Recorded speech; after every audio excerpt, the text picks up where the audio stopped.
Okay, we are back. We're starting a little bit early, not as early as I wanted to, so I don't know if we're going to finish this guy today, but we're here.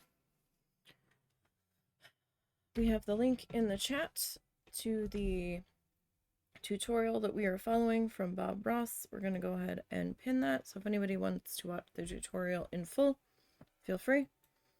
We are following Bob Ross tutorials, making magnets right now, through needle felting them.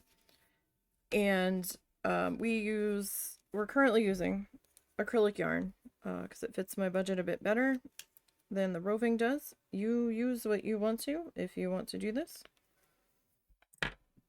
We're gonna kind of hop right in today because I wanted to start it earlier and I didn't, because life is falling down around us, but we're still gonna try to do the things.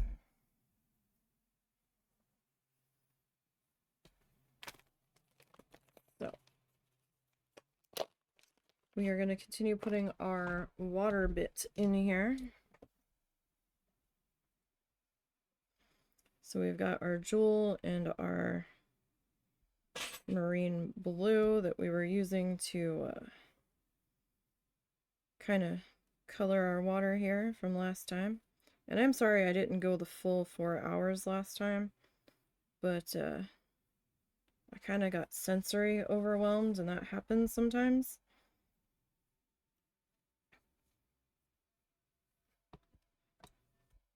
But we do what we can, right?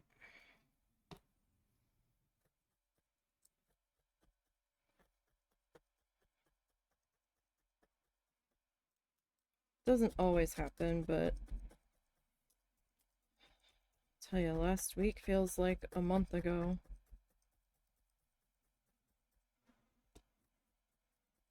Alright. I don't have the glue gun set up. I do have my glue in here now, though, so that's easier. It won't be that much trouble to grab the glue gun. It's in the drawer next to me.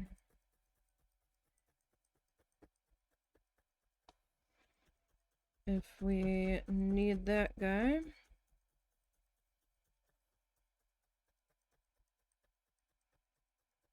And I'm not entirely sure where we still need to fill in on this guy.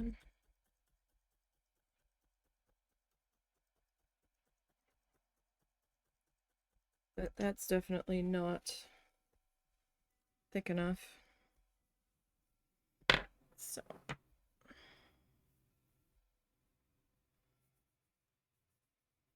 I will say doing the just the little thinner layers and not rolling them does take a little bit longer, it feels like, to get everybody filled in here.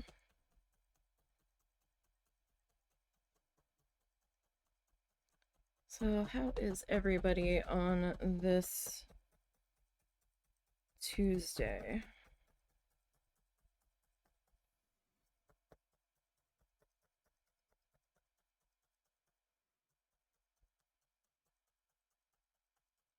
Hope everybody's doing okay.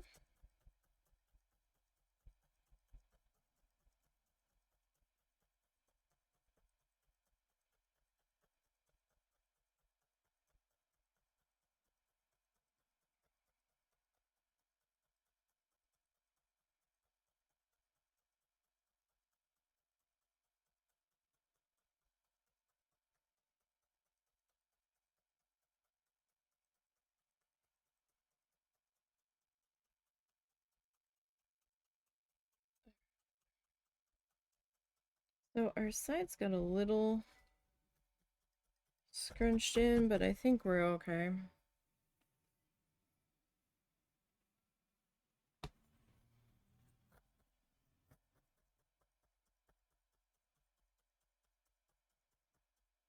I think we'll be okay. We're not right up to the very edge of the tape, but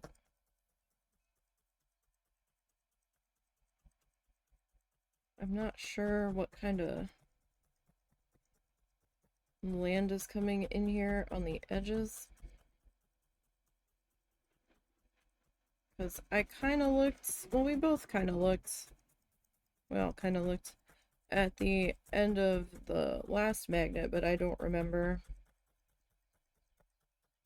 everything. I know there's some kind of mountains that we still have to put in. Like, we've got a long ways to go on this guy. I really don't think we're going to finish him today.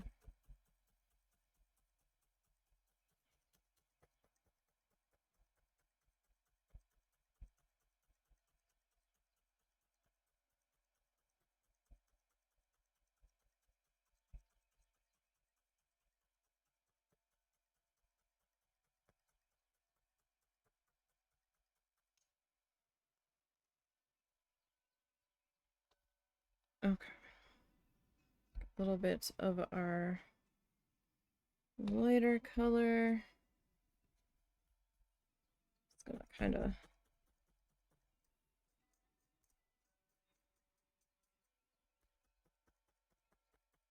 lay that in there.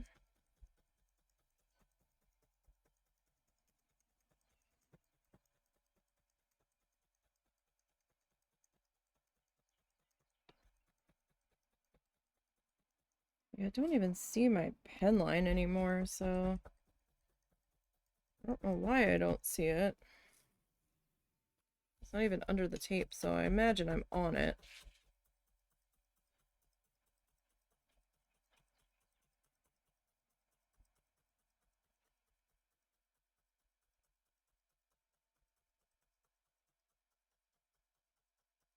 But that's kind of why I do the tape border, just so I don't go past the lines too badly.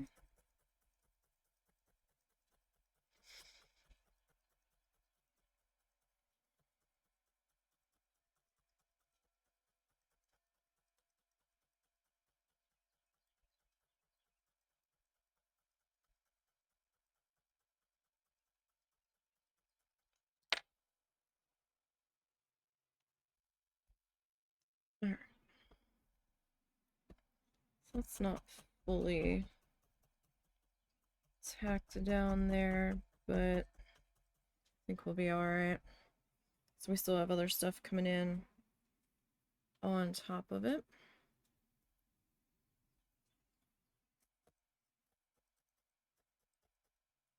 Now it's okay if our edges are a tiny bit uneven. We don't want them to be too uneven, but they can be a little tiny bit wobbly because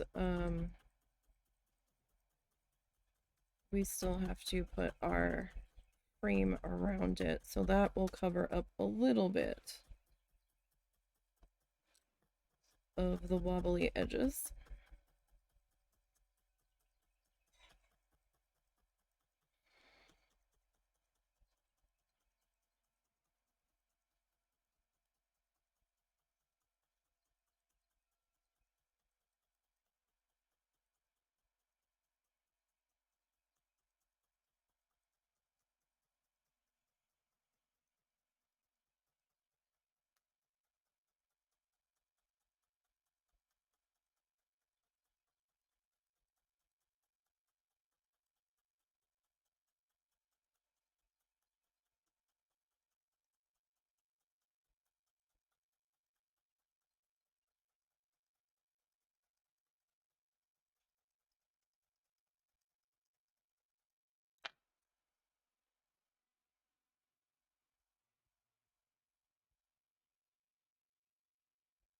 So we'll grab some more of this jewel color.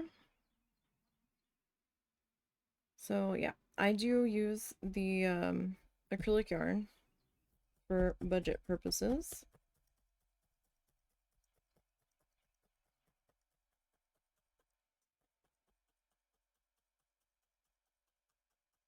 Just because the roving that I can get access to is super expensive for the amount that I would need to do this. A little different if you're doing like smaller figurines, then it's a little bit easier to justify the cost of them. But when you start getting into the amounts that I would need to do all of these, then it starts getting a little crazy. And there just isn't the color selection that I need or want in the roving. And yeah, I could dye it. I'm well aware that I could get some cream or some white and just dye it, but I don't have the time, I don't have the energy, I don't have the space for it to be drying.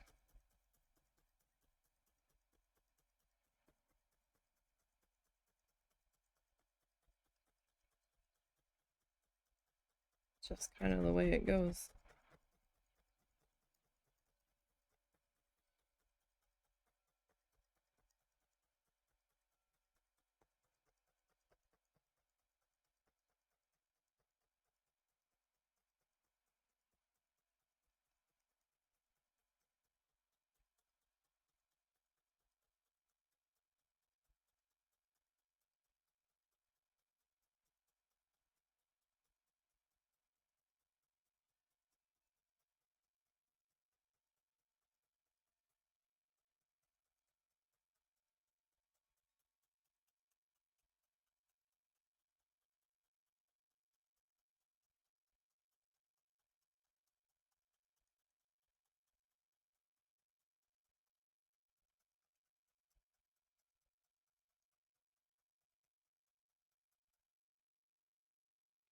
Okay.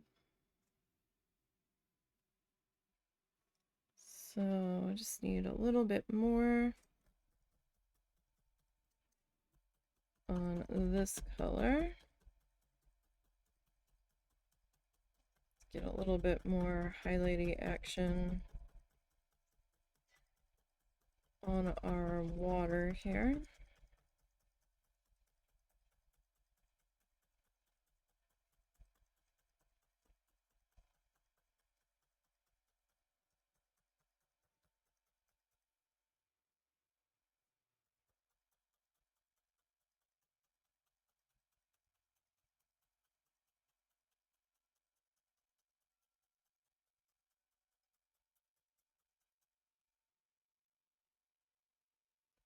Okay. Let me just grab my blank here, because somehow we got shifted around a little bit. Alright, I think we'll be okay. Alright, so we're going to advance the tutorial here.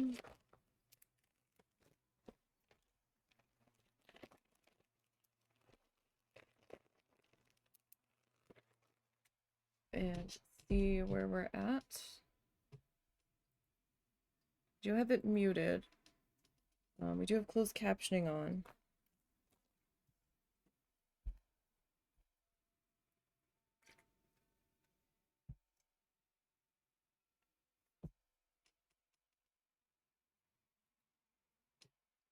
Sorry, I thought I turned off autofocus.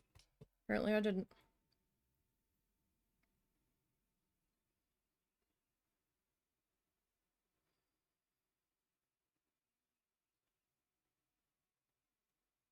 So he made like a light blue.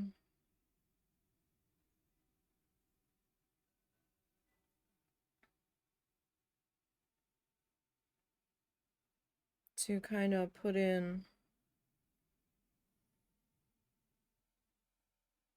a mountain back there.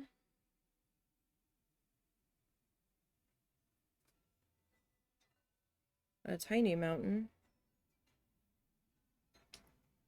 At like the top of the pink section.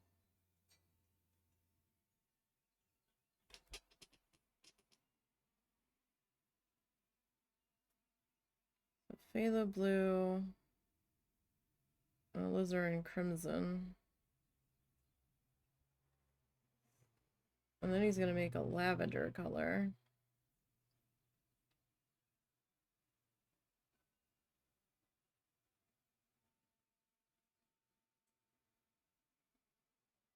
And that's gonna have some of that blue still in there. So it's gonna kind of cut into there.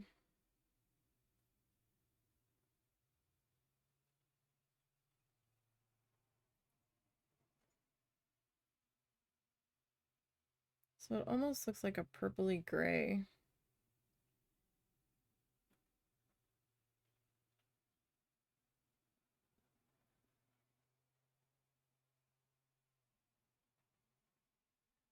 Okay, so he feathers that out.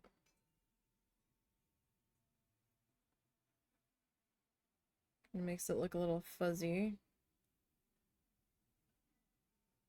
And he goes for the same color and adds a little bit of Prussian blue to it now,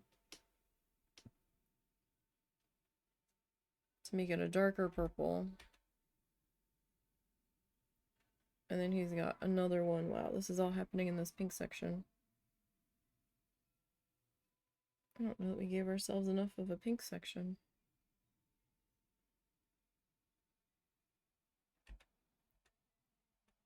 Okay. So let's see. I'm just kind of bumping through him, kind of fanning out.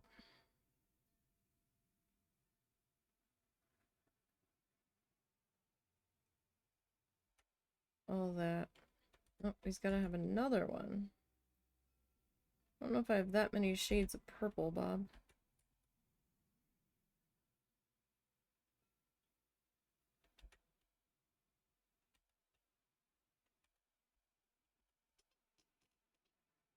Okay. All right, now he's gonna start. Okay, so we need some kind of light blue.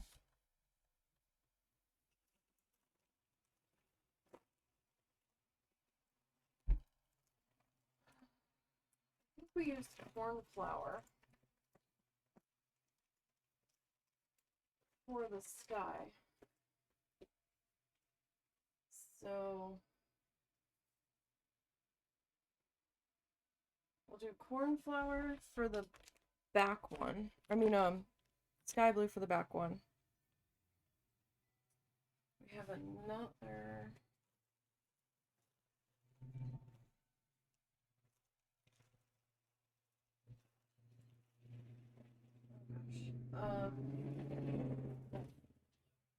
Let's see. The very front one can be our dark aubergine. I have to refill that bag soon. The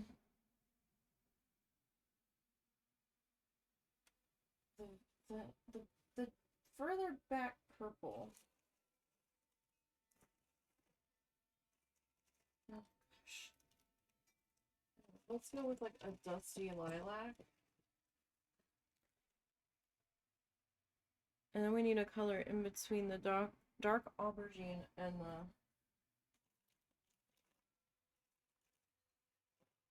I don't want to go with pansy because that's a little too in your face. Jam's a little bit brighter. Can we see the difference between jam and dark aubergine? Kinda. Alright. Let's go with this.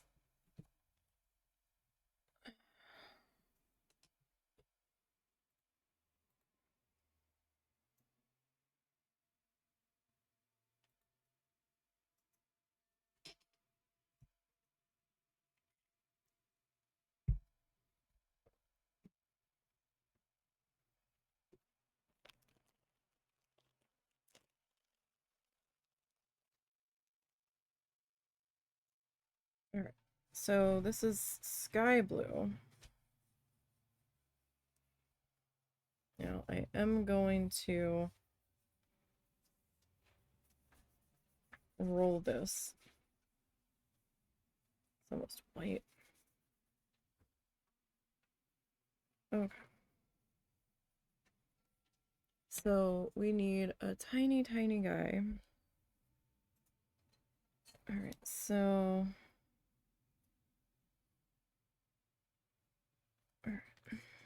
we're gonna bring his point to about there.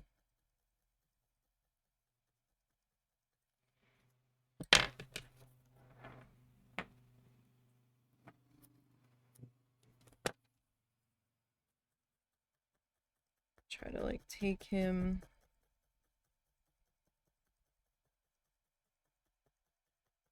in that direction.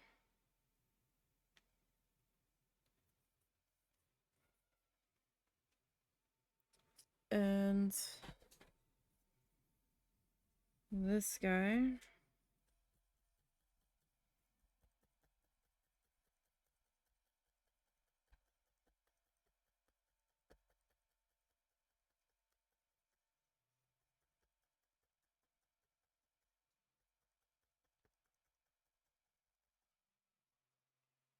Okay, so we don't want to get too carried away with this guy, right? Because we'll end up covering him if we get too carried away. We're already going to be covering a little bit of him.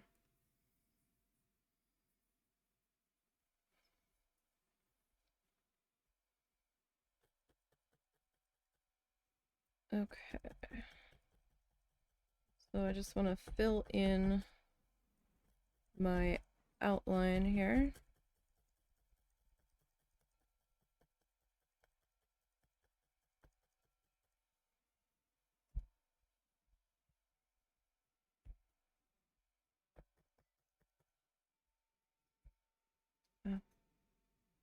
My tape really got stretched out there. It should still fit.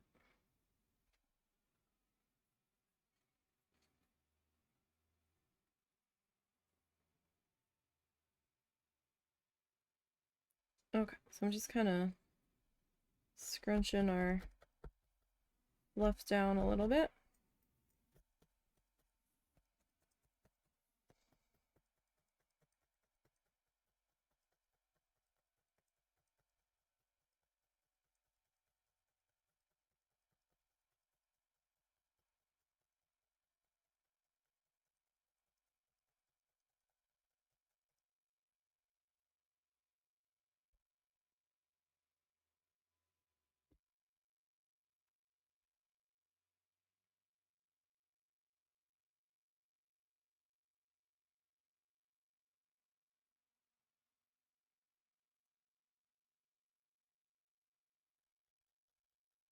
So we'll get this guy filled into there.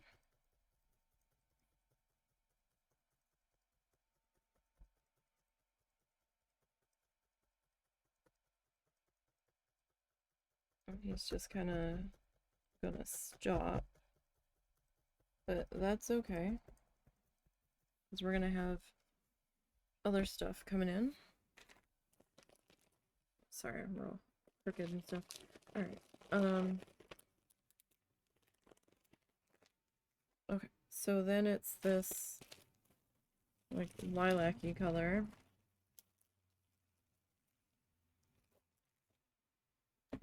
As that is getting closer.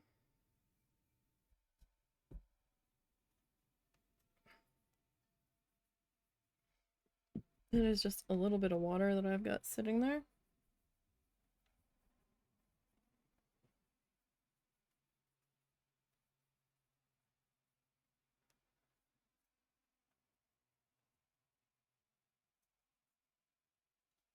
Okay, so this lilac-y one kind of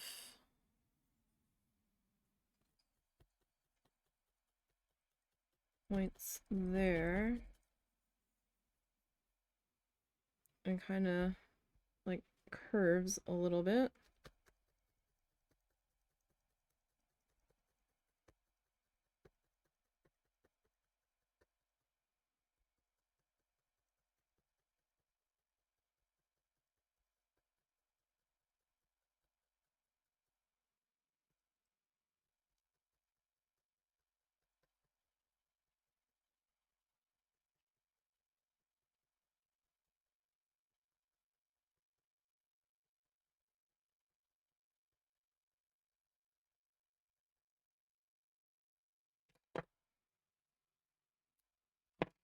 Alright, so just gonna tap down the tail.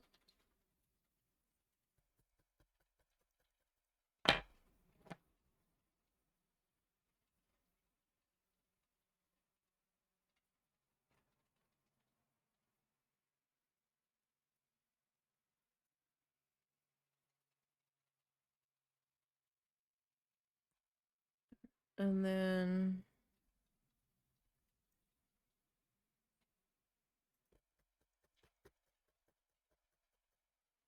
this guy kind of comes across the bottom of this.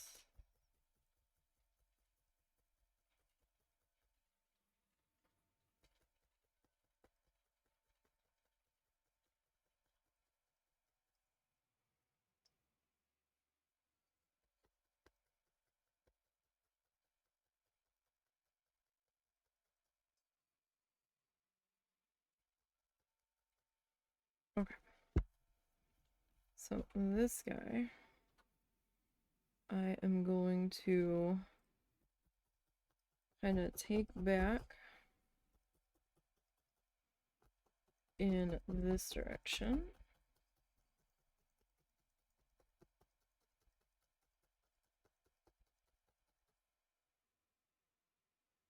Yeah, that's fine. So we'll fill in this guy here.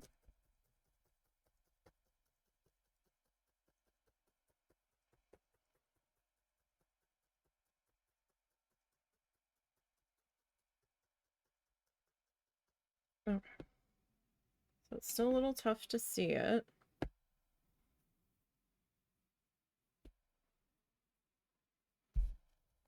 I know it. I get it.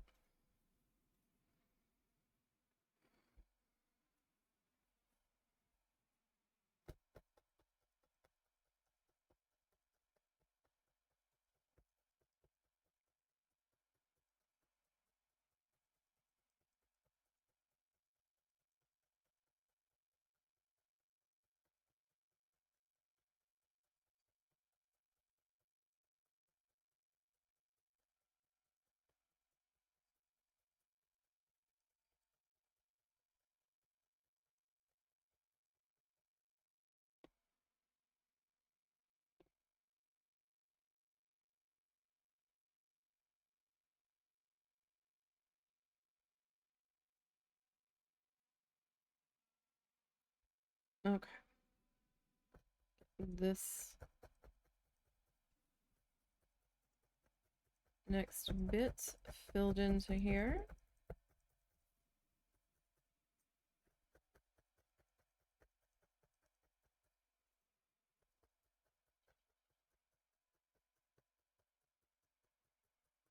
I know we still have that like little stripe of pink down there. It's fine. Don't worry about it.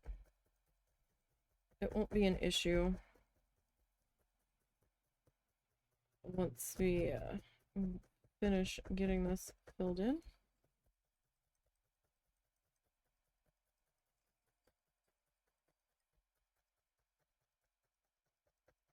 Far from it. Alright, I'm gonna pop this guy up. Just kind of take stock of where we are at.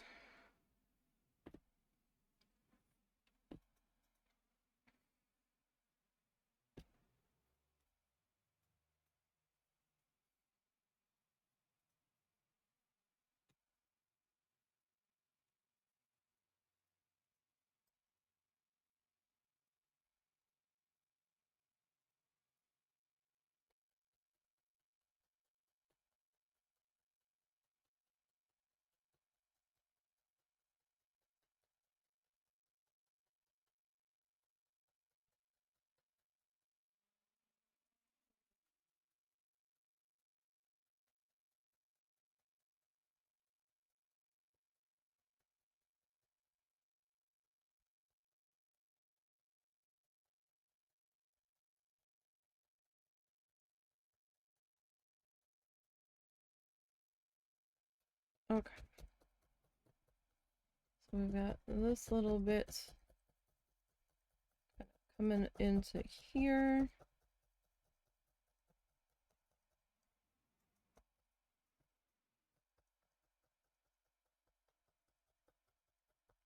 this guy filled in. Doesn't look very mountainy on this one, but that's okay. Right, we've got the color there to indicate something happening.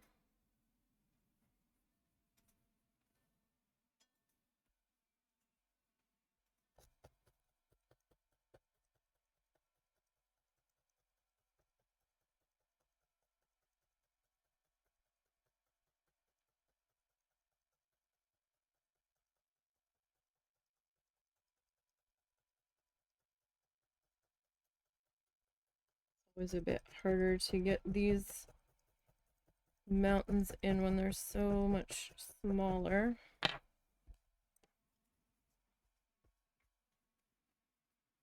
than everything else going on.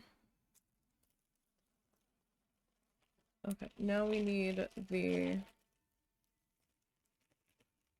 next darker purple color here. So, no, that's not that one. We want jam. Yeah. It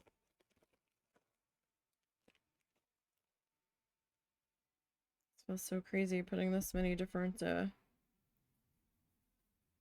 purples together here.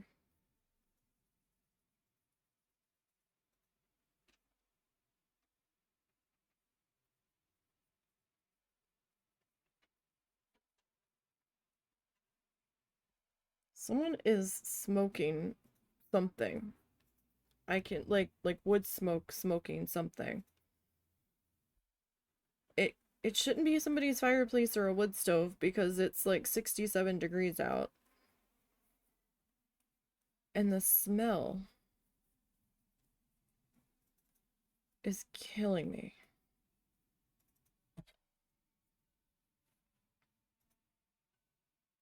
Okay, so this side. Right, this kind of starts down here.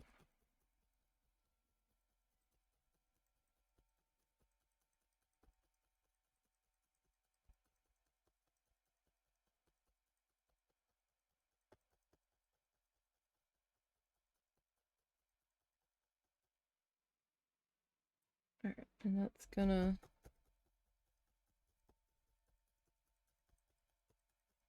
kind of peak a little bit here. And then we're gonna come down a little.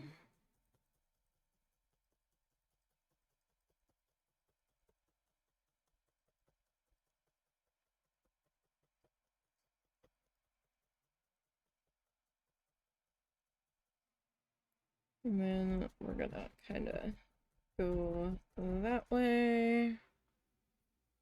And then try to like peek up a little bit higher.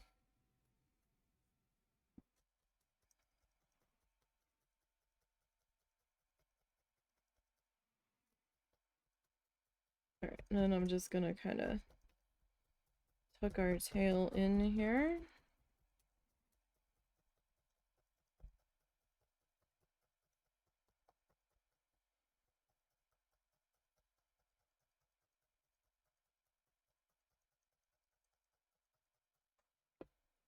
That is much darker than the rest of our guys here. Get just a little bit of water there just to try to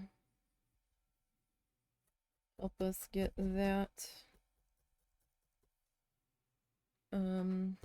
filled in there.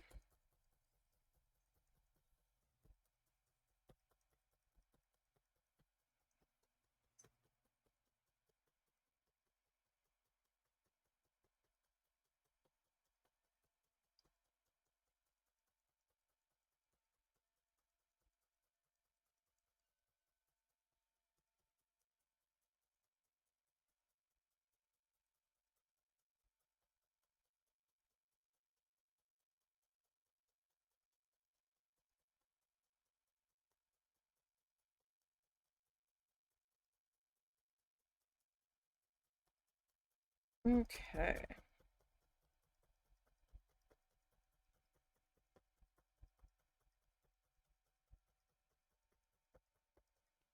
I'm gonna pop that guy up just a minute.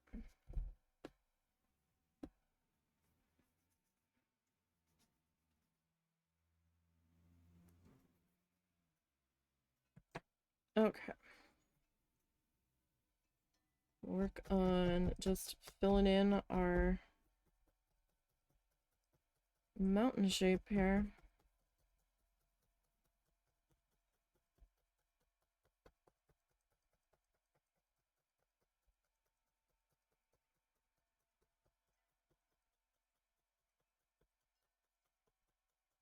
Alrighty.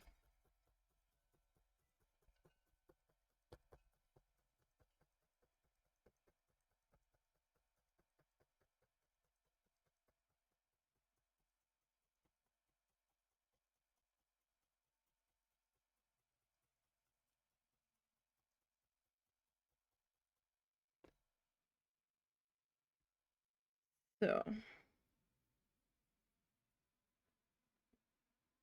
we've got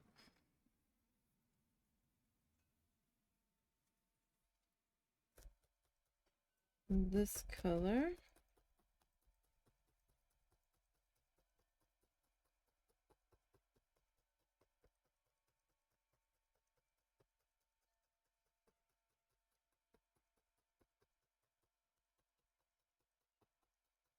How far is this one? I'm gonna go a little bit further.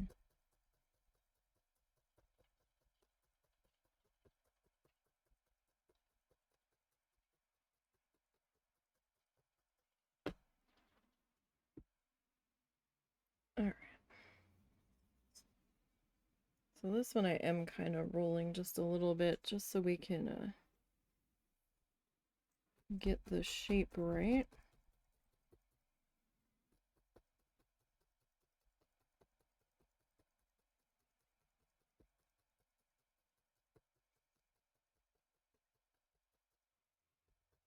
So we can get it to fit in our outline here.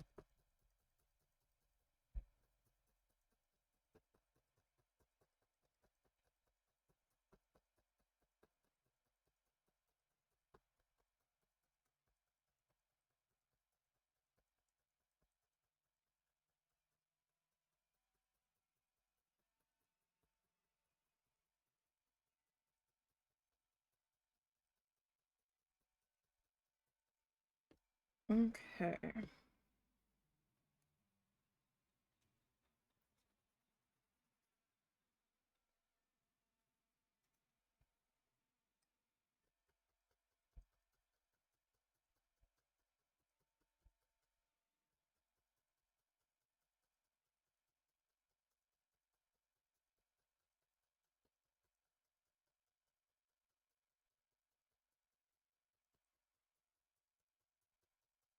Getting this one worked into here.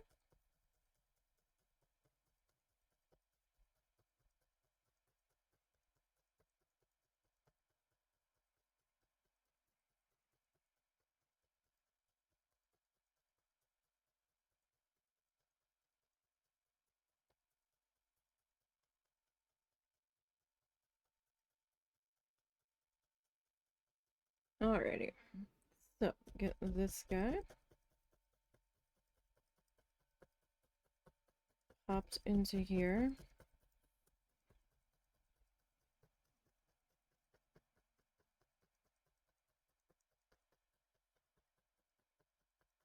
Got a little bit of that pink shining through there.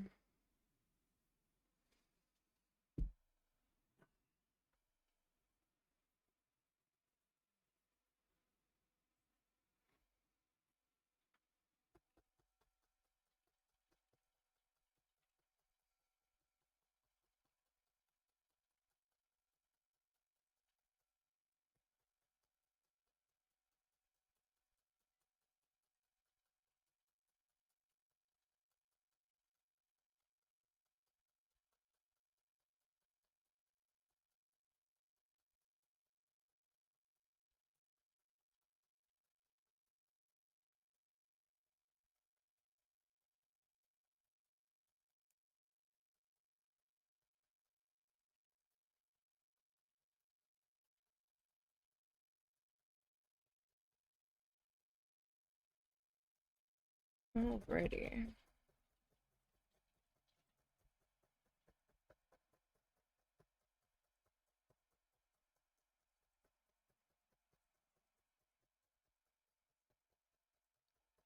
This color finished being put into here. I think I might need one more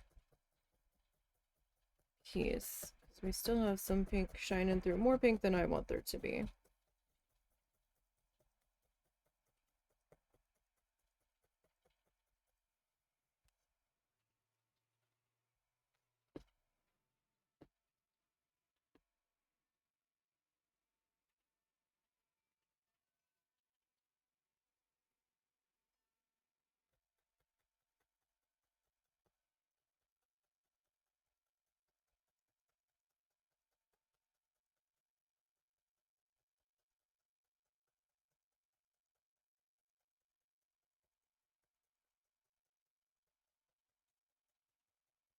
We'll see if that is enough of that color.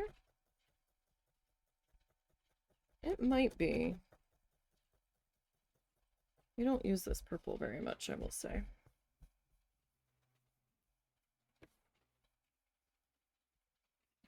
Okay, so we'll tuck that little bit back in its bag.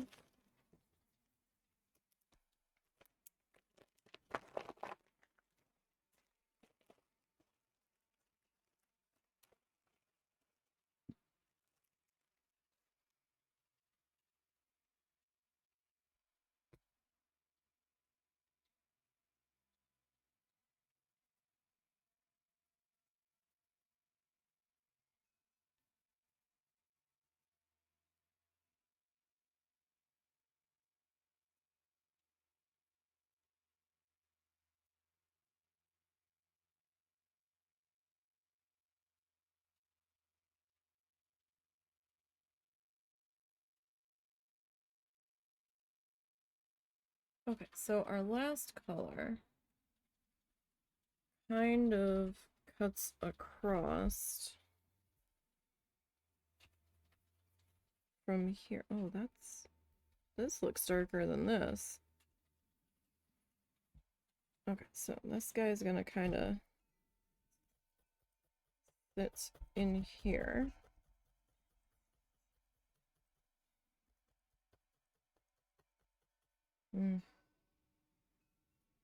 It's a dark aubergine. I thought this would be the better.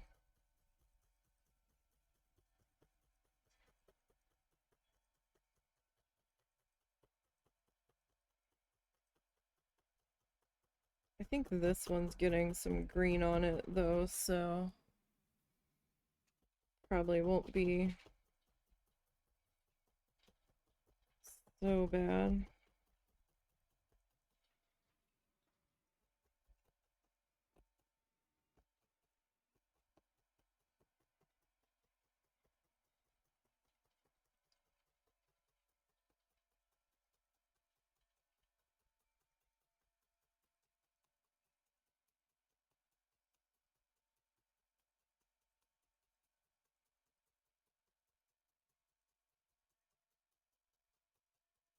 Though I might need to add a little bit more of that jam color into there because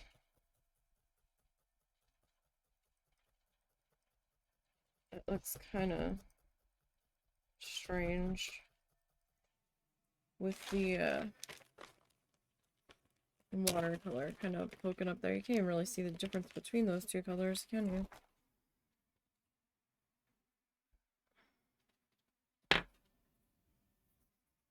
Again, just like a drop of water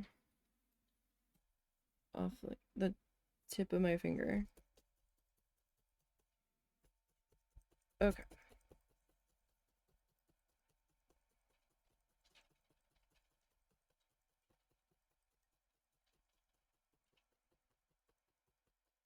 So we'll get this guy. Like, I just mostly want to make sure that I can't see the water in between these two. That's really what the main issue is.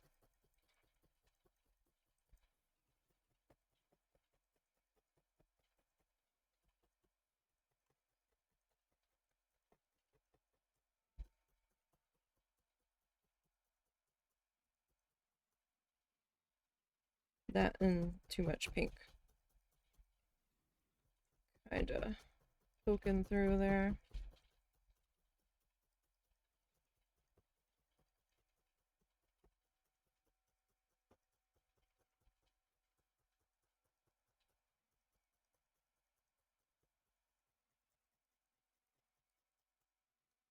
Okay. Actually, I'm gonna need one more little bit of this color. Because now that I'm like kind of shifting everybody around, got a little bit more of that kind of showing through than I wanted.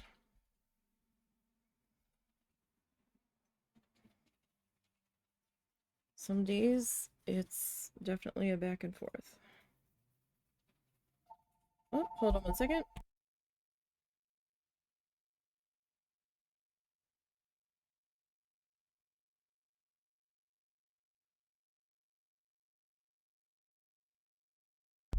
Alright, sorry about that.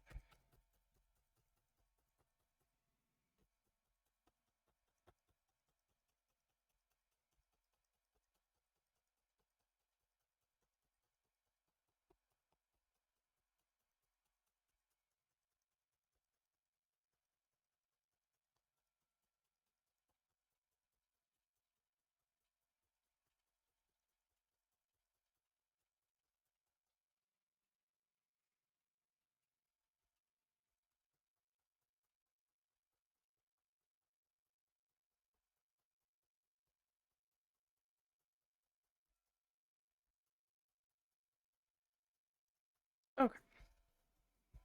That should be enough on that color now. Should be. Alright, let's go back to this color. Alright, we kind of have to figure out how far down we are bringing this guy. I'm not really certain. It might be to about here. Well, it's gonna be to about there now.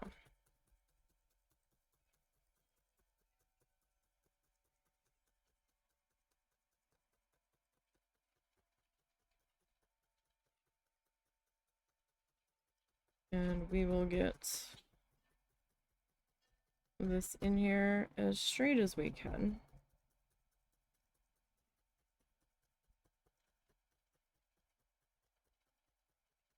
So I don't know what to expect next. He was making some green.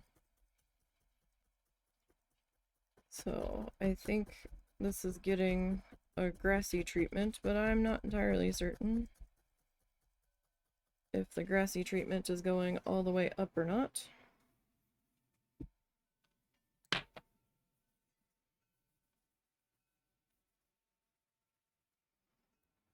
Okay.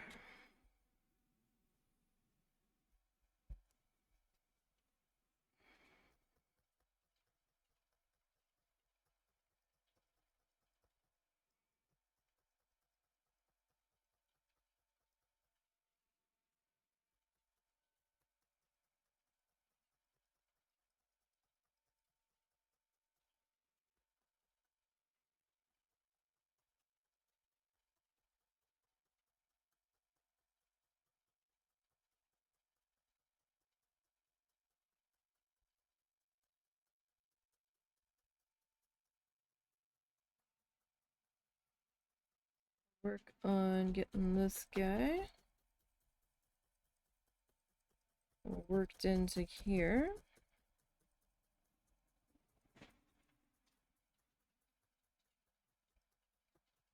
As much as we can.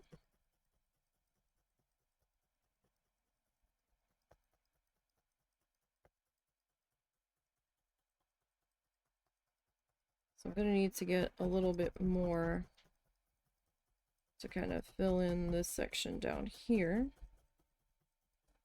because he needs a little bit more. So we have to fill in that little gap section there.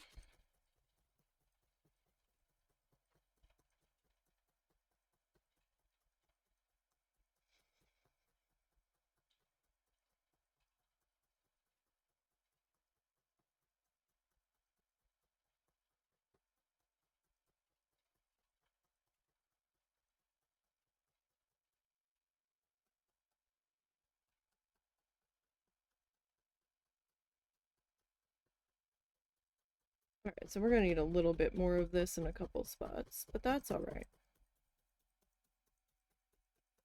That's okay. We've got plenty of color.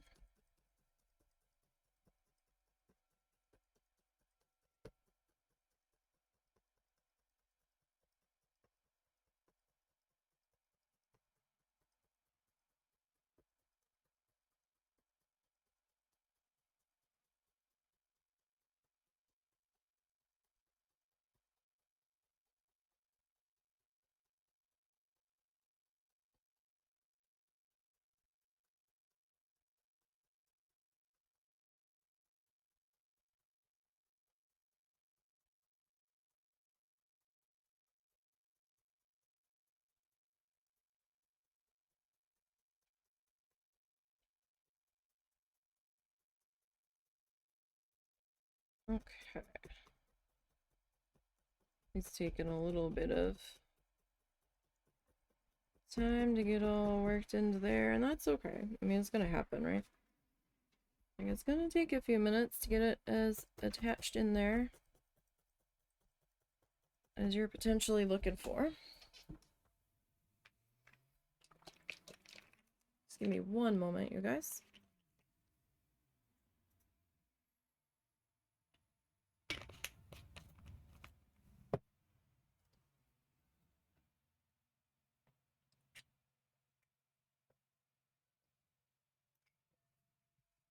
Okay, sorry about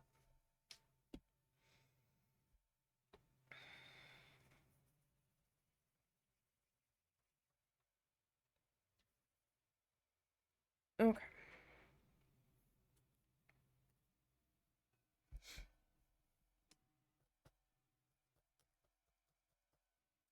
We'll get this guy. Works into here. Or try to.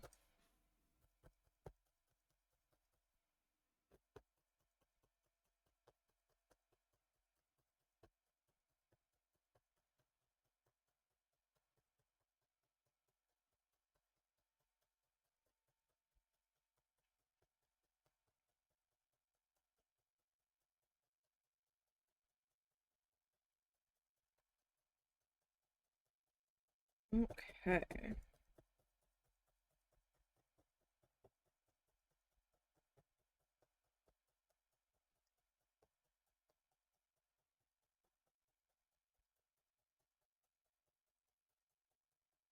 That's filling in pretty good. Just have a couple more spots to add some color to here.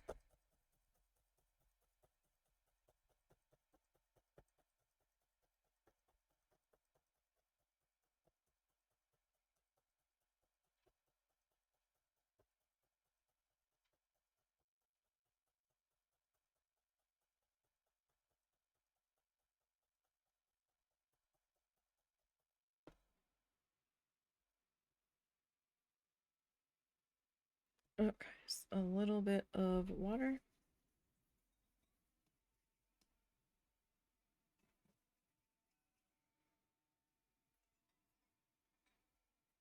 Okay.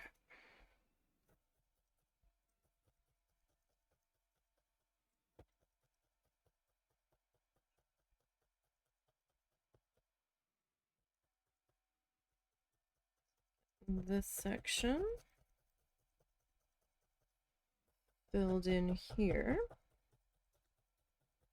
So we still had some water showing.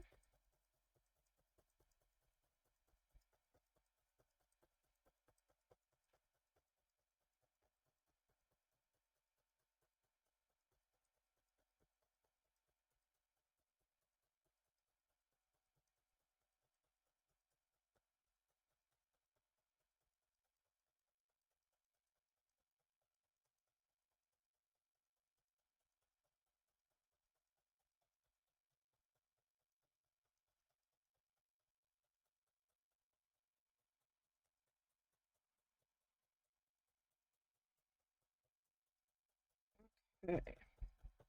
I don't know if you can see the difference. Well, you can kind of see the difference between these two colors. It's a little bit easier to see it in person. I'm gonna need a little bit more fluff in this section.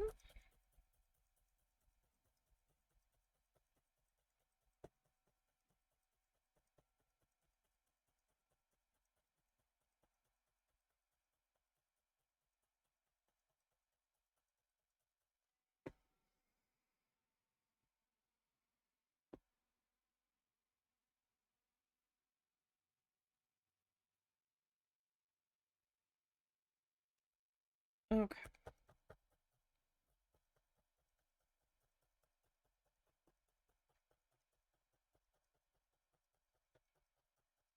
And this popped into here.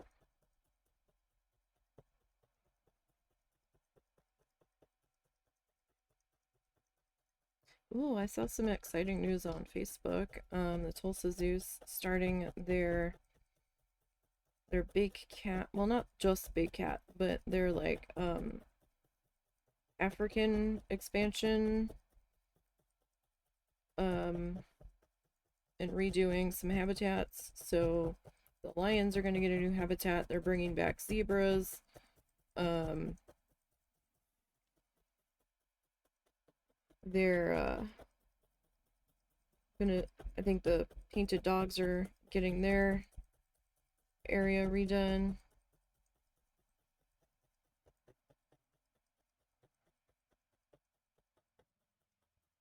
So that's all sorts of exciting.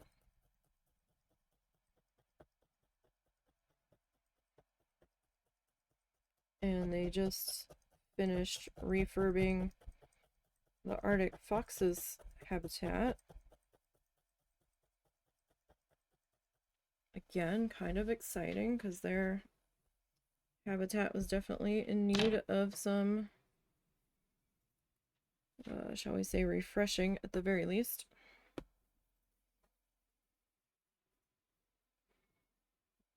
Alright, I've got a little bit of blue. I'm not sure entirely what's coming in this next section, so I want to make sure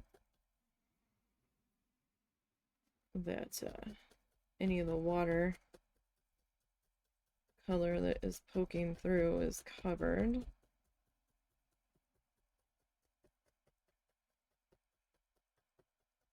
I mean, this might be getting covered in grass, but I don't know if all of it is.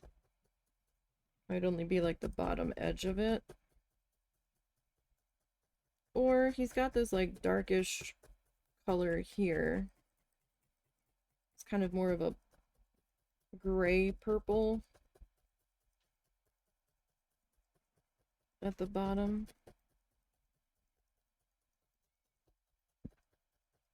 So I'm not really sure what the next plan is here.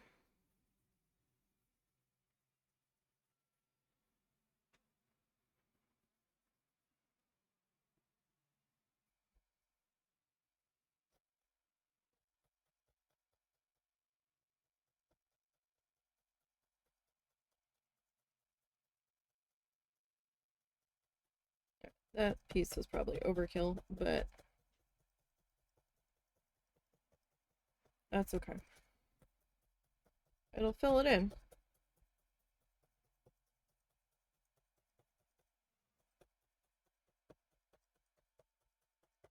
Well, it'll mostly fill it in. I'm really gonna need another patch in there? I mean, I might.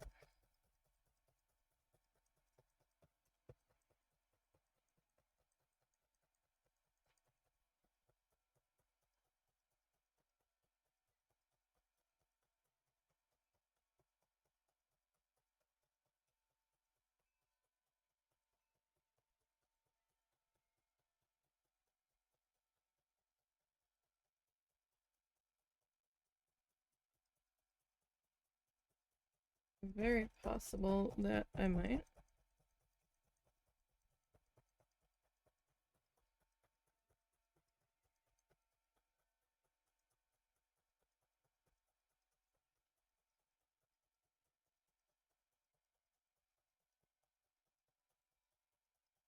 That might be okay.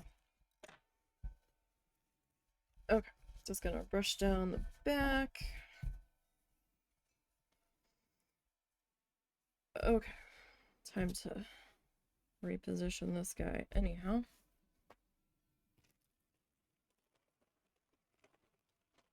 Alright. Get my bag closed up here.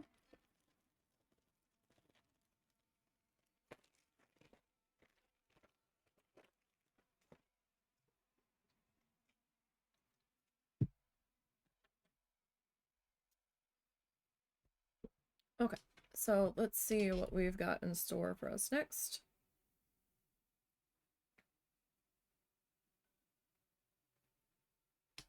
Tons of streams and all that. Okay, so what are we doing, Bob? So, can take green, yellow, Indian yellow. Oh my gosh, Bob, what are you doing? So, that top edge of the purple we just put in, he's turning that green.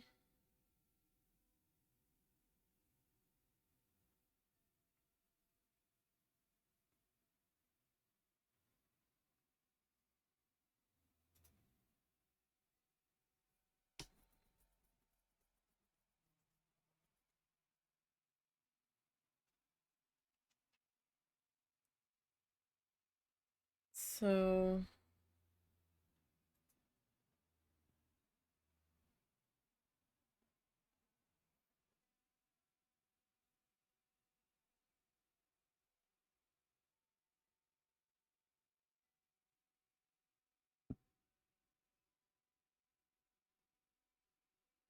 he's got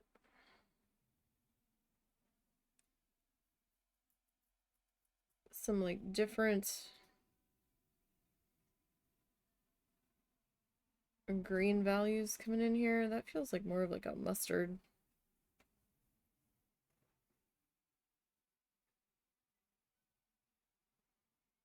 Definitely a lot heavier on the yellow ochre in that point.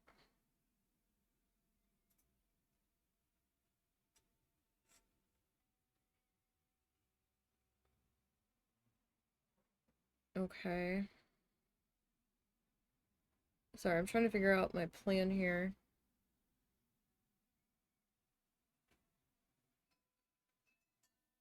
So he kind of covers that whole thing in the grassy color.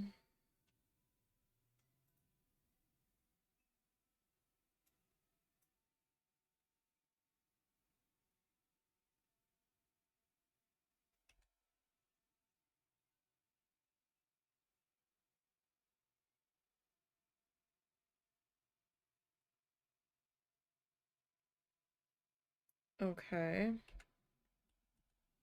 Ah! Add!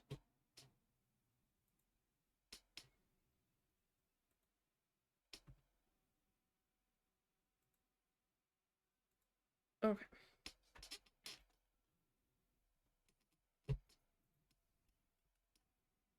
So he kind of has this like hilly bit of greens in here.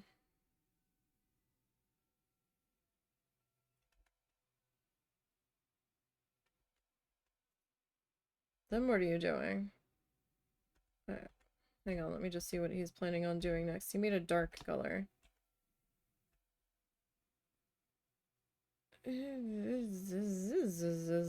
Okay.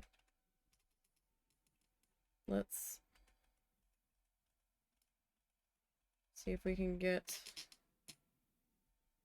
Alright, so something like that. There really wasn't much point in us putting that color in, I guess. Because now we're just gonna cover it, right? So... I think we're gonna kind of do this the way we've done our other grasses, where I'm just gonna kind of fill this in with like a main base color, and then I'll just like kind of come back and add some little highlighty bits here and there. I think that's gonna be the easiest course of action here.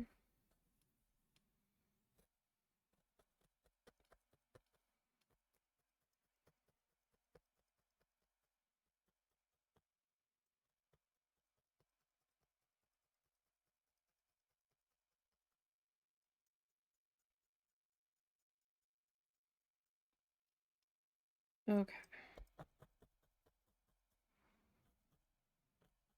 It's just going to be easier, and we can add like the shading on top to get a couple planes in there. We might not be able to get as many as he's got, but we can try.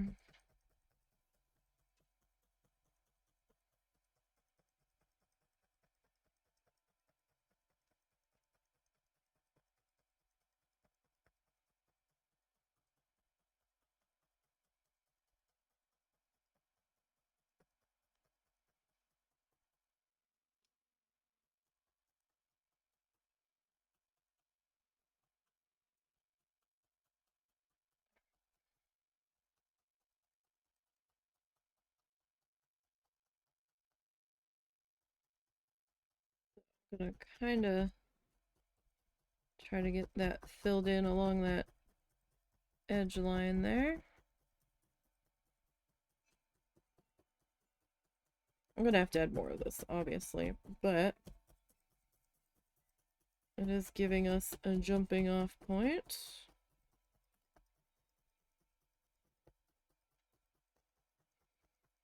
And we'll get our lime green and our yellow ochre color.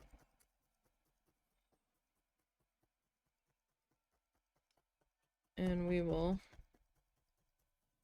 start adding some more color in on this guy.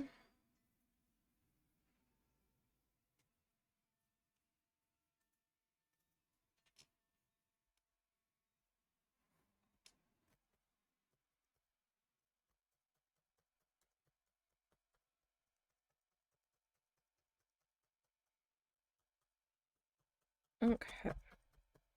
So this, I think I'm gonna do a little bit solid, if I can.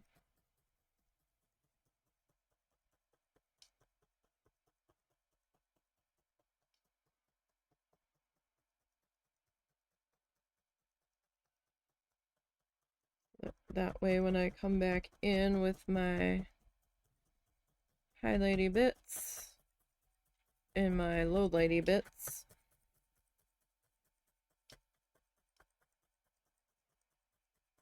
I don't have to worry about too much.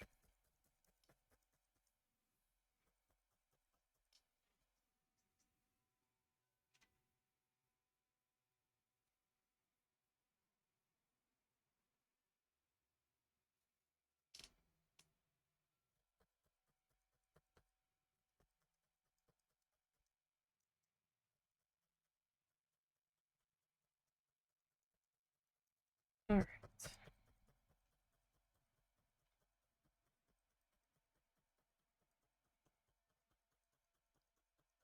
Just gonna work on getting this filled in here. And we are working much smaller than Bob is, so we do have to keep that in mind. We might not be able to get all of the shapes kind of in there the way that he has. I mean, we can try, but it's gonna be tough. We have to remind ourselves, he's working on, what was it, an 18 by 24 canvas? our canvas is 3 inches by 3 inches. So, and that's the entire thing, not just that one little spot. So,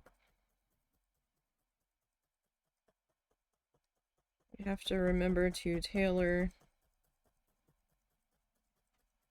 the size, the scale, and expectations.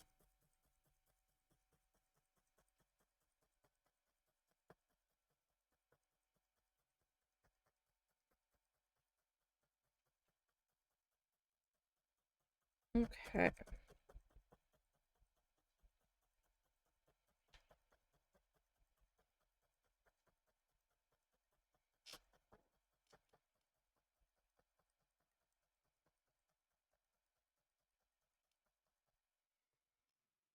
Green. All right.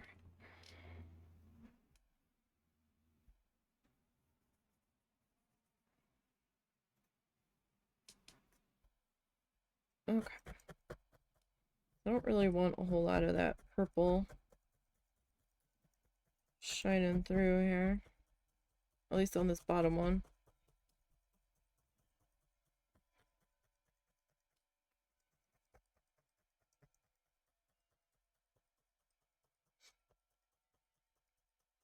Okay.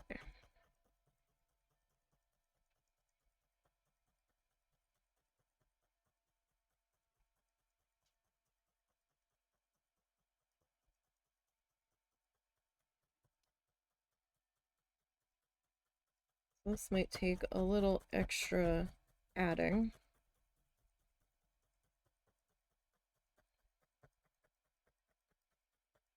to get the coverage that you are looking for. Because that purple is pretty dark under there. Again, this is just going to be something you're going to have to be fiddly with on your own to figure out how you want it to be.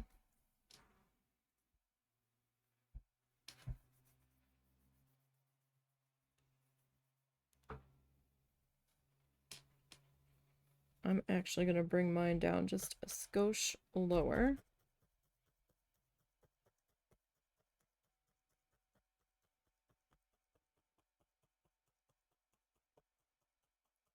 Just to make sure I've got that purple and water line covered up there.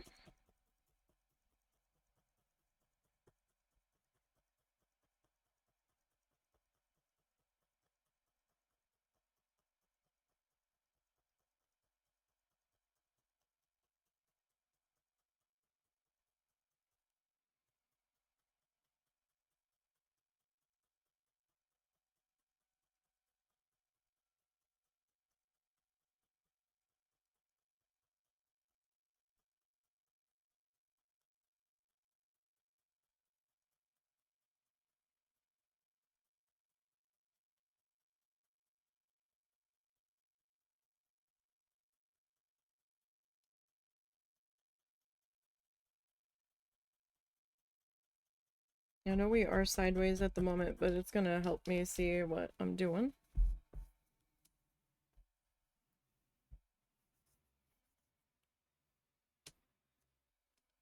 Okay.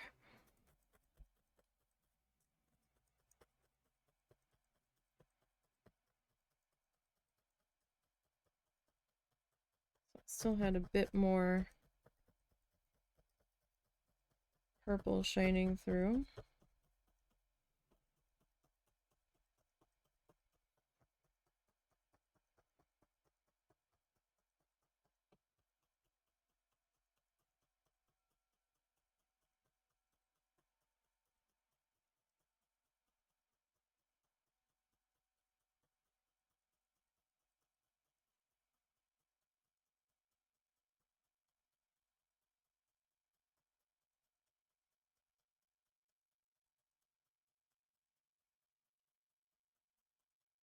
And it still didn't cover where I wanted it to cover. Covered some of it, but I said fluff is gonna fluff.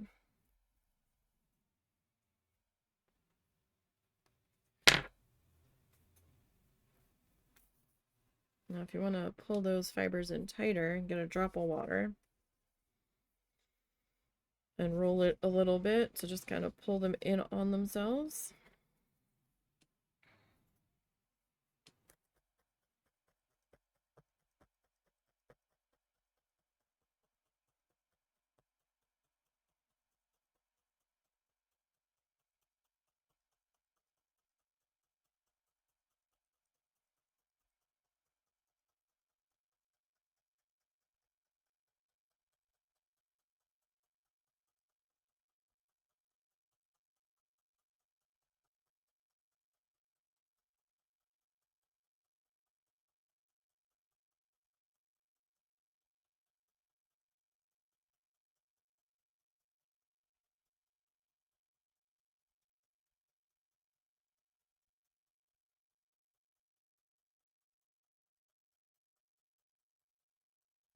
Okay.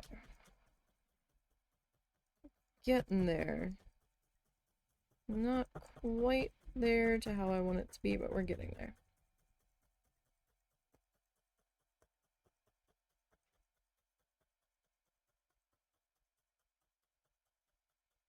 I'm going to get a little bit more up on this ridge line here.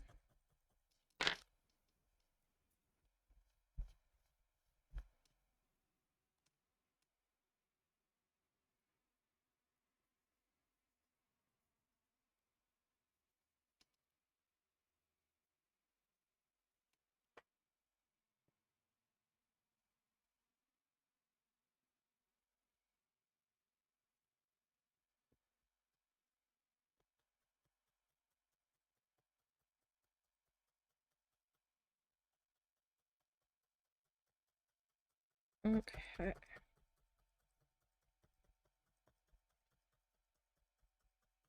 Had I realized the whole thing was going to get covered, I just would have done the green, to be perfectly honest. I should have watched further.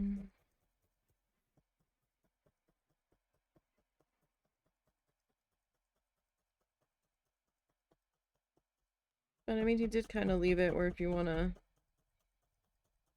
add in some ridges and stuff. Really? Really? Not only is your username an abomination,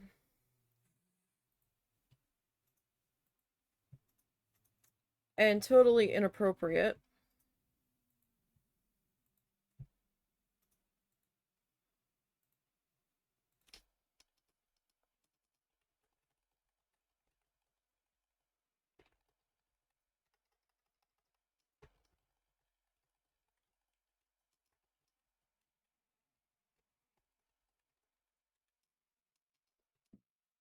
excuse me.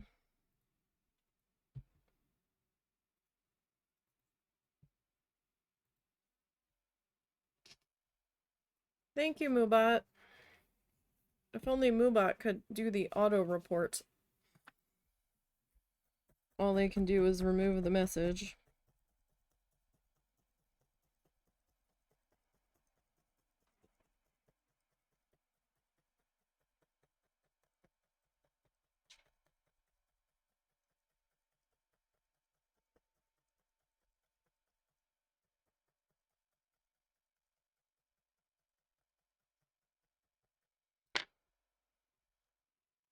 Okay. That brushed down there. Alright, so now I'm gonna come over to this side. Grab a bit more of our fluff.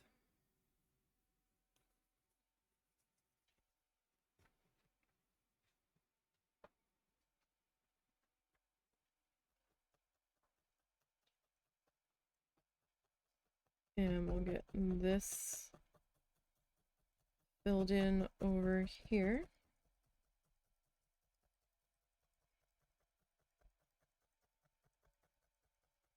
Sorry, there was a little bit of weirdness there where the two colors were meeting, so I was just trying to get that adjusted.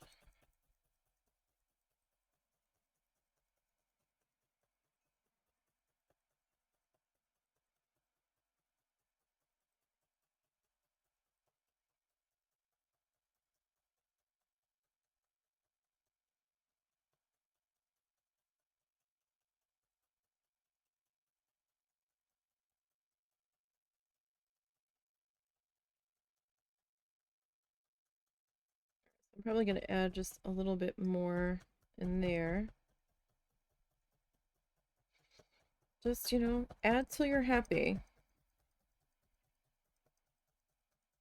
Keep in mind that if you add too much on the very edges, that might complicate matters when you go to do your frame. But, you know, add till you're happy.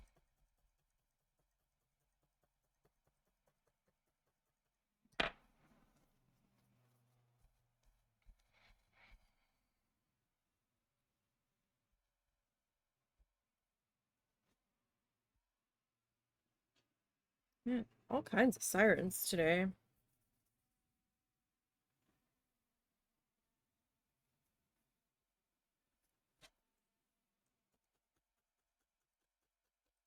We're hearing sirens when we took the dogs to the working place. We're hearing sirens on the way home from the working place. Got more sirens now that may or may not go by.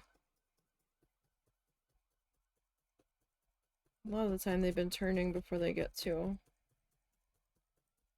our place, which sounds like that might be the case this time.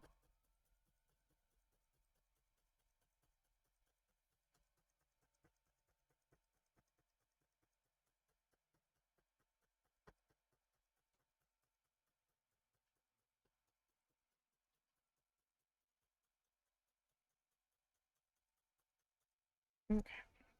Again, remember to pop up off of the mat every so often. I'm gonna grab this little strand here that didn't quite get brushed out properly.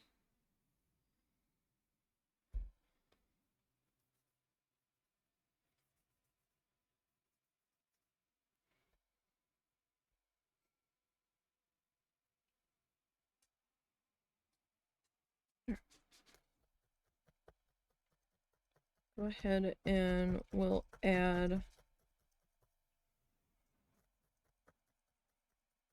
this bit into here.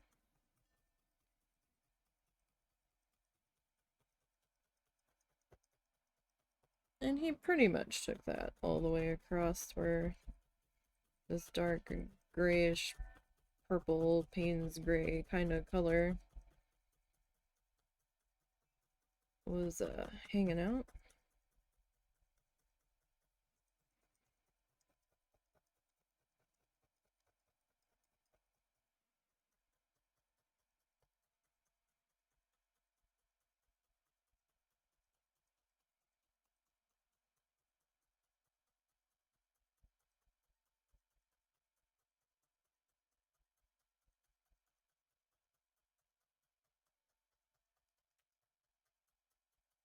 Alright, we'll get some more.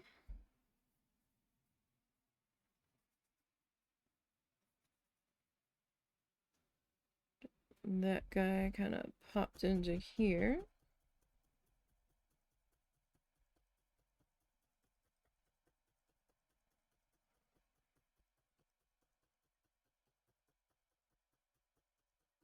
And I'm just trying to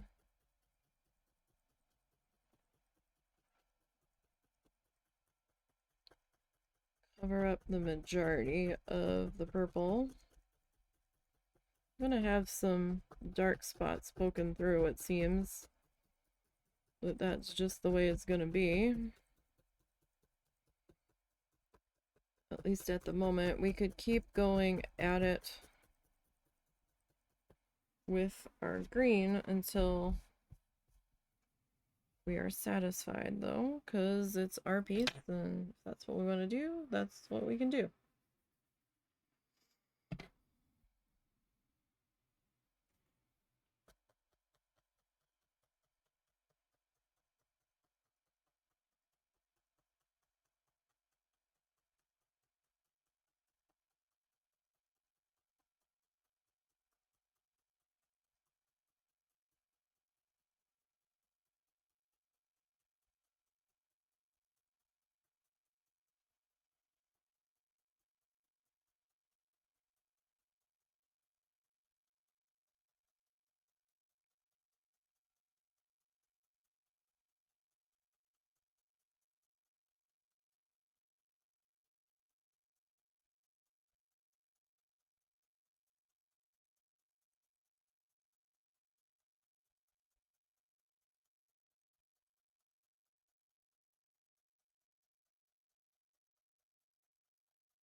Okay.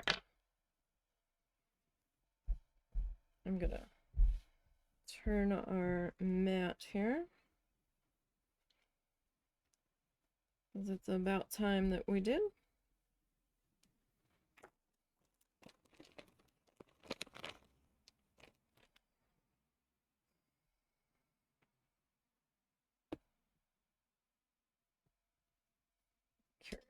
How old is this account?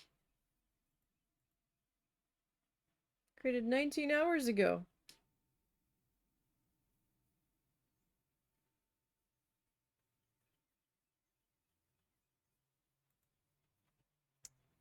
Good times, good times.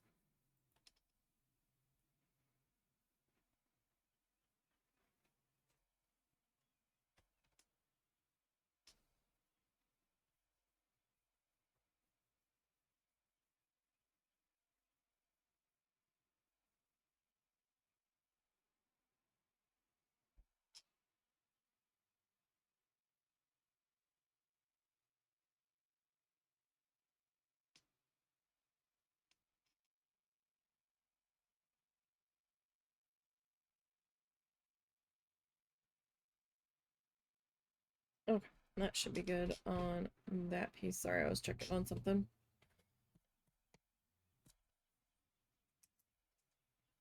Okay.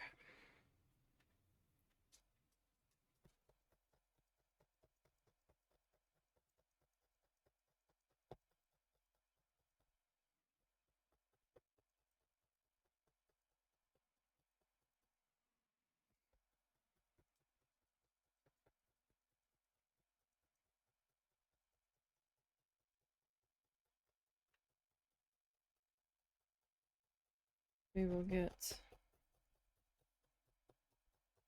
this section filled into here.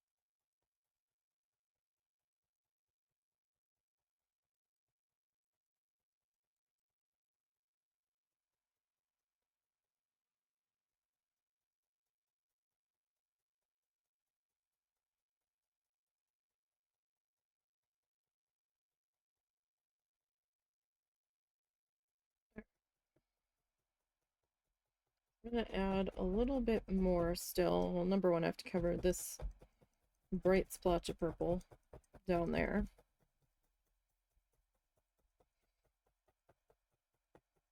Number one.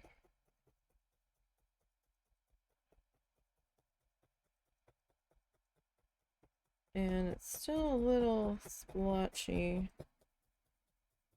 on these edges here.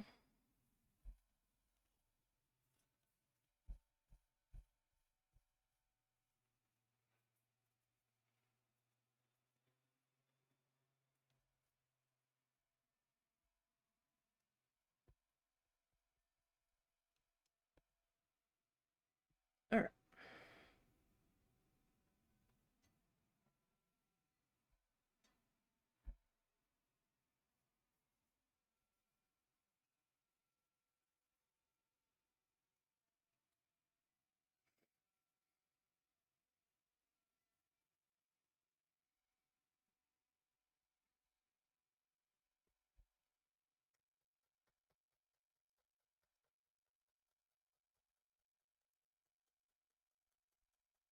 We are gonna get this section hopefully filled in now.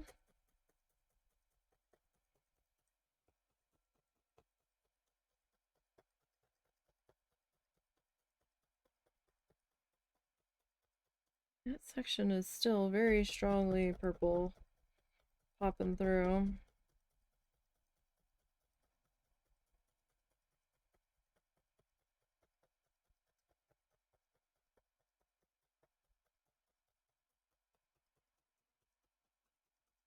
And I think my brain won't let that be. So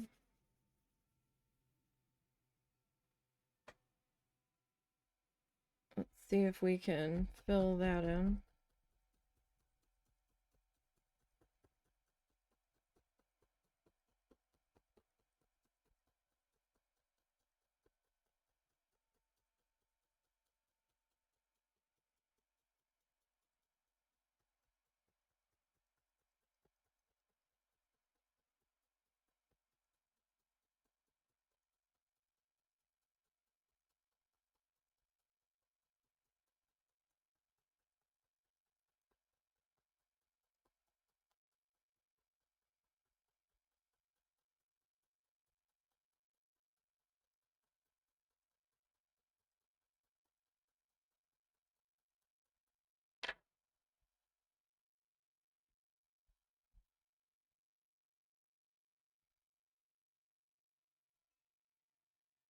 Okay. So let me at least tuck that back into its little... Those look like clouds and not mountains. That's alright. That's funny though.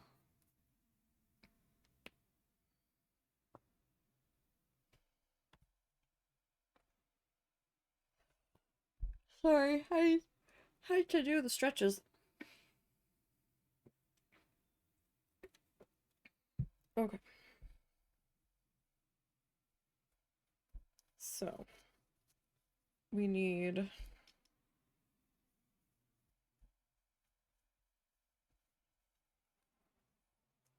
some highlighting colors here. So I'm gonna get some lime green to start off with. Yeah, I don't know if we're finishing this guy. I would need to be starting the painting process in about an hour, and I don't think that's gonna happen.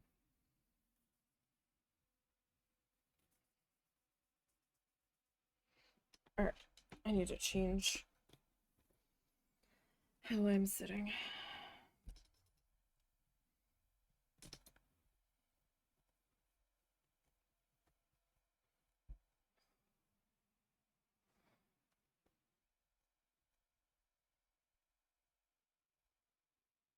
It's kind of funny because there was some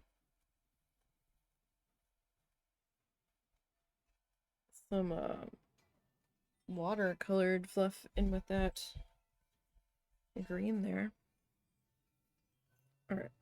Sorry, it was there and it was bugging me. Alright, so I'm gonna get just a little thin bit of our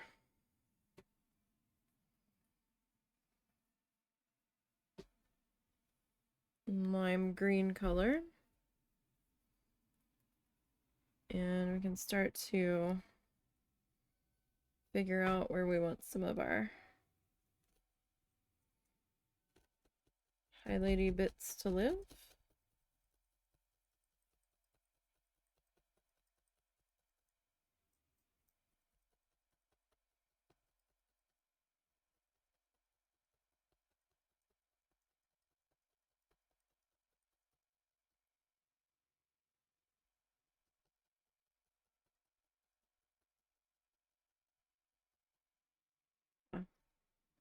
That is very bright.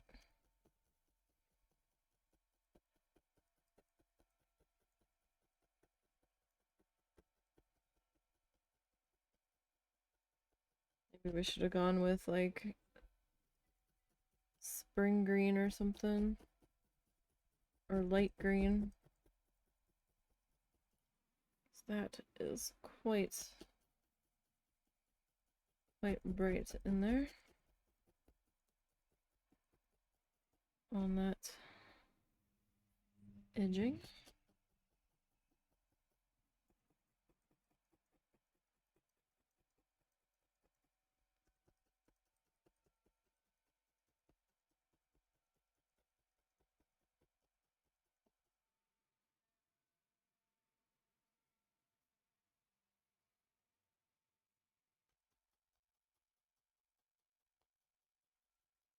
I'm just gonna kind of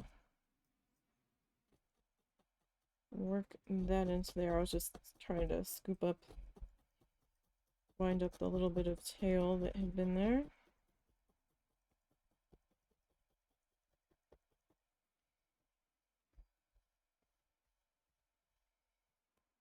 Alright, and then I've got a little bit more left on this color.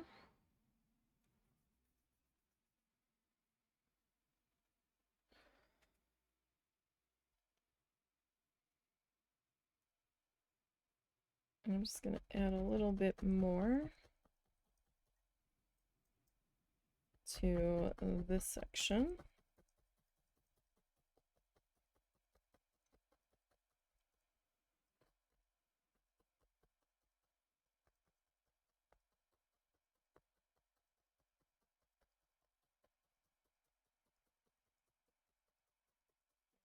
Yeah.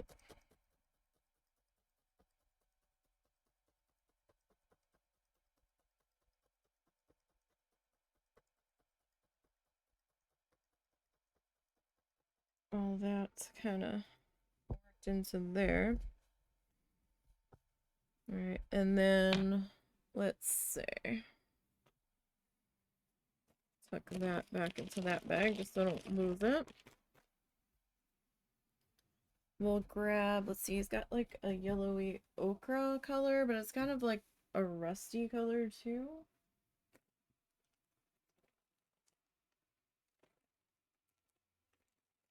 I thought we'd go with Glorious Gold.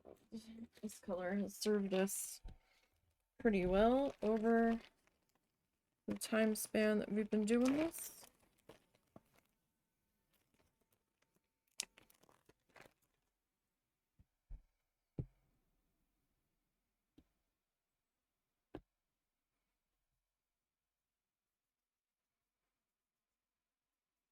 Alright, so just a small amount, right? Because we're trying to work this in here. Some different planes of color in here.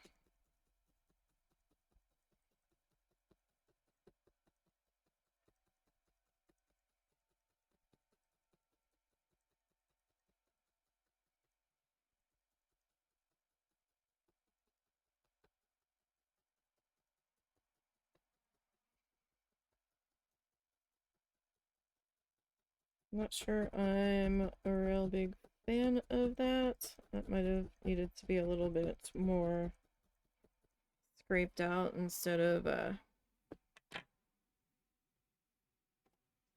tighter line, but it is what it is.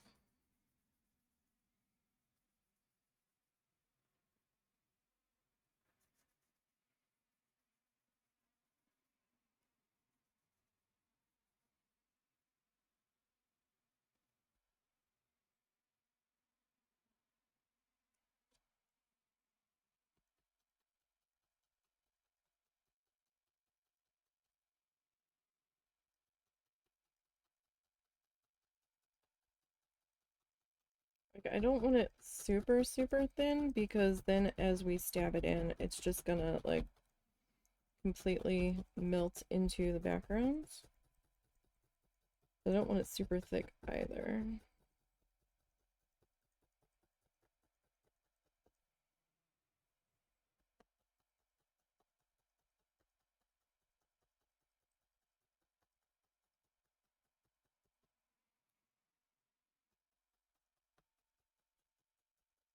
And this one he's kind of got going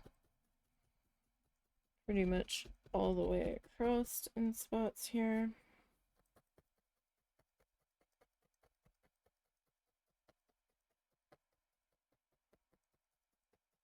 Only needed a little bit of this color.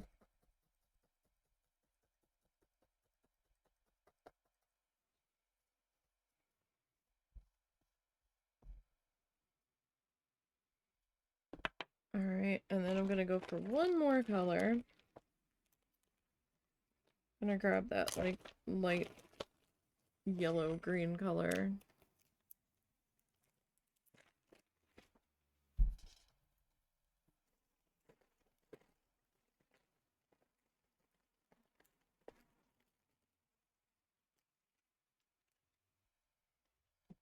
You okay?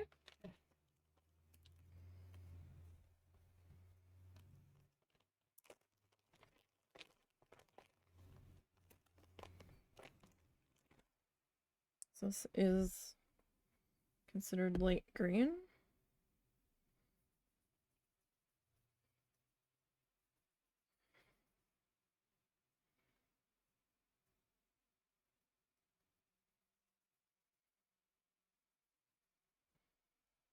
Okay.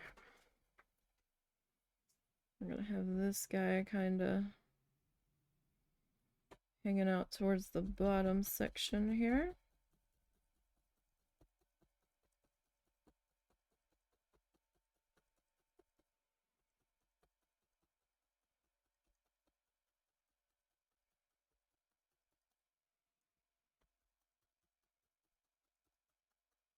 Oh, that got a little too thick there in that spot. So I'm not gonna discard that. I'm gonna kind of re-roll that bit there and try to stretch it out a little bit more. And see if we can get this worked into here.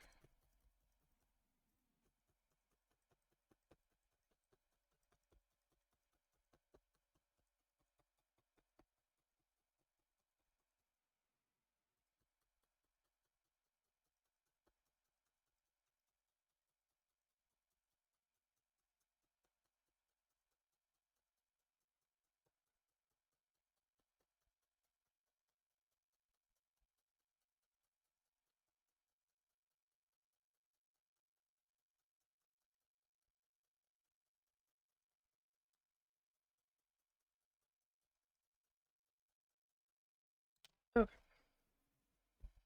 Brush that down. Alright. So we've got some little highlighty sections and some shadowy sections in there. Alright, so he was making this really dark color, and I'm kind of scared about what he's doing next, so let's dive in there, because he was kind of slapping the brush on there. We're about halfway through the tutorial, so see, he made this like dark color and kind of just slapped some stuff in there. Excuse me. And it almost goes all the way across.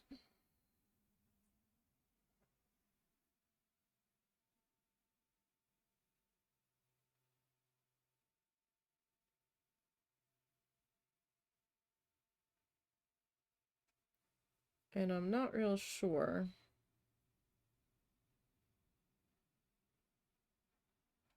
what he's trying to accomplish there.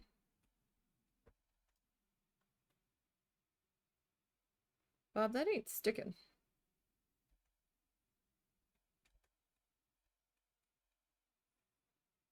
I don't know if that's like supposed to be trees.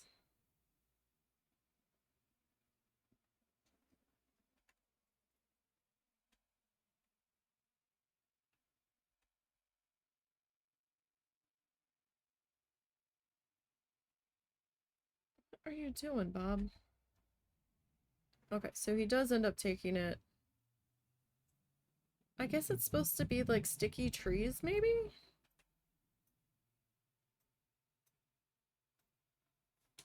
Like, I don't...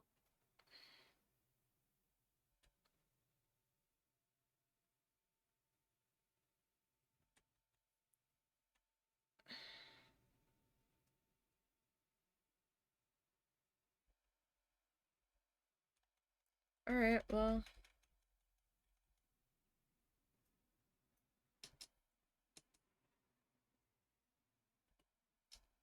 Okay.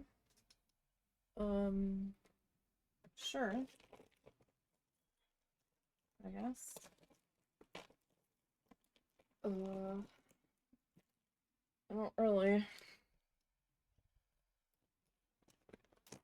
know what to do with that.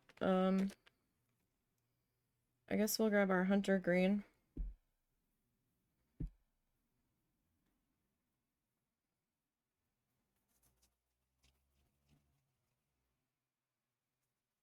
And I'm gonna try to make a fluffy snake.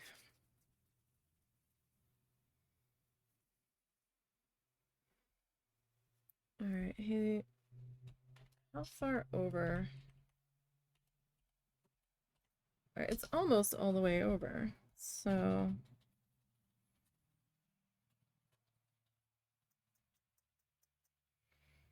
I'm not real sure where the base of this is supposed to sit.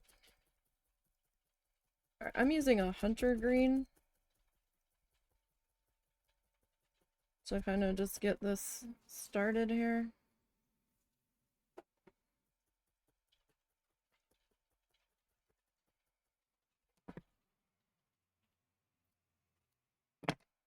Because otherwise I'm not really sure where to go from here. And he's kind of into the edge of the water at the very least, if not a little bit into it, so...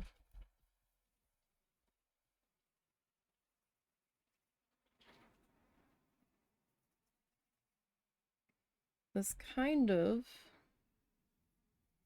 overlaps itself a little bit.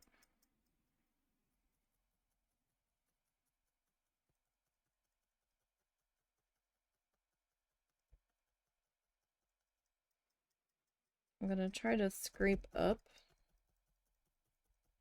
just to kind of spread these bits out a little.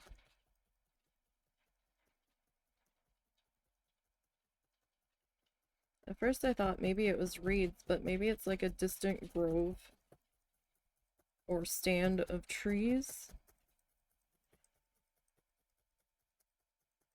that kind of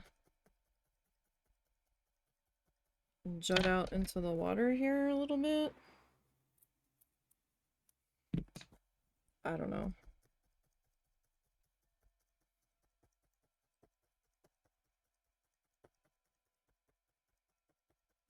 At this point, your guess is as good as mine.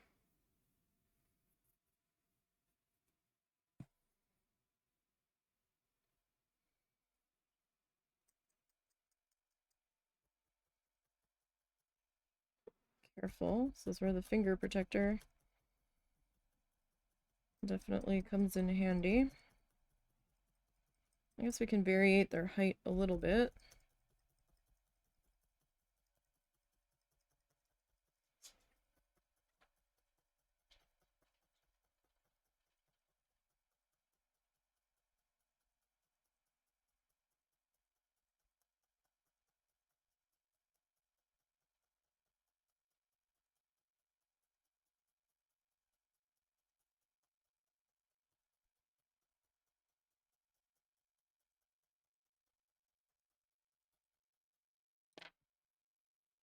Well, we can try to variate their height a little bit.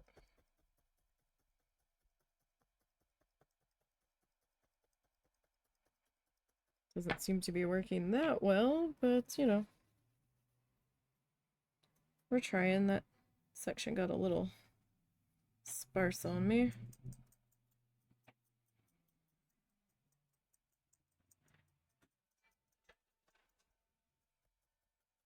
I'm trying to keep the bottom somewhat similar, like the bottom edge, without things getting a little too carried away on us here.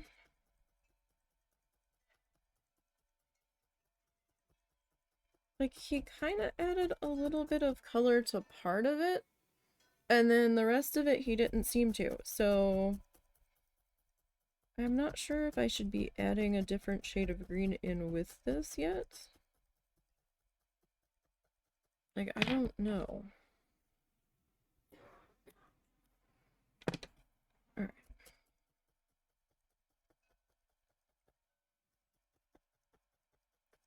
Definitely in the territory of I don't know, Bob. What are we doing? Okay. I need to get some more of this color pulled out here.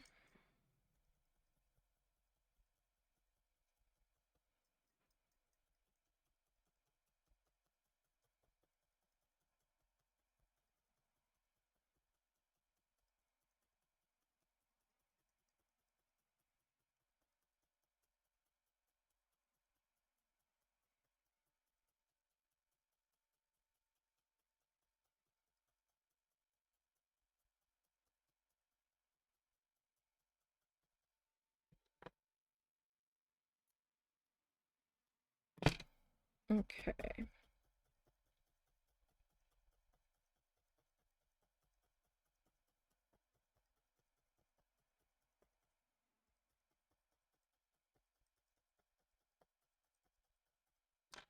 I'm gonna carefully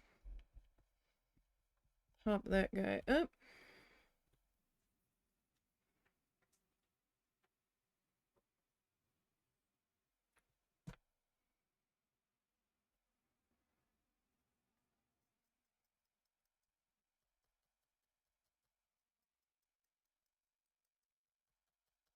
Alright.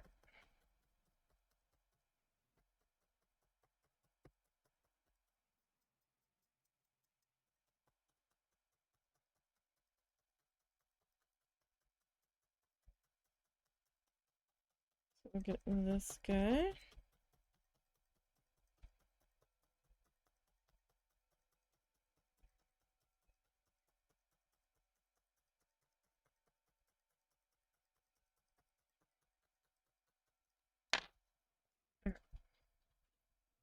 Just for simplicity's sake, I might leave it this dark color.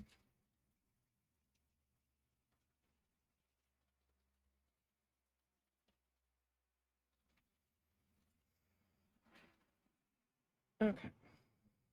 Wasn't quite as thick as I wanted that to be.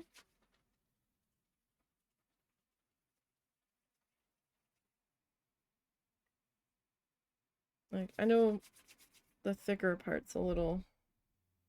It can be a lot sometimes, but...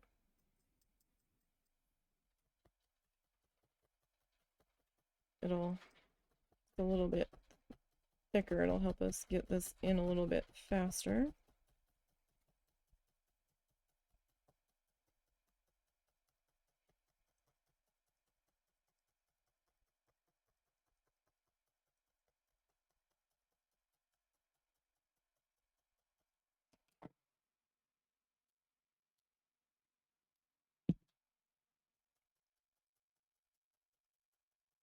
I want to make sure that our little snipped off point is tapped back in.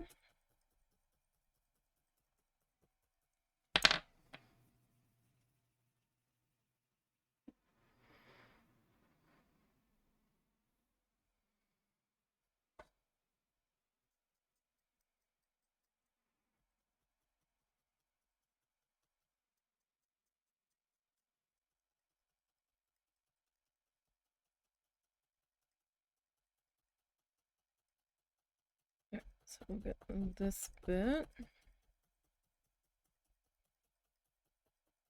worked into there.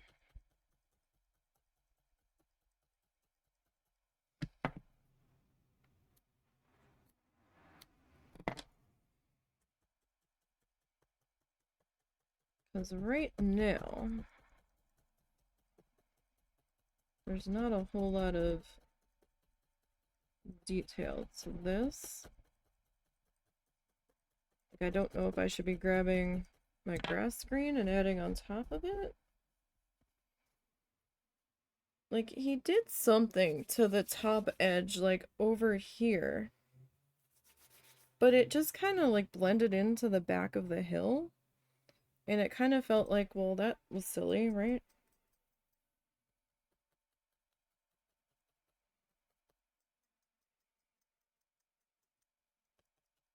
Or maybe I'm just not seeing it properly.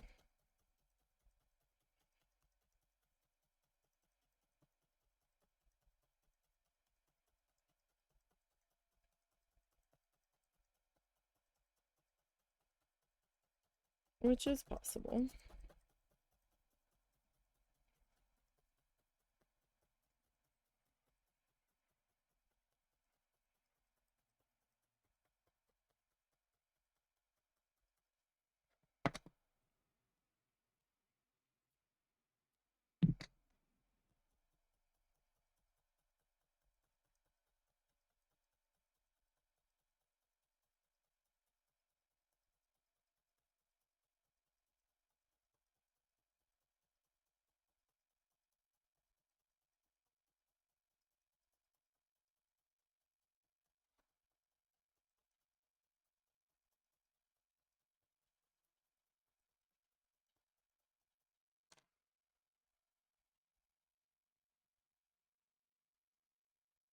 Alright, get a little bit more of this guy.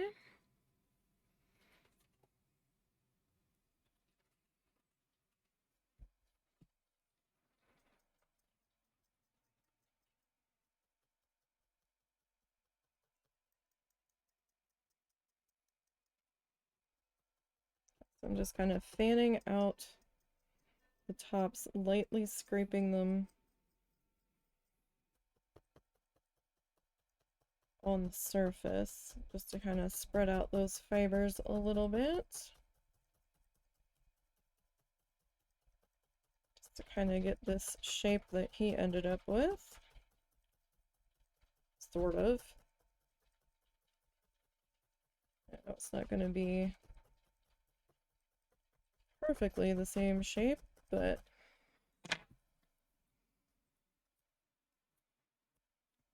we're kind of there.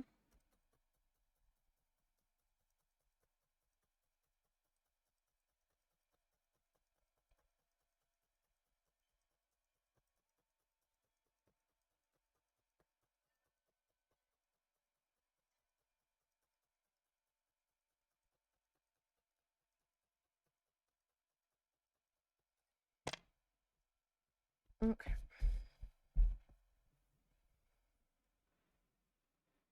So, got another little bit here.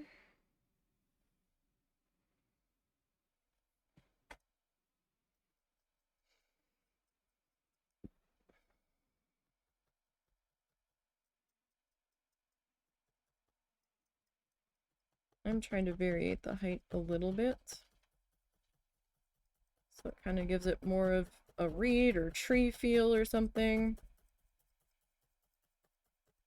Like I said, it's either closer reeds or it's distant trees. I'm not really sure which it's supposed to be.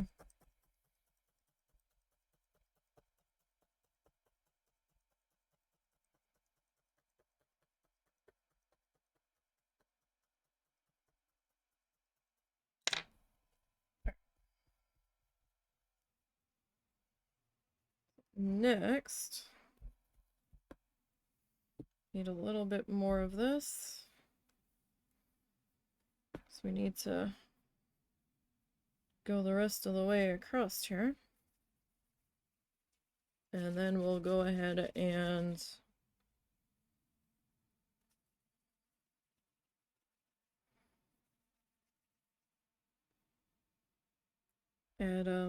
advance this guy.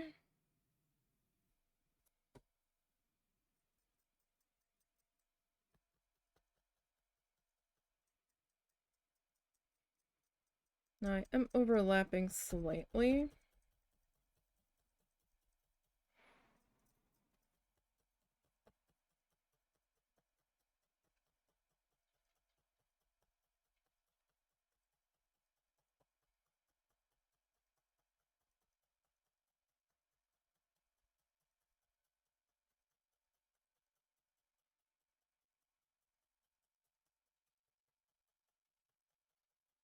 I don't want to overlap too much.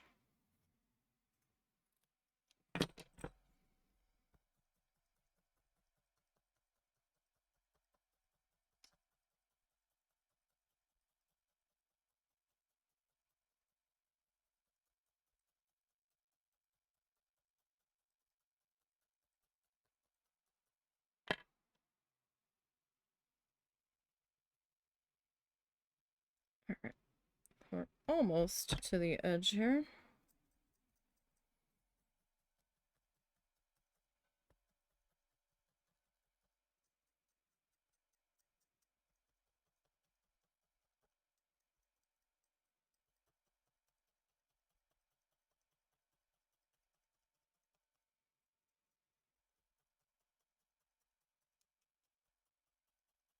Okay.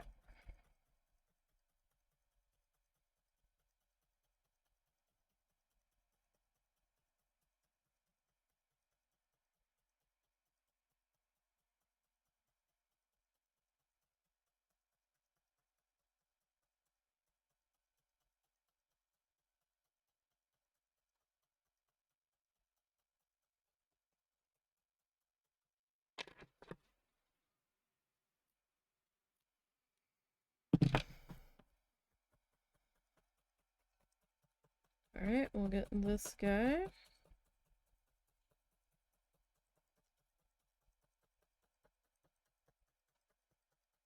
Okay, I'm gonna pop you up. Should have already, but I didn't. Well, that is pretty thick. We're gonna have to definitely trim this guy down pretty good on the back. Okay, so let's go ahead and I'm gonna back up tutorial just a little bit. Wait, did I go back far enough? No. So he tried to add some color in there, but it wasn't really sticking. See?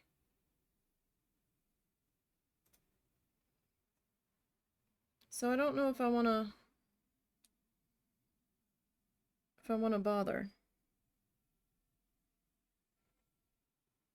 I think it kind of looks better in its darker state because you really can't see it because it blended in with the background. Alright, so he did kind of come in and add a waterline on the edge there.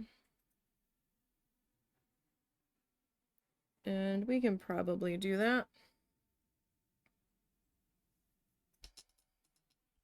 Okay, so waterline.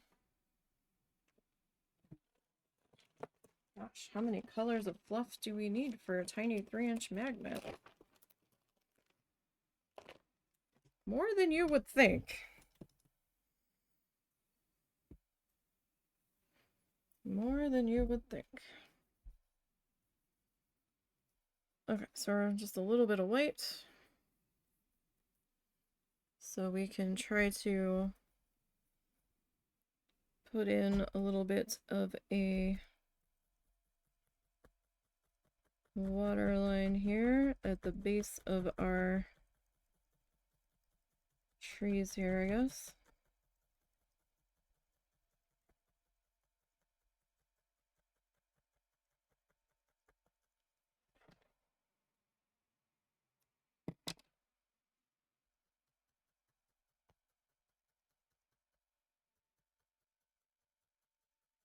Well, KofiBot's having fun in the chat.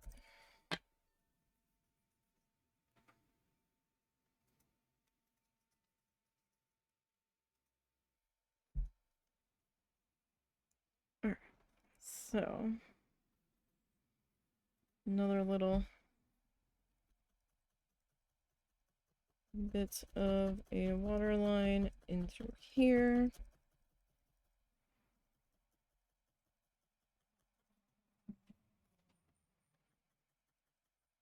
Don't want it to get too bunched up. We don't want it too thick here.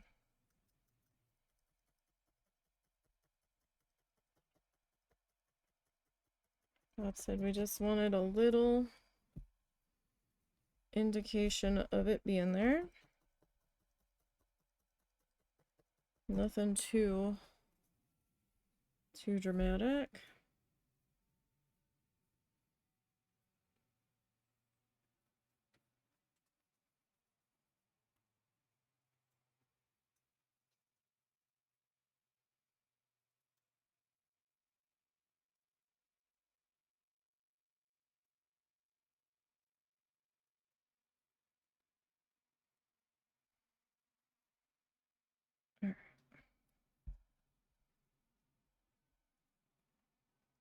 We're running out of real estate here, so I hope he doesn't have anything too dramatic left.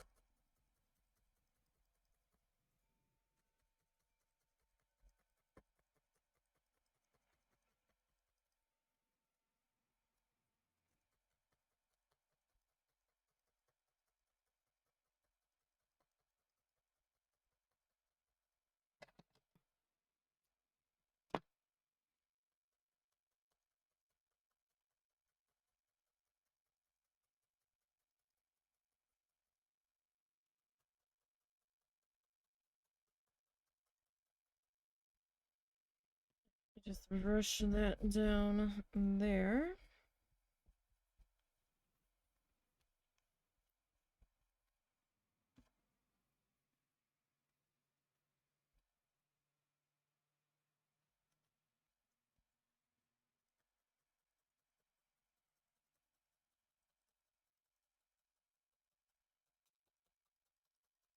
That might get covered up that I just popped in there. Okay, so we got a water line.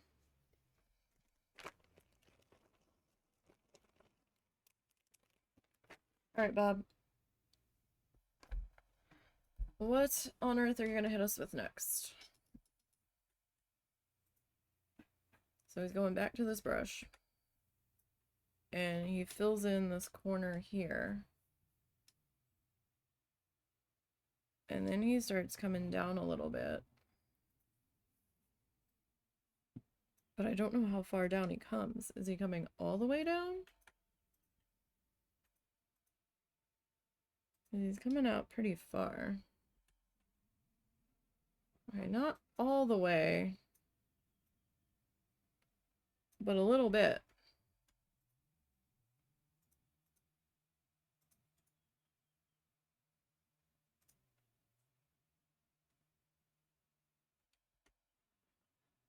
Okay.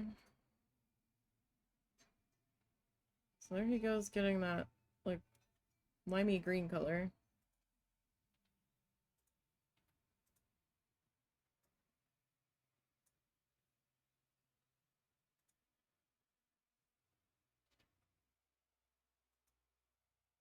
And he's kind of feathering it in a little bit.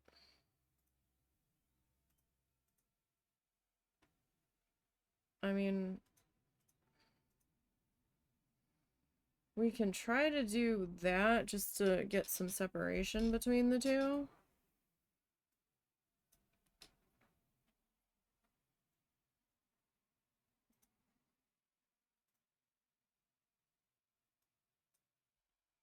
Okay, I thought he was...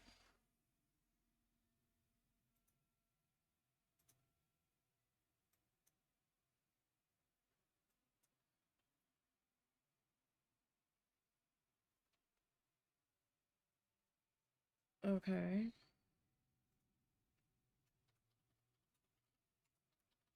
Alright. Okay. So we've got that. Another bit of water line. Okay. So. Oh boy. Okay. Alright, so we need to...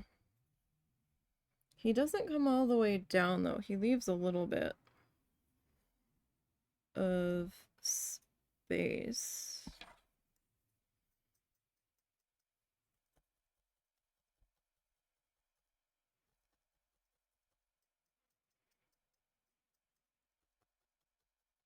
So I'm gonna try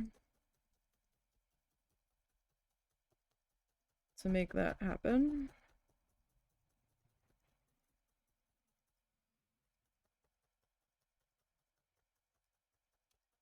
Might be a little trickier said than done doing it this way, but we'll give it a shot.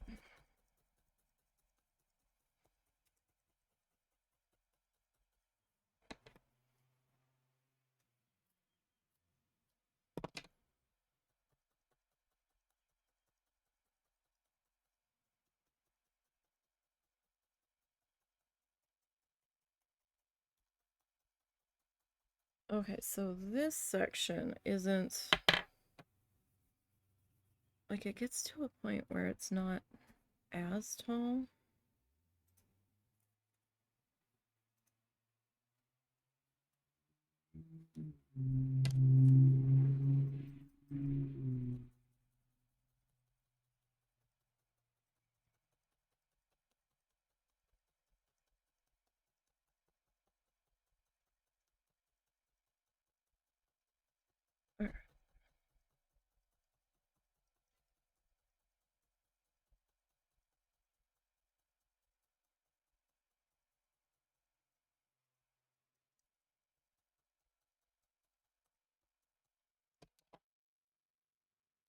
Get this tiny little bit snipped there.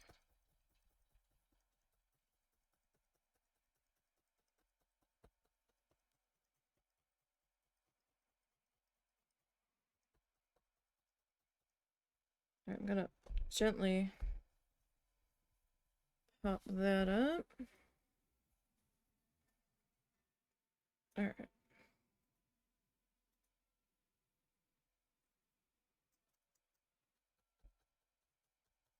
So I'm gonna start to get this worked into here. I might need to add a little bit more of our watercolor down into there because it feels like it's a little thin in that section.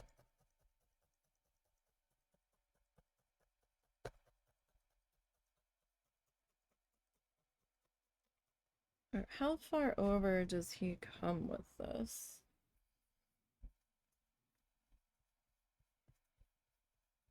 You can actually see on the back where it looks a little bit thin in here. Question is, where is that color? It's buried all the way at the bottom of my pile of bags here.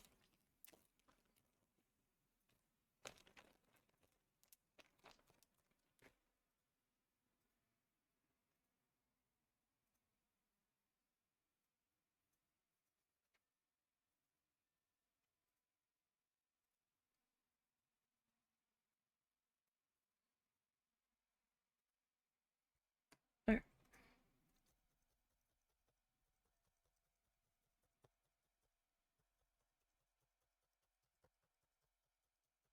We'll get that kind of filled in there.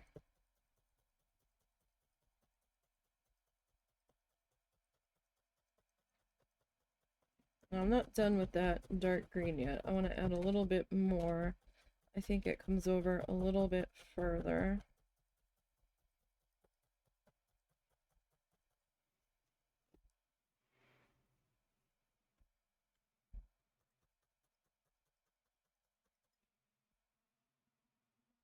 All right.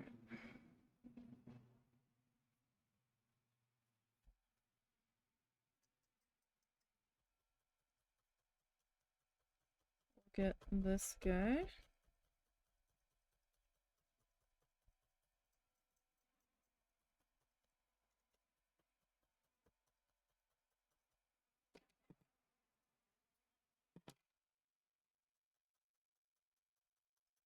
Get him all worked into there. I feel like this should be a little bit more even, though it's kind of not. It doesn't have to be. But my brain's like, it's a little all over the place. Alright. I'm gonna grab a little bit more fluff, or dark green fluff.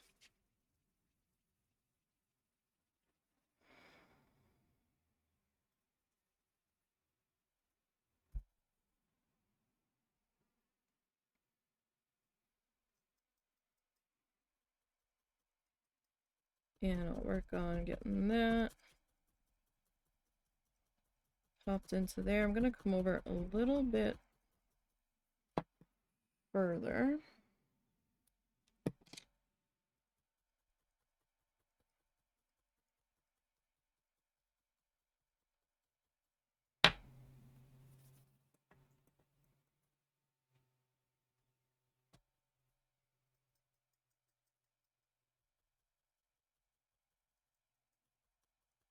You can see a little bit of water back there in this like little crook.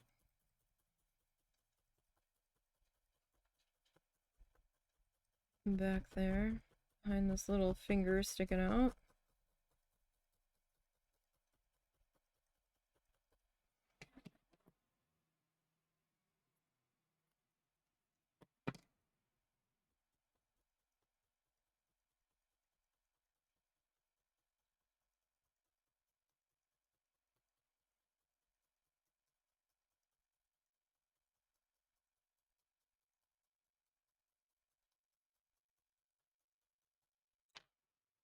Okay, go just a little bit further, I think. Not too much further. This one might be enough.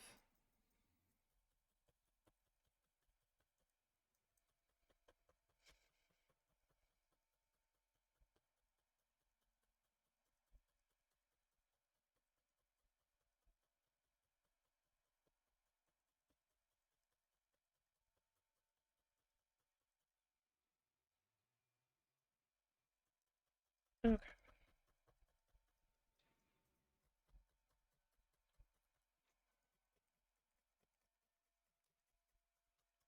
Get this guy popped into here. He's not done yet, so I'm not gonna put our dark green away just yet. I have a feeling there's either a big shrub or something gonna happen over here. Alright, I'm gonna grab my lime green.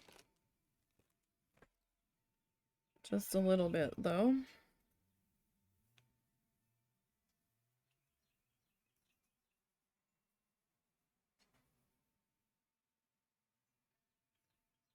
It's probably too much.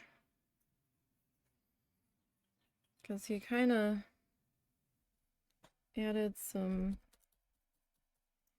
like tops to some shrubberies up in here.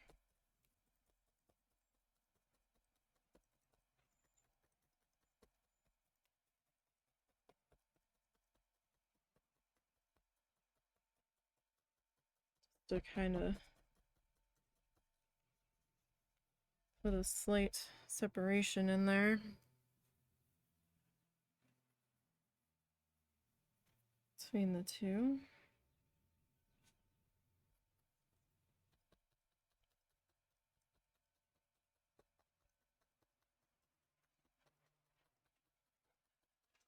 So get that kind of popped into there, and he kind of brings this color down a little bit further.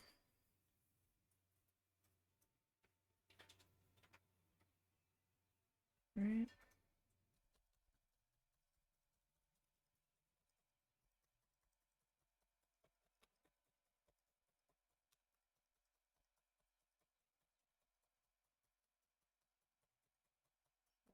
That kind of put into there. It's a little splotchy, but it's treetops, so I think we'll be okay with that being a little bit splotchified.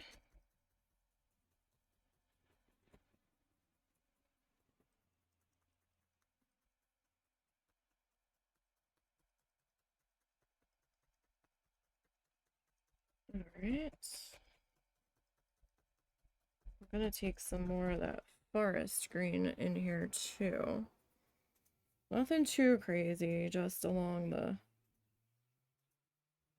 the bottom edge in there.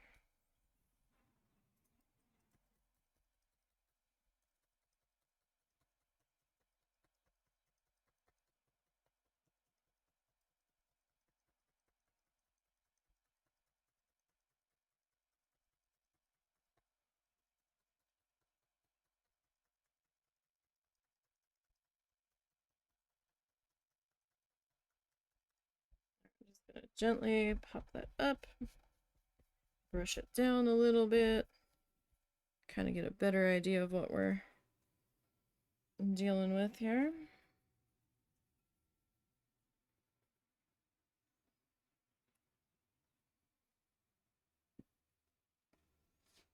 Get a little bit smaller of a piece there.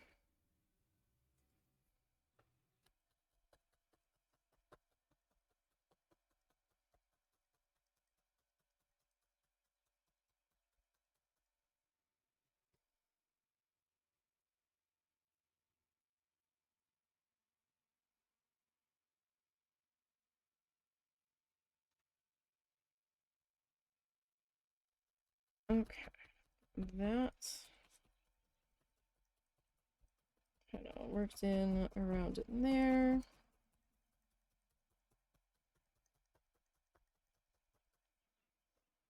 All right, I'm going to take a little bit more of this, even though I'm not so sure there's too much of a point.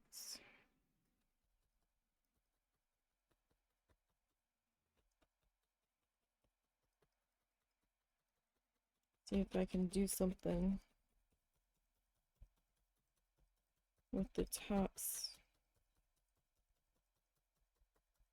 of these trees in here.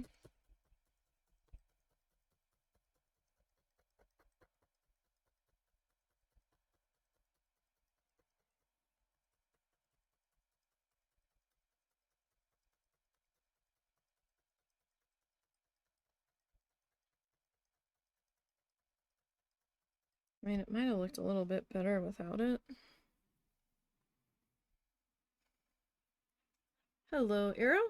How are you? I hope you are having a good day. Sorry it took me a minute to look up. I didn't want to stab myself here. I hope you are having a good day. Welcome, welcome.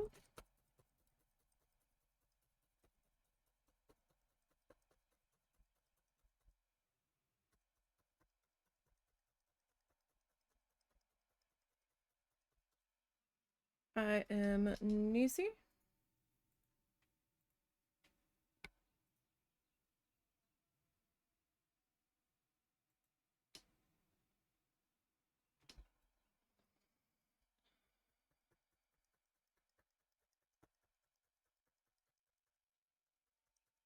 I'm not really sure this needs to be on here. It doesn't really look like it's doing much. You're fine. How are you? Everything okay?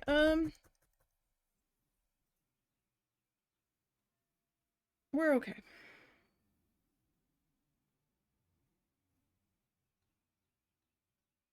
We are working on a magnet. We are following a Bob Ross tutorial, but instead of paint, we are using acrylic yarn that we have prepped.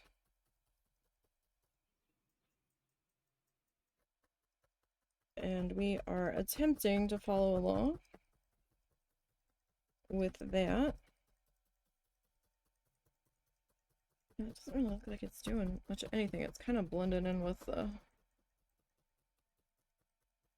hill, which is kind of what I thought it was going to end up doing.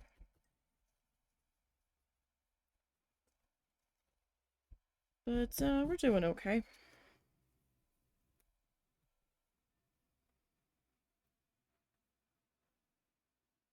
So what brings you by? We are working on a 3 by 3 inch square of felt. So I know we're zoomed in. It might be hard to see or realize how tiny we are working. These are like a super tiny pair of scissors, so I guess for reference, this is a 2-ounce bottle of craft paint. So it's about the size of that. And once we get done the needle felting part, we will then make a frame. and mount this guy on the backing for the magnet. So we're gonna take this little square, we're gonna paint it with like a wood color, and we're gonna cut this guy out, fit him to the square, mount him up, and then we're gonna make a frame out of these guys. And then it'll be like little tiny mini painting for your fridge. Oh, we're in an ad break.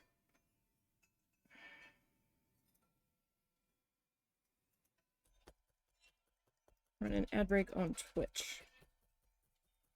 For anybody that's watching on YouTube later.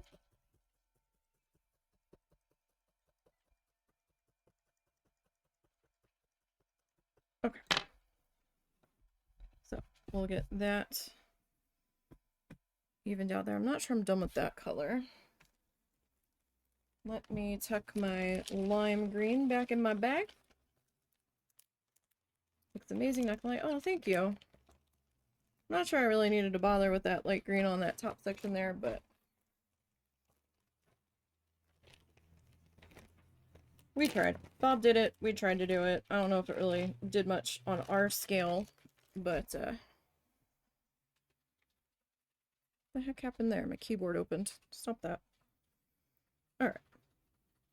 So, we've done a few of these. This is our 6th one. We're currently following along with season 31, so his last season of tutorials. I decided we've done a little bit of Bob before, where we followed along with painting. We've done larger needle felting following his stuff. I was doing some 8x10s for a while, and I was doing a giveaway at a farmer's market, and I had some people be like, oh, well, what if you put some magnets on the back of these, and then you could just hang it on your fridge? And I was like, huh, that's kind of big, though, for the fridge, like the 8x10 ones. But I was like, if we worked it smaller, maybe, I don't know how it would come out smaller, but maybe we can actually get a little painting out of it. Some of them come out better than others. I wasn't happy with the last one that we did. I wasn't feeling that one, but you know, some look pretty good. And I can't quite duplicate all of the colors that Bob can, but we try. We try. On Mondays we do some sort of painting project. We're currently working on a mandala that I modified a stencil of. I added some extra bits to it. And all of the most of the live streams I try to archive over on the YouTube channel that I have. Same name as here. So if you ever want to see the other parts of a project, we've got several playlists over there of different things. We game a couple days a week. Right now we're currently playing Coral Island and Planet Zoo. Alright, so let's advance this tutorial. And we'll see. So do you dabble in crafting or arting of some degree? Or do you just like to watch other people do it? You have a big talent for the art, but you really love to watch the press. Oh, nice. Oh, thank you for the follow. I appreciate that. Sometimes you just kind of have to find your thing. Like, husband's good at the digital. Oh, no, you're fine. You're fine. Husband's better at digital than he is physical. I'm better at physical art than I am at digital. So, like, he's done the emotes for the channel and the little pop-up thingy there. Alright, so he's putting... He really likes this technique on this one with this brush. So... He's gotta be getting... He's only got like 5 minutes left on this tutorial. I don't know what else he's planning on doing here. Okay. So we have to do the same kind of thing that we did here over here.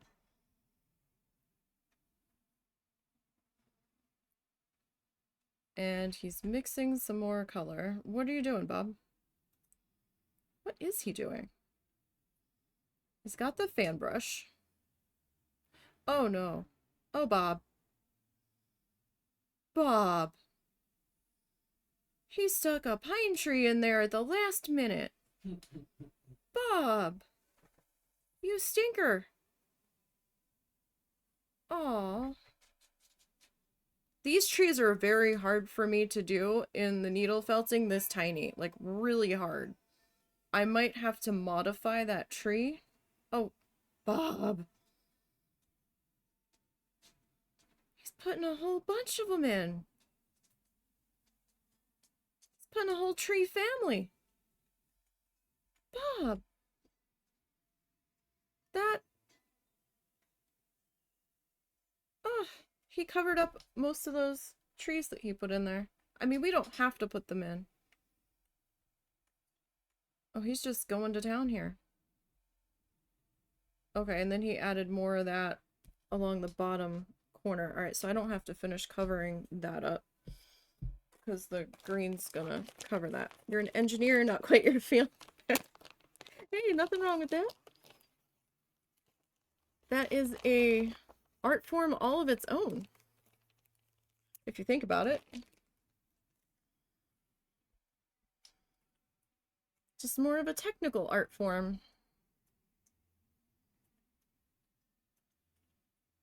What the heck?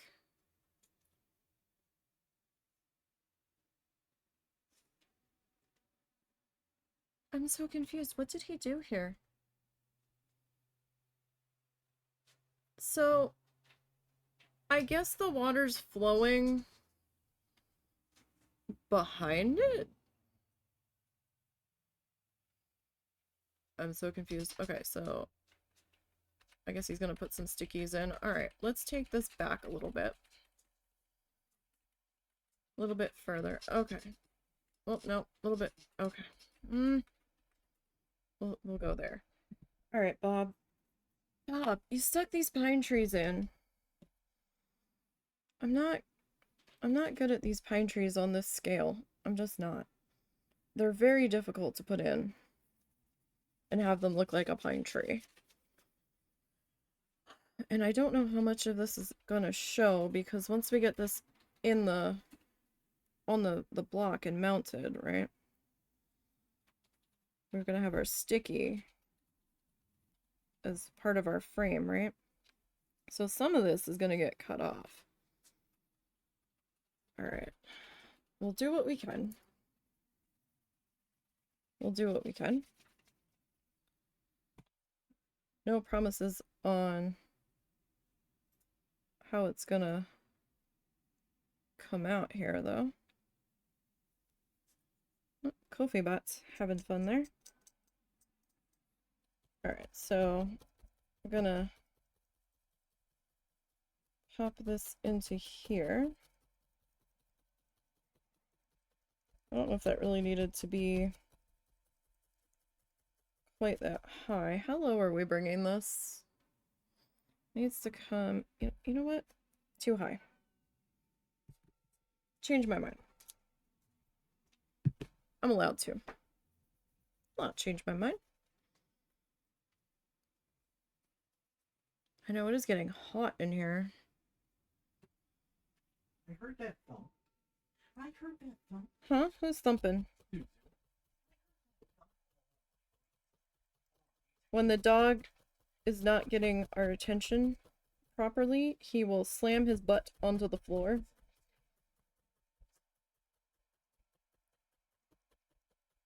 And it makes like a little thuddy noise on our floors here.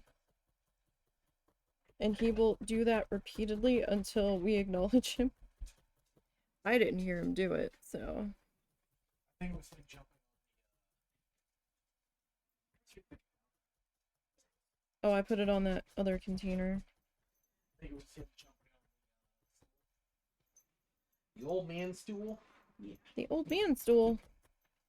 He's a little guy. He's like maybe 20 pounds. And our bed's kind of high, so we have an ottoman, essentially, for him to jump up on. I'm gonna modify this slightly. Bob says it's our world, and we can do what we want. We don't have to follow his to a T, so I'm gonna modify. So he's a corgi mix. He kind of has the Pembroke corgi coloring, like the tan.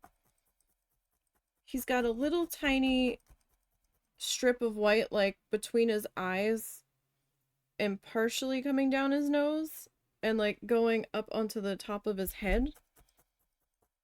And he's got a little bit of white fluff on his feet. Let me see. I might have a photo of him. Just give me 1 second, if you will.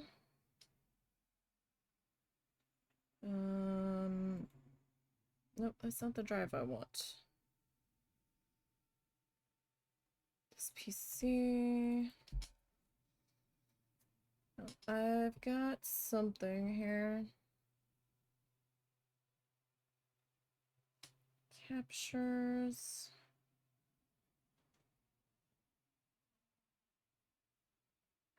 The heck is it?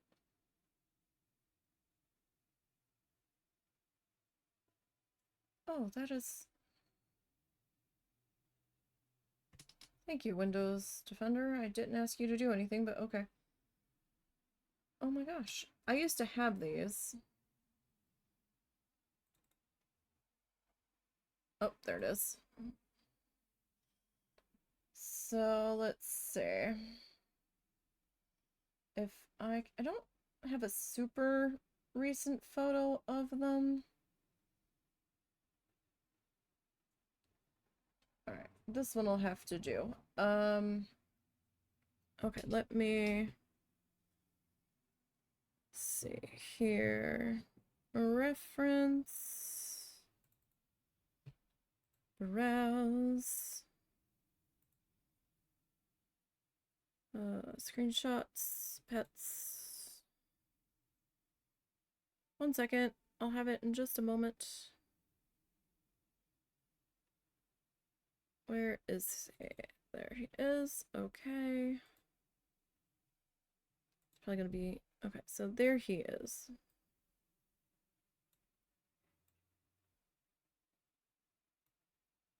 So he's a sassy guy. He's... That's a much older photo. That was taken several years ago. He's probably... I think he's around 13 now. I've kind of lost track. I'm such a bad pet parent. But,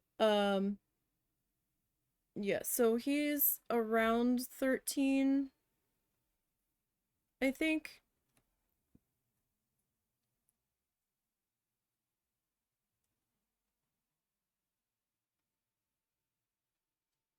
He's a sassy old guy. And he's got a little bit of white on his chest, too. His brother, passed in, let me think for a minute, in September. So we have him currently, and the mother-in-law, it's her house that we are staying in, but she's not here right now. She's traveling with her sister. She had taken in a dog from one of her other sisters, and as like a rescue, and he, after his brother passed, he kind of latched on to the mother-in-law's dog as a friend, so when the mother-in-law went back out traveling, we ended up kind of hanging on to to this one, to her dog. So Snuffles. She's, I think, a Shih Tzu. I don't have any photos of her. She's, I think, 6 or 7. I think the vet thought she was around 6. Yeah, it's a tough one. I mean, I've had dogs over the years, and you know, they pass due to old age or medical issues. His was the toughest one though. His brother was the toughest one. For some reason, that one hit me harder than the others.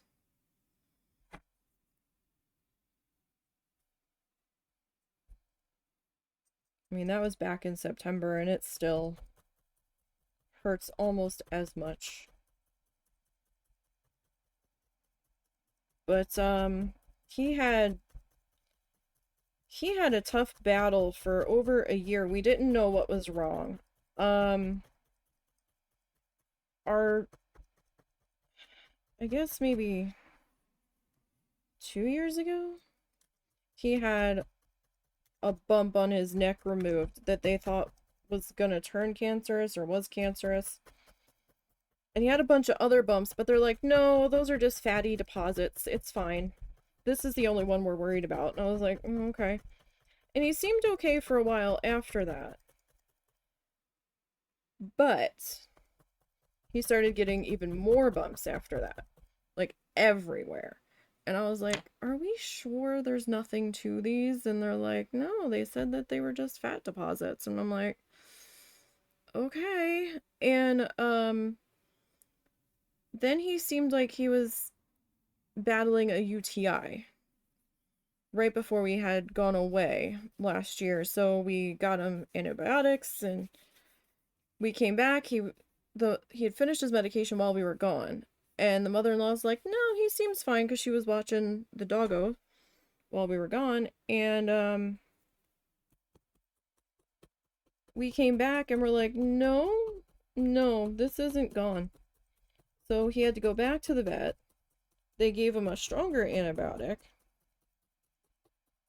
And then they're like, his protein levels, was it his protein? No, his pH levels in his pee, they were like all over the place. They could not get it down. It was too high. And so they gave us special food that we had to put him on, and he only tolerated that for so long. And we bought test strips so we didn't have to keep going down there and paying to have them test it.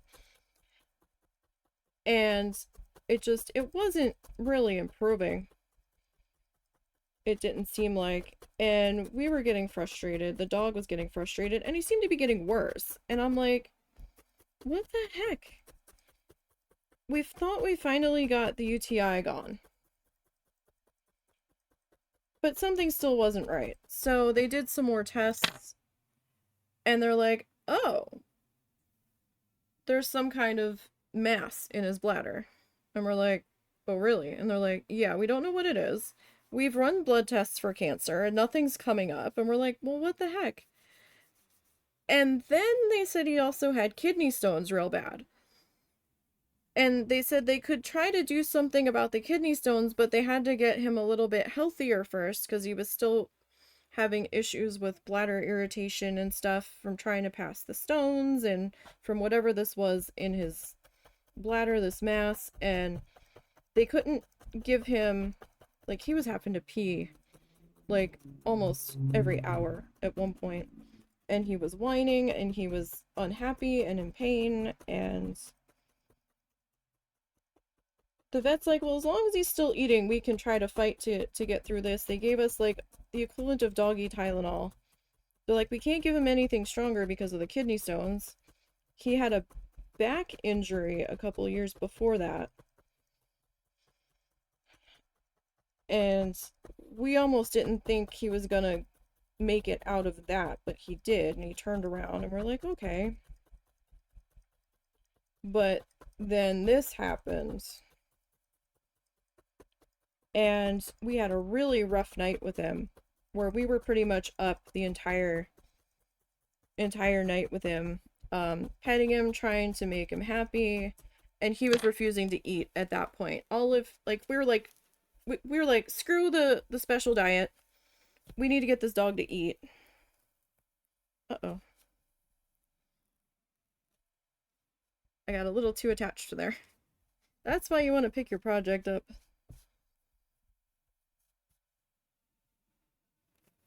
I went a little too long without picking the project up in that spot. And we got a little attached there. And couldn't make him happy. And when he refused to eat, we're like, oh, right. And at that point, it wasn't fair to him. You know, they tell you when they've had enough. And the vet was kind of, I don't think the vet was mad at us, but they wanted to keep fighting for him, and I'm like, he's had enough. Like, he's in pain. He doesn't want to eat anymore. He wouldn't eat any of his favorites. I made rice. We had boiled chicken. Like, all night we were just trying to give him stuff, and he was like, no. He was only drinking water out of my can. He wouldn't even drink it out of his water bowl. So I'm like, you know, enough's enough. We have to be adults here and face the reality of what we're dealing with, even though it hurts super bad. But he was telling us he was done. He didn't understand why he was hurting so much. He was an extra sensitive pupper. He had like a bad reaction to the parvo shots that they would give him.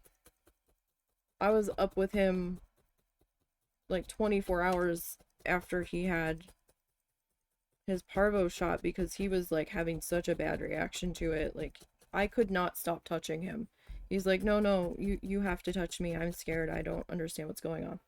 So yeah, it was really difficult. And the vet, I think the vet was disappointed because they wanted to keep fighting. And I'm like, look, I don't have the money to keep fighting, number one. We've sunk so much money into this, and it's not getting any better. It's getting worse. If it was improving in baby steps, I would have kept trying. But Doggo was like, no. Doggo was, you know, the look on his face, you could tell. So we weren't sure how his brother was going to handle it because they were litter mates. They look nothing alike. So, Momo was his brother. And let me see. Like, they looked a little bit alike, but not a tremendous amount alike.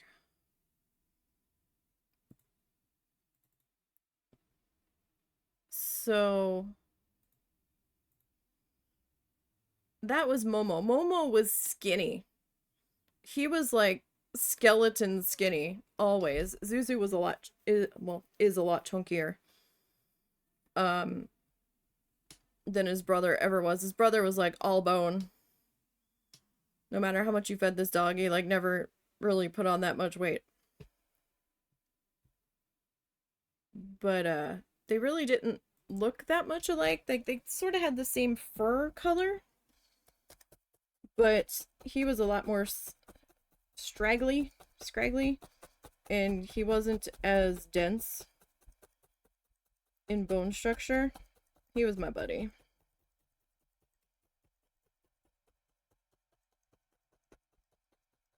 He would sleep with me every night up until his back injury when he couldn't get on the bed.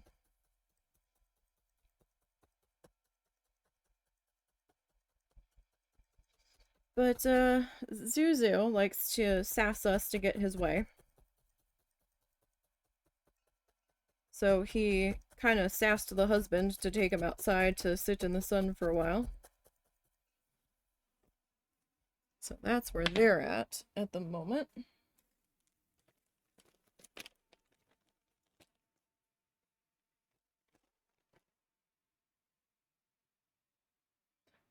Oh, just now I see the message from the mister. Say hi to him too. Oh, I will. No problem.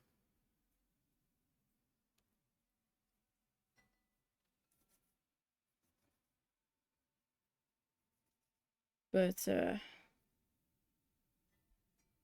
we're just kind of trying to get through each day over here in the chaos that is the United States.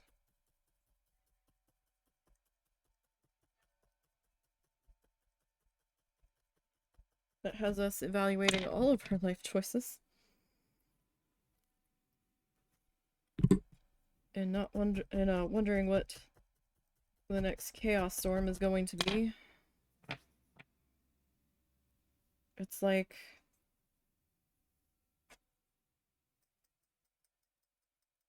a Christmas of surprises that we never ever wanted. Every hour. Sometimes. Oh my goodness. I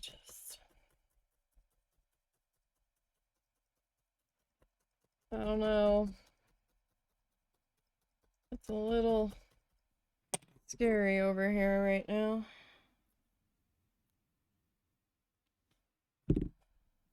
Weird question, but what? Oh, that's okay. So these things on my fingers, they are finger protectors. They're like little fake leather,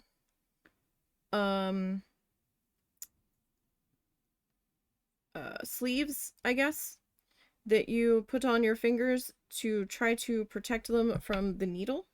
So this is a barbed needle. It has little notches cut into it that grab the fiber and like ram it through all of the other fiber layers to weave it together. This needle is very, very sharp. So it kind of tries to save you from a bad injury.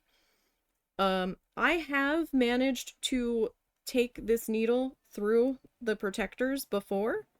I don't know if it's a special talent or if these ones aren't that good, but I have gone through like the tips and nicked my finger through them, but it just like I pricked it with like a sewing needle. It wasn't so bad. And it didn't go too far into my skin.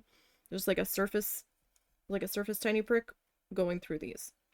So these kind of help protect to keep an injury from being real bad. And these are the two fingers that I have in the way the most. And my toolkit only came with these two. So, it's just for protection. They're called finger coats. COTES. Let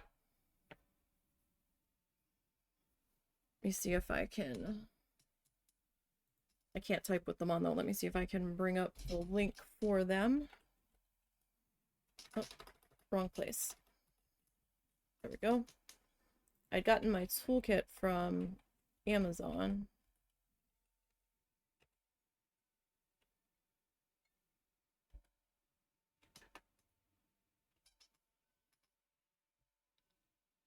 No, that's not it. Those are for like medical. I said ES. Really? Needle, felting, finger protectors.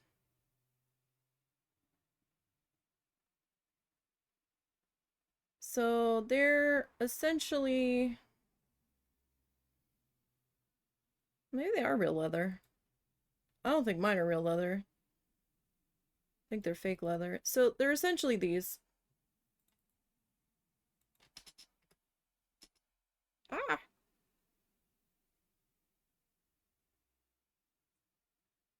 That was a very long link.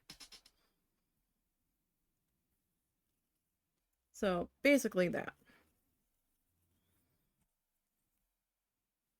In case you need to translate it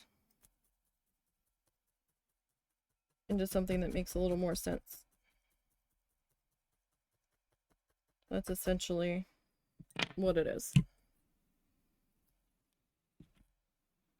I don't really risk stabbing my fingers too much doing this, but on the rare occasion that I make an animal or a critter, then I usually end up stabbing the heck out of my fingers.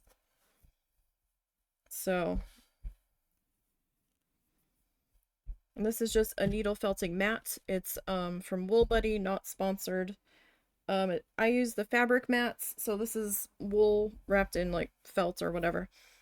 I don't like the foam mats. They're too loud in my ears. My ears are sound sensitive. Okay, let's see. So I just kind of did some tall things that kind of represented a tree there because I can't pull off what Bob's doing. That's just a little too tough in that tiny of a space. And he added that in. We didn't make it as big, but ours is a little different. He's got some more water lines in there. Oh, Bob. Bob, stop adding stuff. So he's adding a tree trunk over there. And then he's gonna assign it. I don't know if I want to add that tree trunk in. I think I'm going to omit it. Cause I don't know. It feels kind of empty without the tree. you think? Yes. Ah, Don't be lazy. Make the tree. I don't want to make the tree. Don't be lazy. Make the tree. I don't want to make the tree. Don't want to make the tree. At least it's only one color, I guess. He didn't go too crazy with it.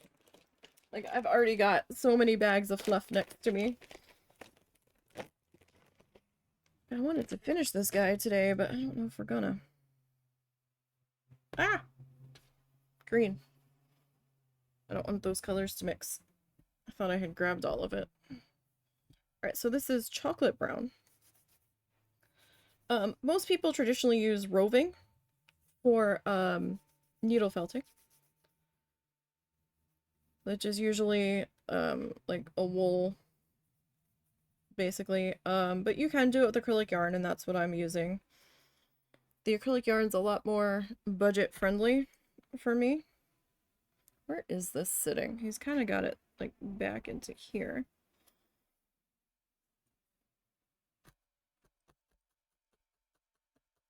Let's see if we can get this guy in here. He actually didn't even highlight this one. I thought it was going to be a whole ordeal. It was going to take me another 45 minutes to put in. Which is why I didn't want to do the tree. But if it's just some stickies,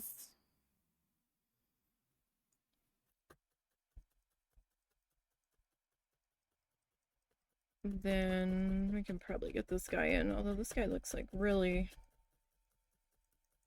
big.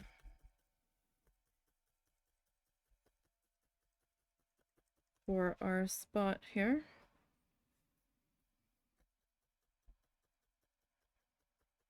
Alright, I'm gonna bring this guy up just to try to thicken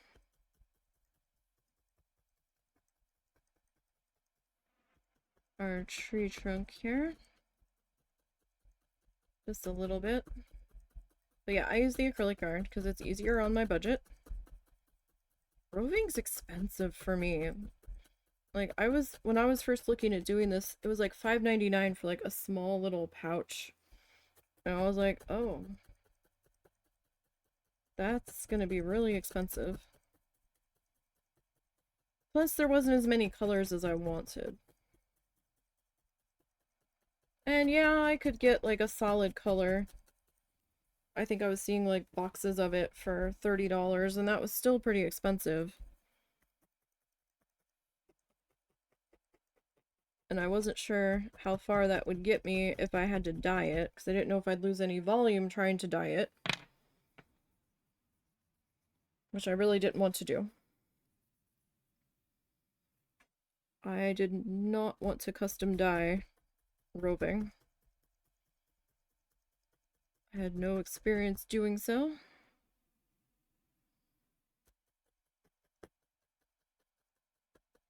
And I really didn't want to go down that rabbit hole.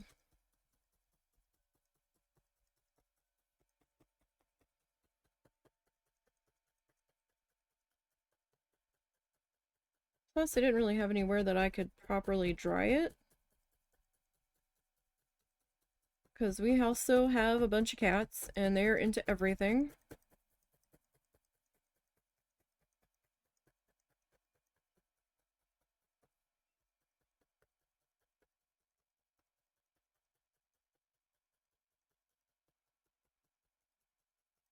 I'm gonna have to get the glue gun plugged in here in just a minute.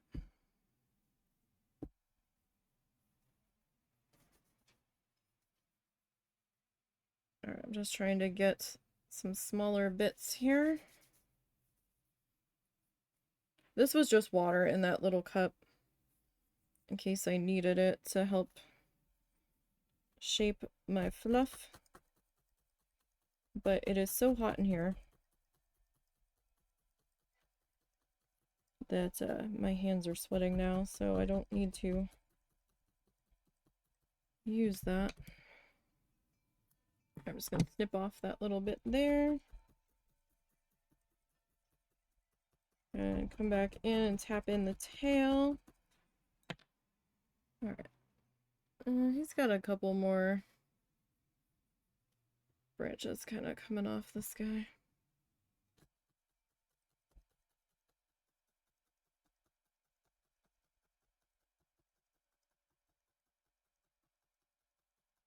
Okay.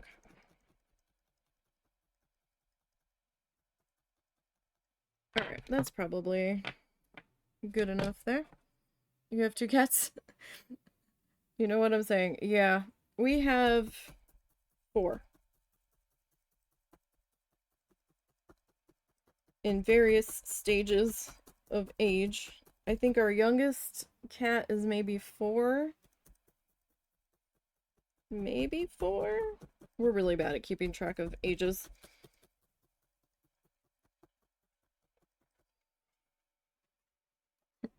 Without the weird emoji. Yeah, so we've got...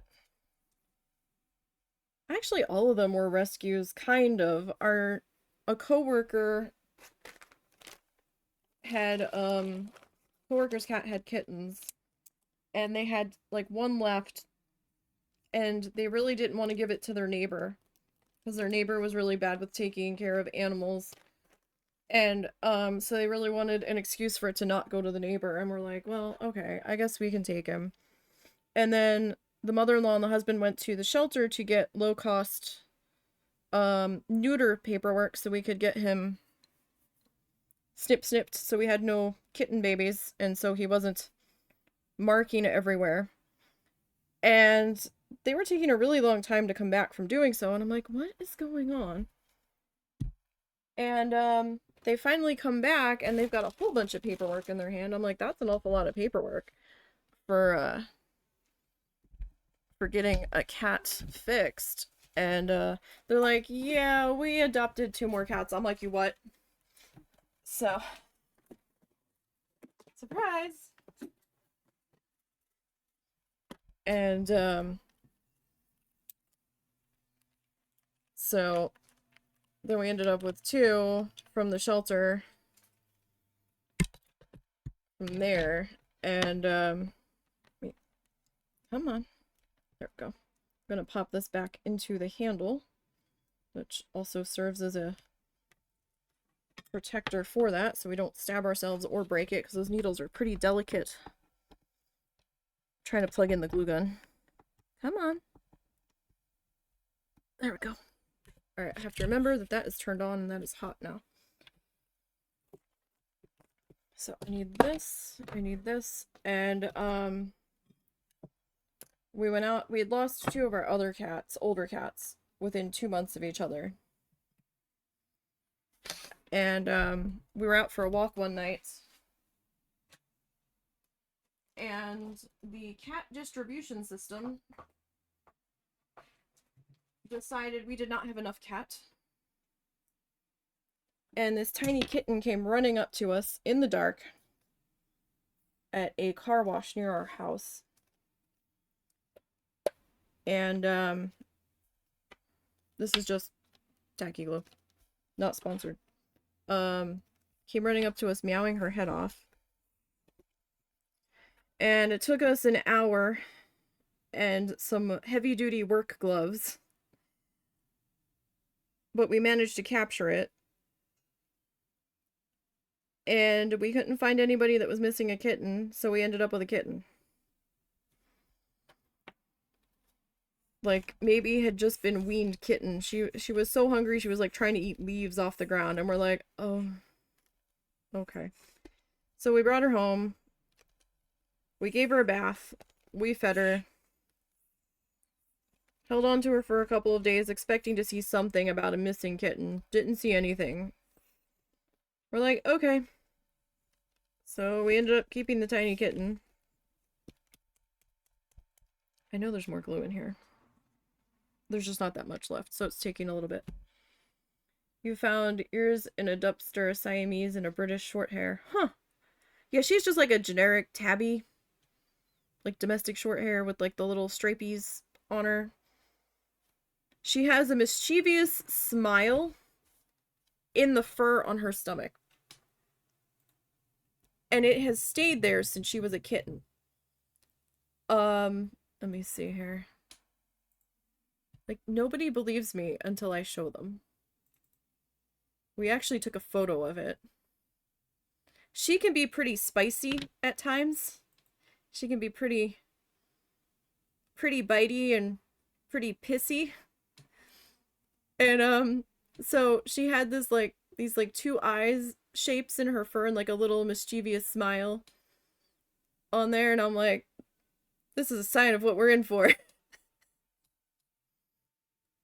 But she looks almost identical to one of our older cats. The only difference is that he has some white on his feet.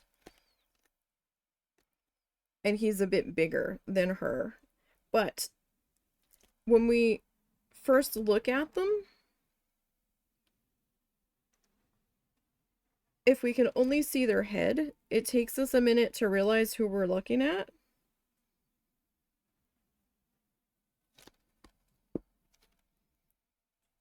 Because their faces look so similar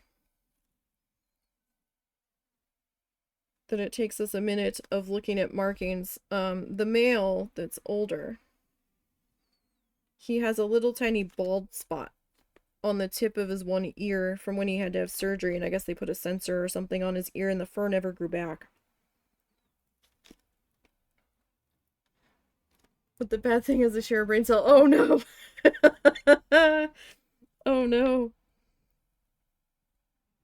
We have an orange cat inside.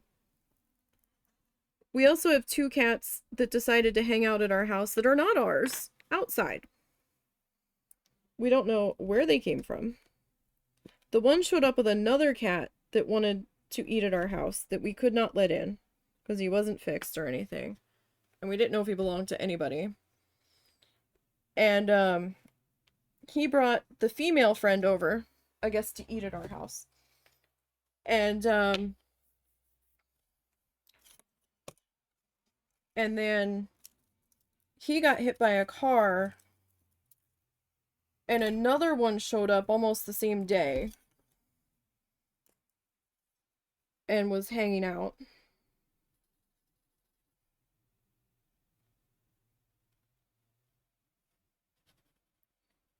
So, and that one's orange.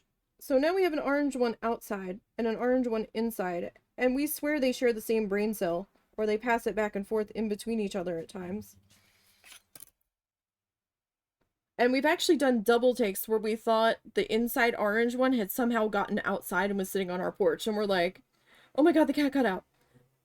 And then we have to look and we're like doing a head count. And we're like, no, he's inside.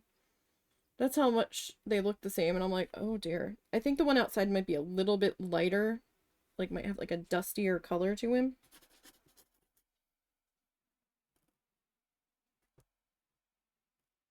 So I'm signing the magnet backing. I'm not sure which side I'm going to use yet, so I'm signing both. And we like flamingos around here. It's our spirit animal. In case you couldn't tell. And so that's like a flamingo footprint. Some of my stuff is signed with like a paw print. But we switched to doing flamingo-y footprints. Yeah. So I'm like, we really can't take in any more cats, you guys. Can we not? No more cats. No more cat, please.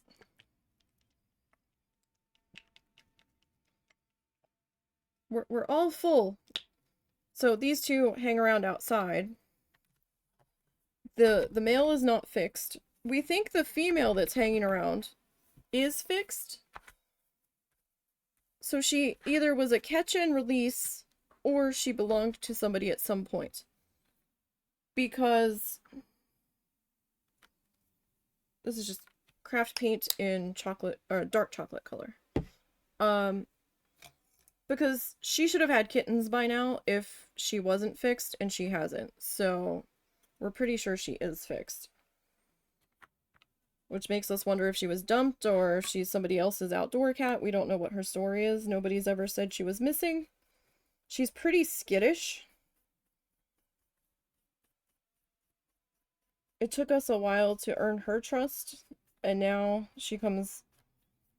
If she hears us outside, she comes running over from our neighbor's yard. She's not our neighbor's cat, for sure. The neighbor was kind of mad that the cat was hanging out in their yard. Because they're not a fan of cats. But I'm like, well, you guys are leaving your one shed open, so I think that's where she's hanging out most of the time. So, I don't know what to tell you. But,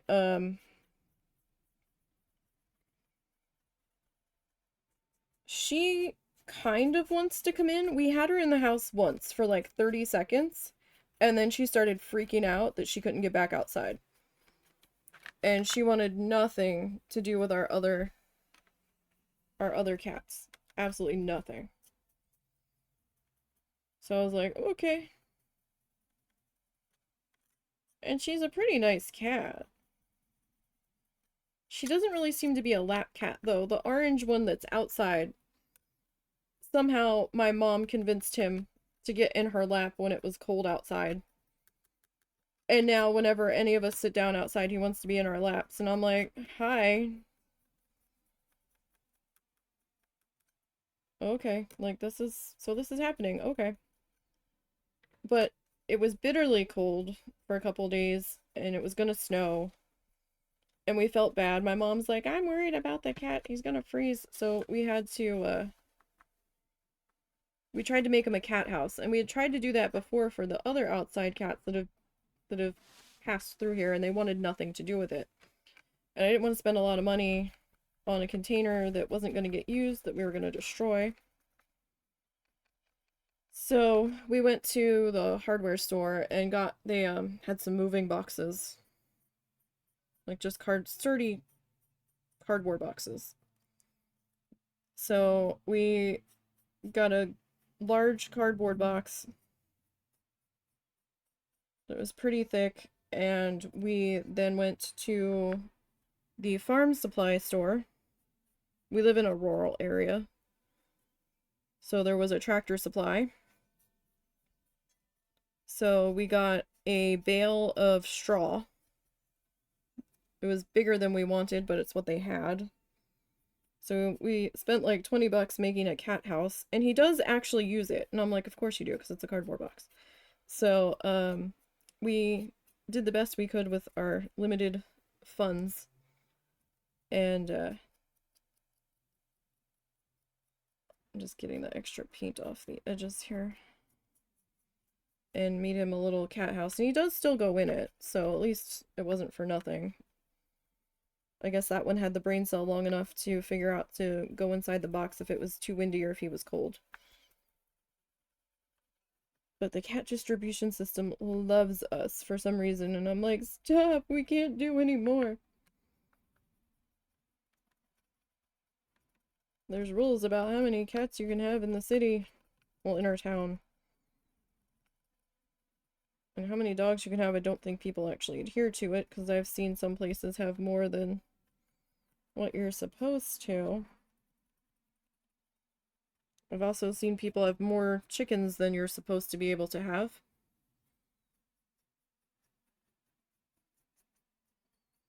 But,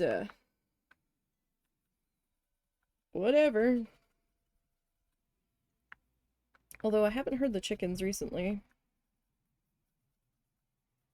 Every once in a while I'll hear them.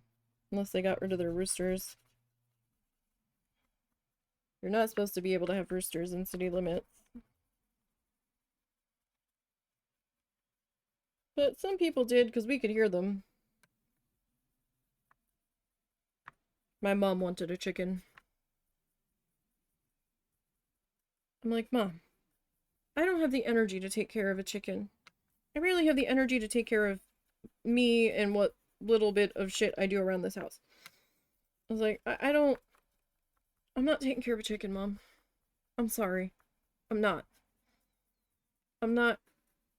doing that. I was like, they're a lot of work. They're not a set it and forget it animal. You have to be constantly checking on them to making sure that they're not sick. You gotta check their food and water every day. You have to clean out their chicken coop every so often. Like, I can't. I'm sorry. I'm being honest. I don't have the energy. Mentally or physically. It's not happening. And she goes, no, I wanted it to be in the house. I'm like, Mother. What is this? What's new in Camera Hub? No, we're not doing that right now. What is this? I'm gonna move you to this other window. My camera suddenly decided it was, hey, there's an update available. Okay, camera. I'll do you later. Let the husband look at it and make sure that's something we want to do. This camera has been all sorts of anxiety. The camera's finally working. I'm afraid to do anything that might interrupt that. But, she wanted the chicken in the house. And I'm like, no.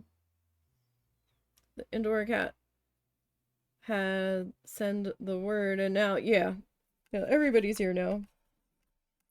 We've got squirrels, we've got starlings destroying our bird feeder.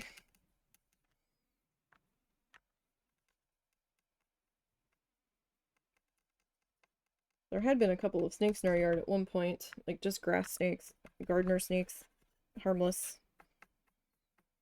According to the husband, I'm terrified of any snake or bug, but he's like, no, those are fine, those are good snakes. That's not one that we have to be too concerned with. There are some in the area. There's been some rattlesnakes that people have seen and some venom icky ones that will hurt you. Venomous. I can't say it right. You get the idea. But, yeah, she wanted the chicken in the house. I'm like, no. She goes, oh, why not? I'm like, Mother, no. We're not having a chicken in this house, Mother. They stink. No. I'm putting my foot down on that. I don't care. We're not. We might be in hillbilly country, but we are not having a chicken in the house. And that's the final word. No. She's like, oh, come on. I'm like, no. I don't care. You can give me sad puppy dog eyes all you want. I was like, Mother, we had a bird get in this house one time through our dryer vent. We didn't have a cage on the outside of our dryer vent. And, somehow a bird, like, came up in through the dryer vent, and we did not know that there was a split in the hose that went from the back of the dryer to the wall to vent it out. We found out when the cats were running vaudeville style through the house, chasing each other from one room to the other, because the one cat had a bird in its mouth. And we're like, where the hell did the bird come from? We're like, how did a bird get in this house? And then, so the lead cat with the bird in its mouth is running through the house. Cat 2 and 3 are chasing cat 1. Husband is chasing all 3 cats, trying to catch up to cat 1 to get the bird out of its mouth. Well, he had like a towel that he was like trying to throw over cat 1 to try to get the bird. He finally managed to get it to let go of the cat, or the bird. And then I had to lock all of the cats quickly in another room while we tried to use a broom to get the bird out of the house because it was still alive. And I'm just like, oh my god. What is this? It's like, what is happening? Oh, it was a thing. It was chaos. Like, why? We do have guinea pigs in the house. That was our compromise. She actually wanted a kitten or a puppy. But the husband and I don't know how much longer we're going to be living here. And we may be moving back to the East Coast. Yeah, Tom and Jerry things, pretty much. We might be moving back to the East Coast. And we did a move once with, it was just the two of us in a moving truck that we rented. And we had 2 cats with us at that point. And they were in a carrier. They had their own carrier. And they were kind of in the front seat with us. Because that was the only place we could put them. In the middle. With like their carriers sort of seat belted in, or I had my arm on them so that they didn't move. And that was a lot. That was very nerve-wracking because the one cat wanted nothing to do with being in the carrier, and we had like a 4-day drive that we had to do. 3-day drive, something like that. And I think it was 4 because we were driving this truck and the husband was really nervous driving it, and we didn't really know where we were going because we were using printed out map directions. As before GPS was really a thing. And now I can't picture going on any kind of trip without GPS because it's so much less stressful for it to tell you what lane to get in ahead of time, especially with the way that road directions change and new exits open, and printed directions might not be as up to date or accurate as we found out when we were going through Ohio. And the direction that the way the printed directions wanted us to go didn't exist. It was closed. There was no way to go that way. I don't know if the road wasn't open yet. I don't know if it was just closed for repairs. I don't know, but we couldn't go that way. And we had like a bare bones first generation kind of GPS that also didn't know what to tell us to do. It kept trying to tell us to go that way, and we're like, but we can't. And we were nervous as hell. We'd never been in this area before. So husband made the executive decision, we're just going to drive straight. He's like, we'll drive straight. Eventually, it's going to have to tell us a different way to go, because we'll have gone so far past where it wants us to go that it's going to have to pick a different way. And eventually it did, but we were driving around in circles for like an hour trying to figure out what the heck we were supposed to do. I don't want to go through that again. But we might be moving out of this state, and back closer to an area that we've never lived in that state that we might be moving to, but it's closer to the area that we lived in for a while. It was a little bit easier for us to navigate around. And we don't know when that's going to happen, and we really don't want to complicate a move with extra animals, because I don't know how we're gonna do that in a tiny car. We're gonna have to, because I would imagine that the mother-in-law would be moving with us. We'd have to, like, split the animals between the cars, because we would, if it's any time soon, we're gonna have 2 dogs and 4 cats, and staying at hotels is gonna be a nightmare, because it's usually max 2 pets per room, and I'm like, it's gonna be really expensive. Like, each of us is gonna have to have our own room. Or adjoining rooms.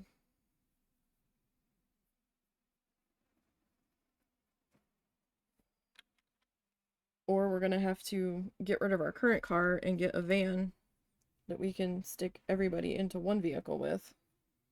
And just, like, sleep in the van. Because it would probably be a 2-day drive. If we're lucky. To get back to where we would need to go. Alright, we're just painting the frame. These are wooden stirring sticks. Like for drinks, like coffee or whatever. That I picked up from Amazon. And the craft paint dries pretty quick on these guys. So we're just kind of getting these painted up here. I realized I put that glue out way too soon. It's going to be dry before I can get to it. Okay.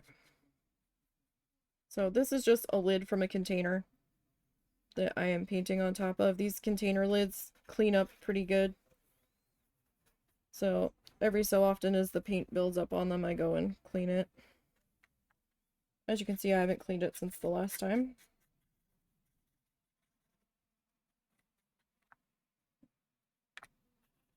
But the problem is, my mom doesn't want to move. And she's with us too.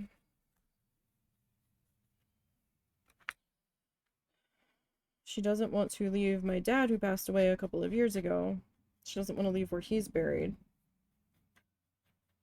And I'm like, you'll still be buried here. It's not a problem. We can get you brought back here. We can make that happen. We had already talked to the funeral home about that we used for my dad in case we did have to up and leave the area. They were like, oh yeah, we can do that, no problem. Like, no problem at all. There's space. But she was like, no. And she's like, well, maybe I can get my own apartment. I'm like, no, you're not living alone. Where'd you go? Your mother wanted to ride to Fredericks. Did you get her, Yes. Okay.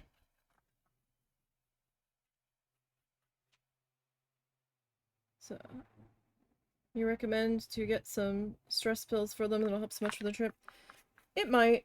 It might. Some of them aren't so bad in the carriers. The one dog liked being in the car. The other one has been traveling around with the mother-in-law in the one sister's RV with them, so she's used to being on the road. But these cats aren't so bad. The other cats that we don't have anymore, the one, she was like, I want out of this cat carrier.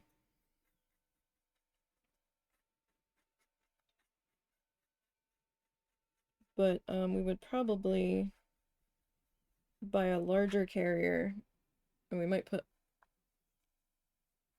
we might need 3 cat carriers. 2 of the males can go in together if we get a big enough one. The other male would have to be by himself, and the female has to be by herself. She wants nothing to do with the other males that up close and personal. There's definitely a power struggle in the house between her and the male cats. She likes the one male cat, sort of. she bosses him around. The other ones, she's like, get away from me.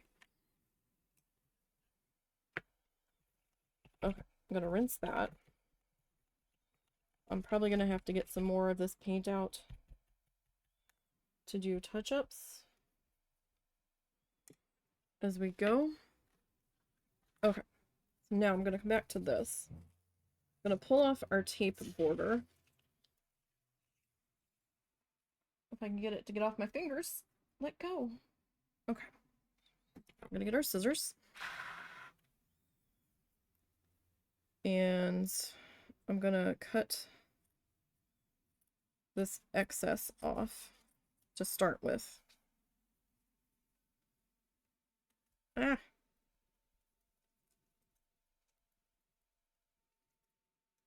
Got paint on my fingernails now. This is why I don't have pretty nails. One of the reasons. One of the reasons is I would destroy a pretty nail manicure with the paint and all of the other stuff that I do, that I use. The other reason is that I can't stand the feel of them on my fingernails. I had like the fake press-on ones at one point, and oh no, I was like ripping them off within like 15 minutes. I'm like, get these off of me.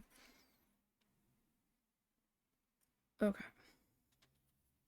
Seems to be pretty dried there. Alright, so now I'm gonna line this guy up. Okay. So now we're gonna do this. Oh yeah, so back to the original point. We compromised and got her guinea pigs because they don't have as long of a lifespan as a cat or a dog. So I figured if we had to move, it wouldn't be so bad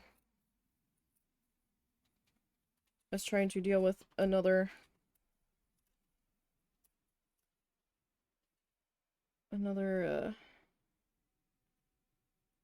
puppy or kitten or whatever.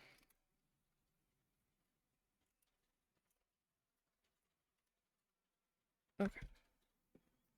So we've got that trimmed down to size. Well, mostly to size.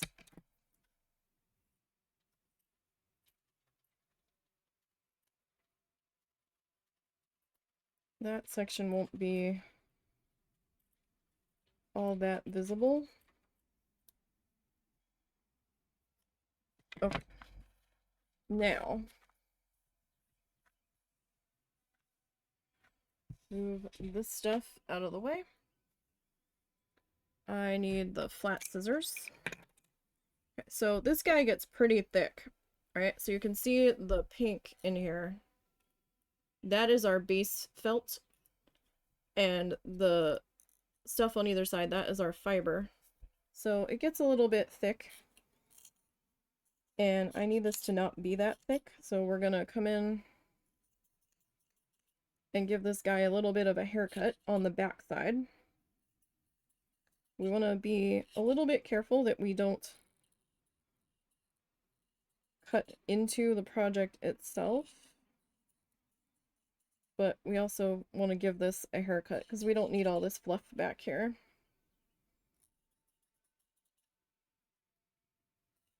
We can do without that.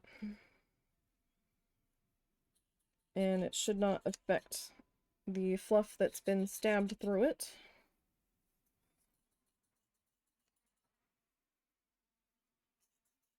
You can kind of see the vague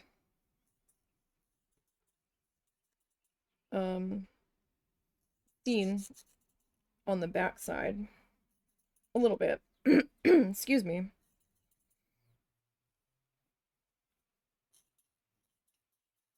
Alright, so get this trimmed up here.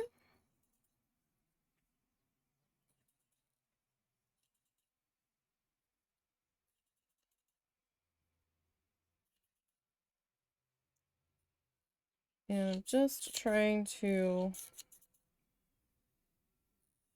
get like the worst of it cleaned up here. It's not going to be perfect, but that's not so bad. Okay. A little bit of a fuzz storm there. Okay, so now I'm going to take, which side do I like better? I like that side better. Alright, so I've got my tacky glue.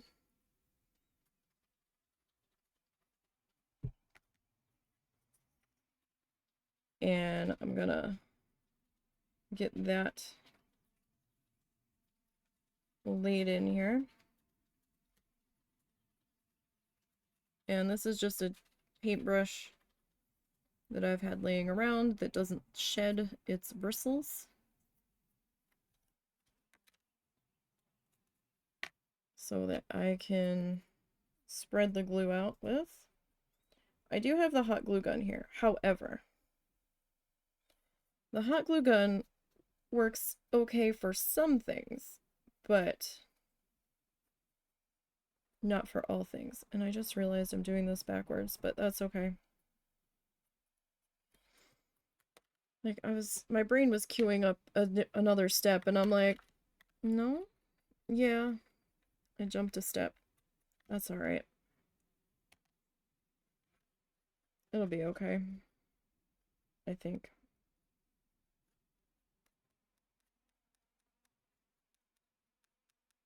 I skipped a step. So the tacky glue works better for some things than others.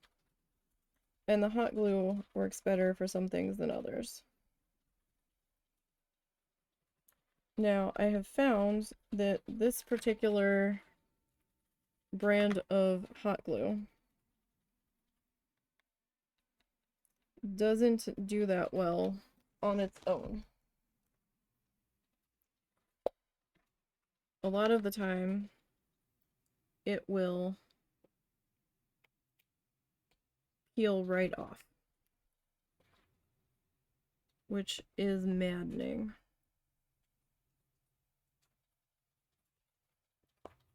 Oh, goodness. Where are... Never find anything when I need it.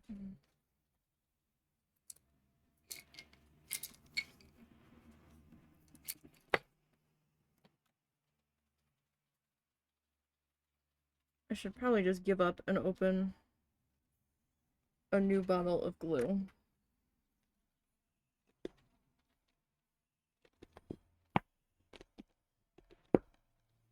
But there's still some glue on here.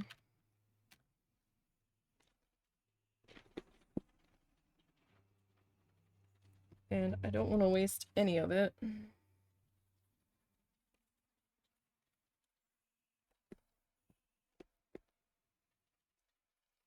Although at this point, I don't know how much is left in here.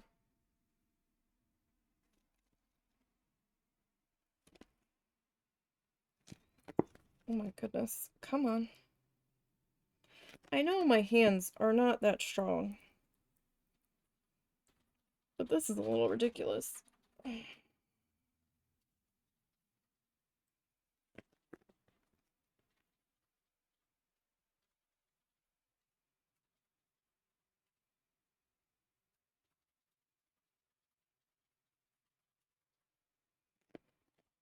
My goodness, like the nozzle's clogged or something, because it doesn't want to come out.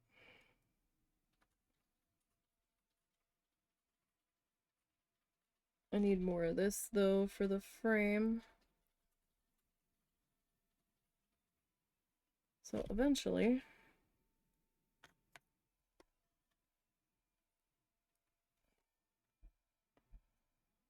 I've got way more of this glue. I might give up on this bottle after today.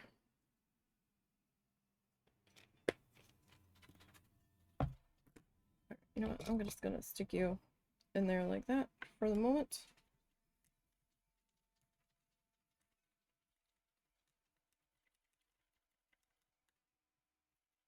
My brain's trying to hurry, so I'm skipping steps. Okay. So I'm just gonna spread this out.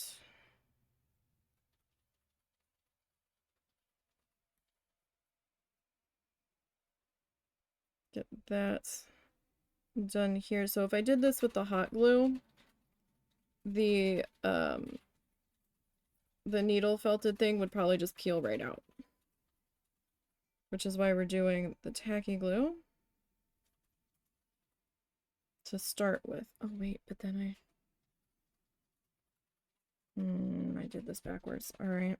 I very much did it backwards.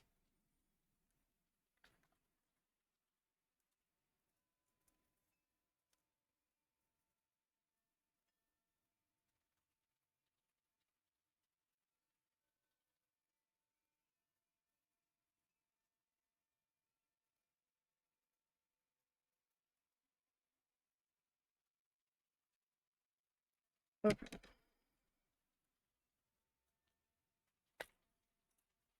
So I am going to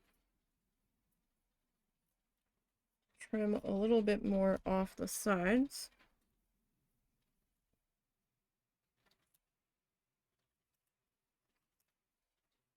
Carefully.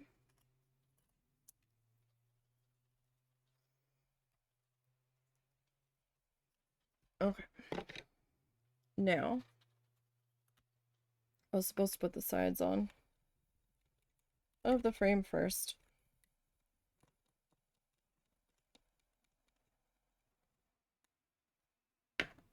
Okay. So, let me rinse that. I need to get my X-Acto knife.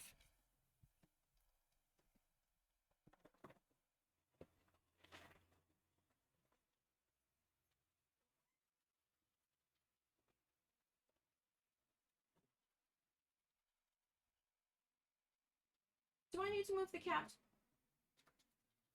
Do you want to be in your bed? You look so sad. Do I need to move Cow? Cow, Cow. Hey. You're in the doggy's bed. Come on. Beep, beep. Beep, beep. Thank you. There you go. Hurry up if you want it. Because he's going to get back in there. Alright. So.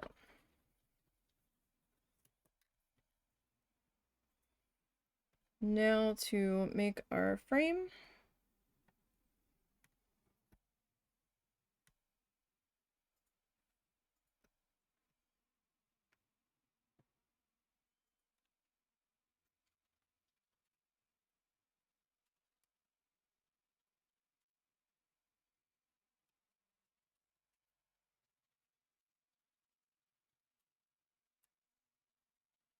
Don't think that is deep enough for me to see. Alright, I'll try that.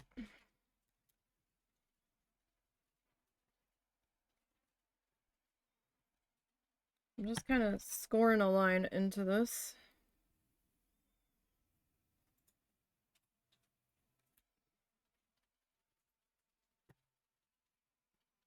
Nervously scoring a line into that.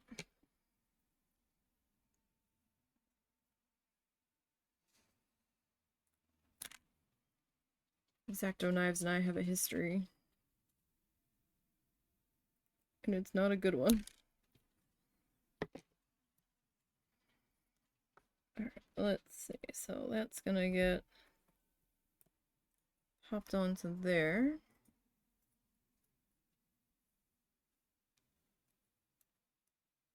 Okay. So I'm going to need a secondary.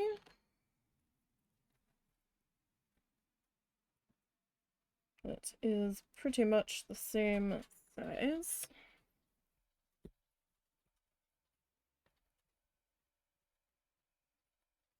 So I went with these wooden drink stirrers because they looked small enough and thin enough for me to be able to cut with a pair of scissors.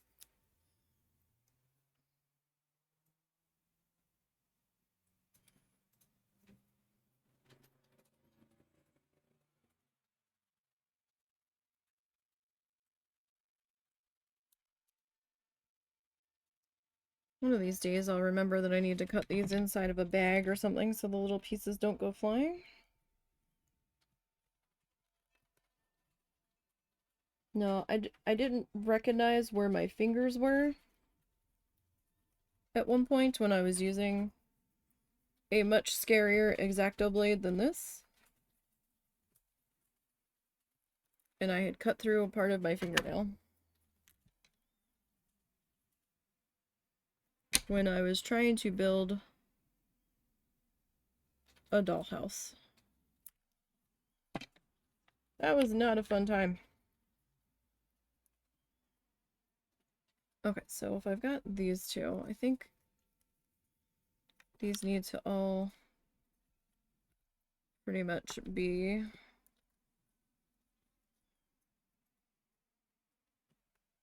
the same length, right? Well, it's gonna be a little off. Okay, tell you what. We're gonna have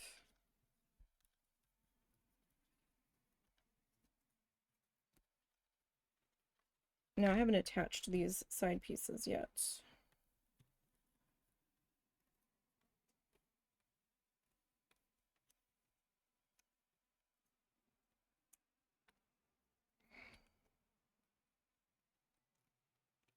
Okay, so approximately here and approximately here. It might be a little over.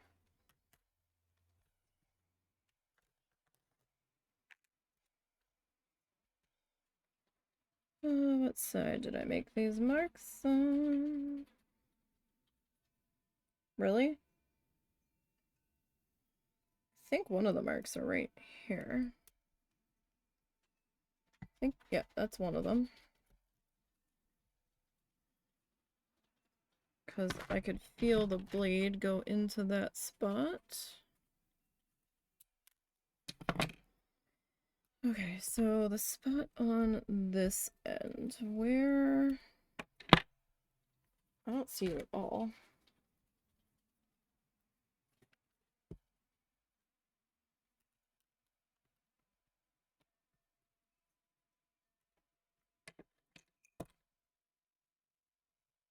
Behave, stuff. I was using a pencil before. And I didn't use one this time.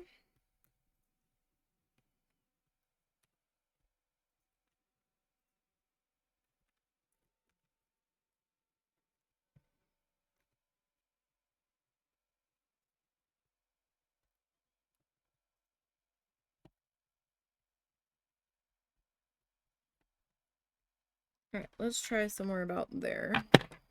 If it's a little short, we'll have to doctor the corner with some hot glue. Hot glue's good at that, and I can paint the hot glue if it comes to it.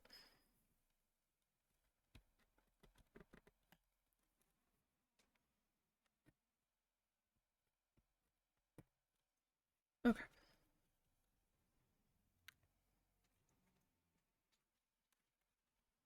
So I've got a score mark in here.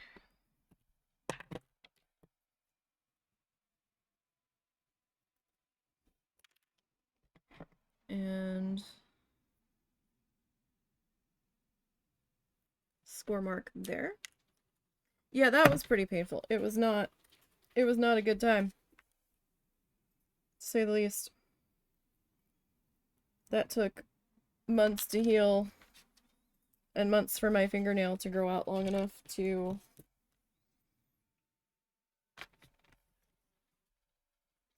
fix that.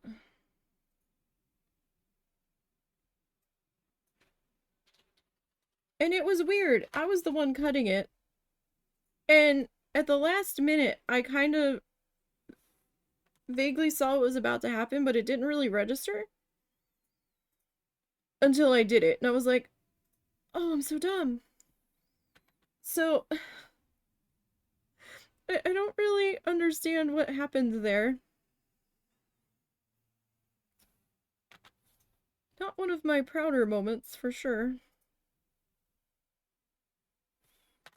It's okay if we get some bleed over.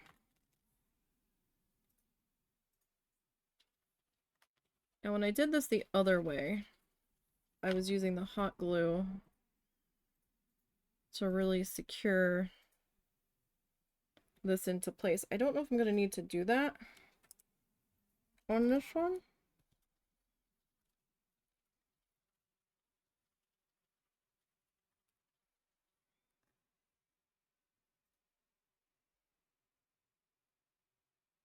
Okay, this is this side.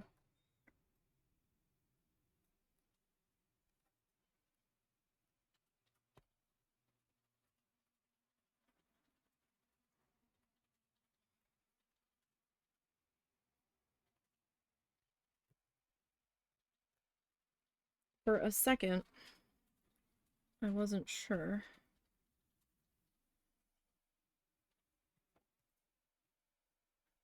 Which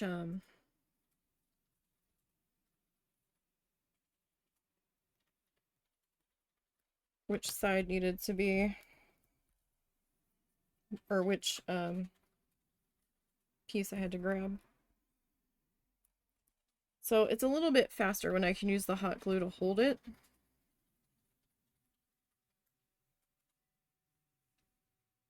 But because my brain messed up. Did you message me? Husband? Hmm? Did you message me? Not recently, no. Huh. On Discord? Yeah. Nope, not me. I wonder who messaged me.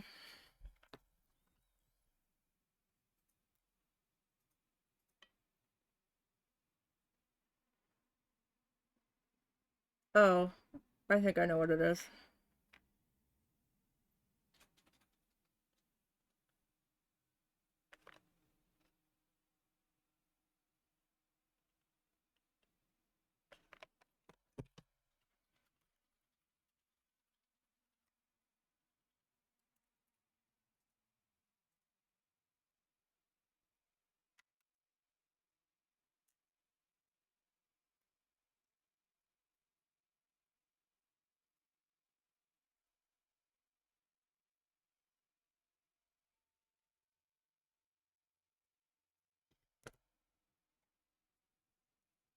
It might just be a notification.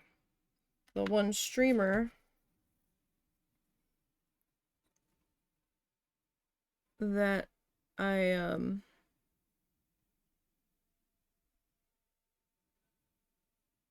pop in at times and watch does a lot of charity work.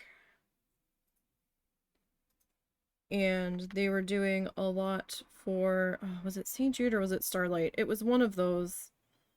She does stuff for both of them. And they were leading up to Mario Day. So she might have done an @notification in her Discord for their final totals for what the team earned.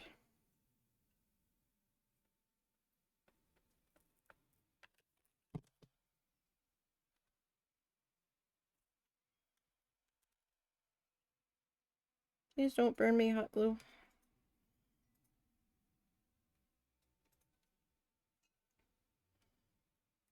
I've done nothing to cause your displeasure with me today.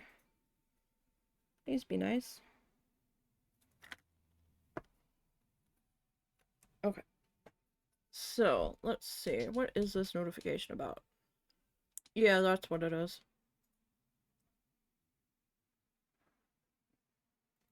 I think.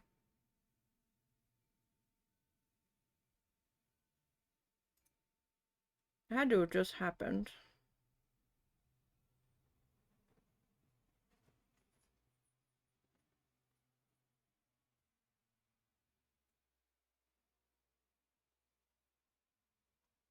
I don't know what it was. I don't see anything from today.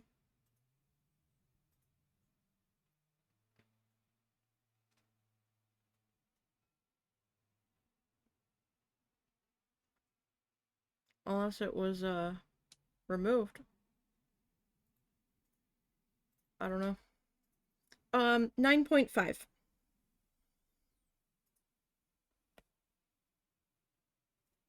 Her chat can be a little crazy at times, but it's all good fun. She's a lot more high energy than me, I'll put it that way.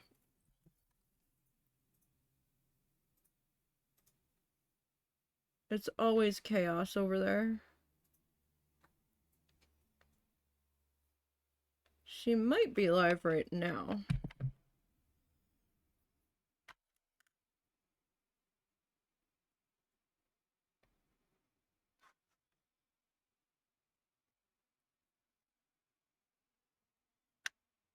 Okay, so I'm trying to add a little bead of hot glue to the back of this. Not making too much of a mess.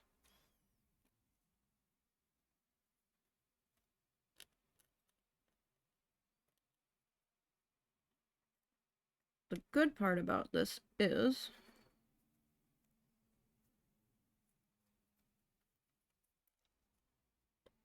that I can paint this hot glue if it comes to it. Alright. So I'm gonna get some more of the tacky glue down here. So I'm hoping the tacky glue will hold if the hot glue doesn't. The other ones I've done are holding up pretty well, although I didn't do them this way. My brain decided to reverse the order today. But yeah, 9.5. 9 NINEPOINTFIV.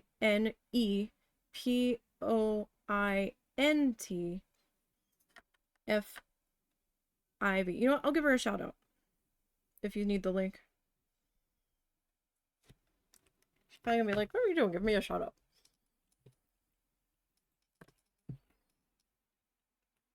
Oh, that's the wrong one. There it is.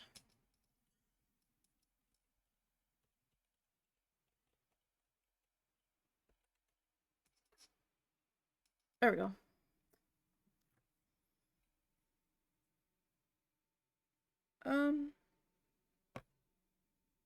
There it is. I was like, didn't I have 2 of these?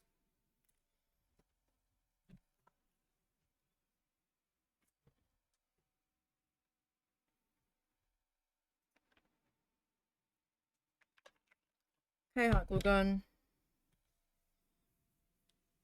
Let's be nice.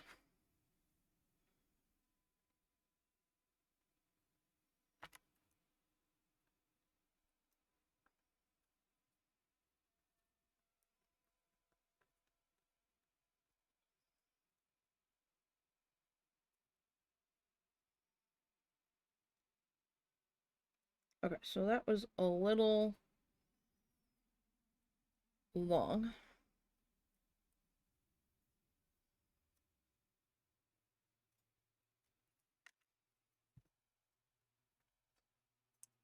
Can never get these frames the right size.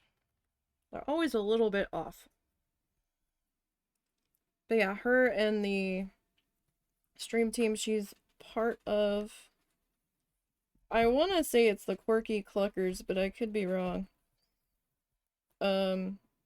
It seems like she's always doing something for St. Jude or Starlight.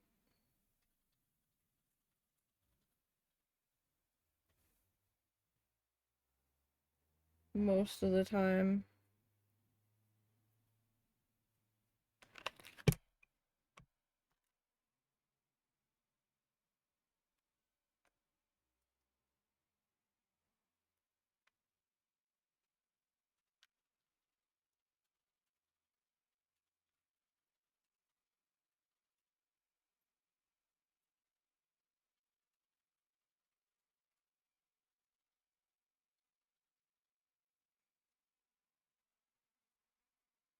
Could you let go of my fingers, please? Stop it! Oh, hot glue.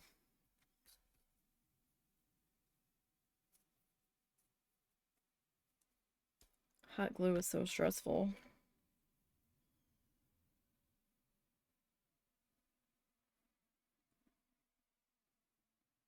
Like, it's helpful when it holds. This last batch of glue sticks I've had, though,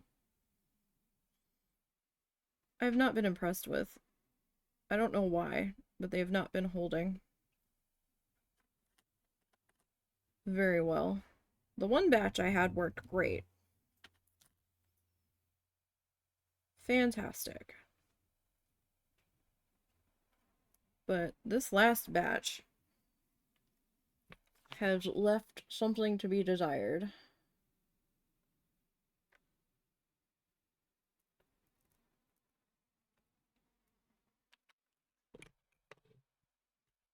Okay. Alright, hot glue. We're friends here. We're friends. Don't burn me. We are the best of best friends. You know, when you want to cooperate. Of course, you shifted. And that was not a good thing. Sorry, I have a paintbrush in my mouth at the moment.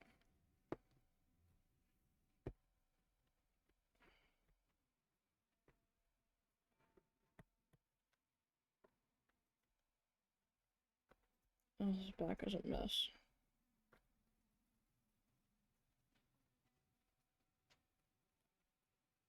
It is an absolute mess. Okay.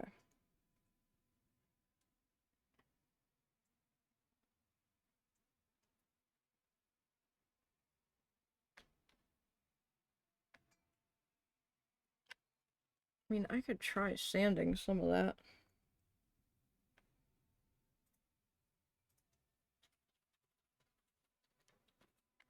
I don't know how well it'll work, but I could try.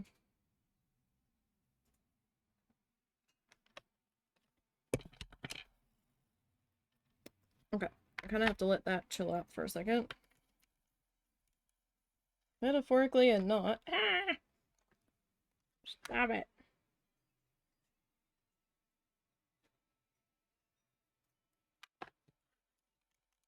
So we'll clean that up in just a second. We get the glue out of that. Alright, now. I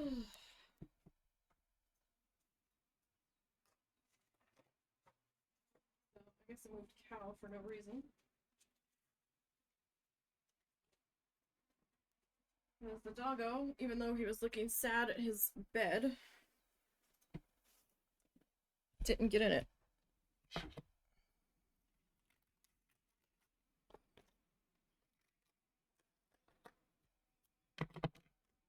Okay. So I haven't tried to sand this before, but really, what do we got to this?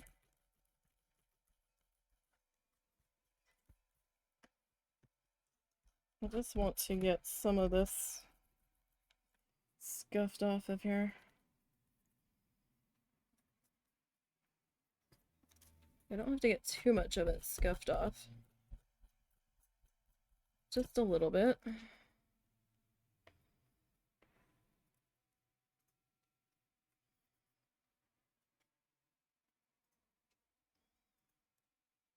And we have more paint, so I'm not worried about scuffing the paint too much. I just want to get the out of control over seepage here cleaned up.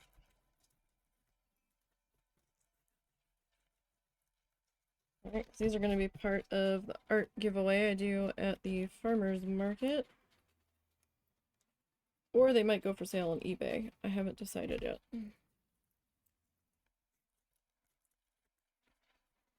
It's still toying with the idea of opening the eBay shop. I had one before.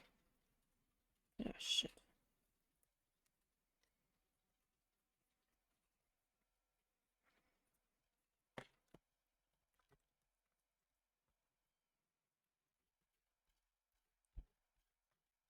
I had an Etsy store at one point, but Etsy is not what it used to be.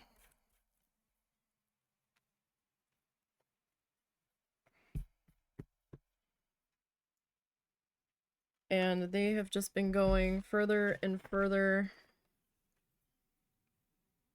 into the dungeon.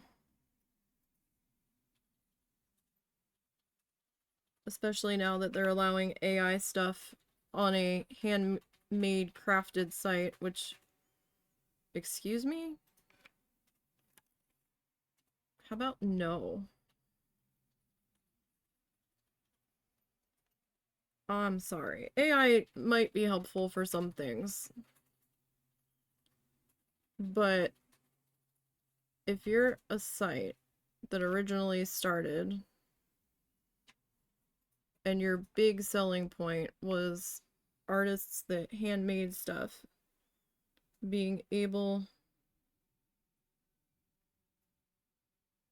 to sell their stuff on your platform,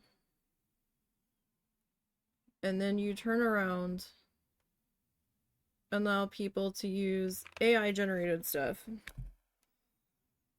and not, you know, have to distinguish that it's AI. They have a lot of fees, and I didn't make very many sales. I was actually losing money. I've sold a few things on Etsy, but... And everybody that would... Oh, I have it upside... No, sideways. And everybody that would buy my stuff would be like, oh, I love it so much, blah, blah, blah. I had, like, 5-star reviews. But...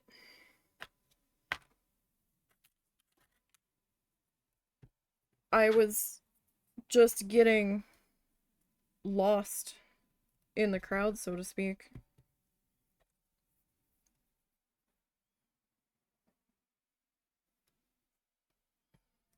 There was just so many sellers on there for what I was doing, I guess, or in the crafty category. Might be different in a different category.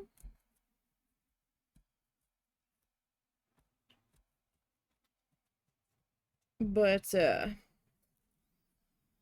we had a thing where, I don't know if this was strictly for US or if this was all of the sellers. eBay is more common anyway, everybody knows about it. Yeah. I might end up going back to eBay once I get enough stuff put away.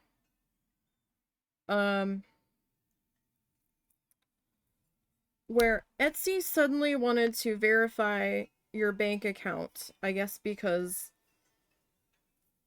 US government agencies thought there was some shenanigans afoot with some of the bank accounts that were using Etsy.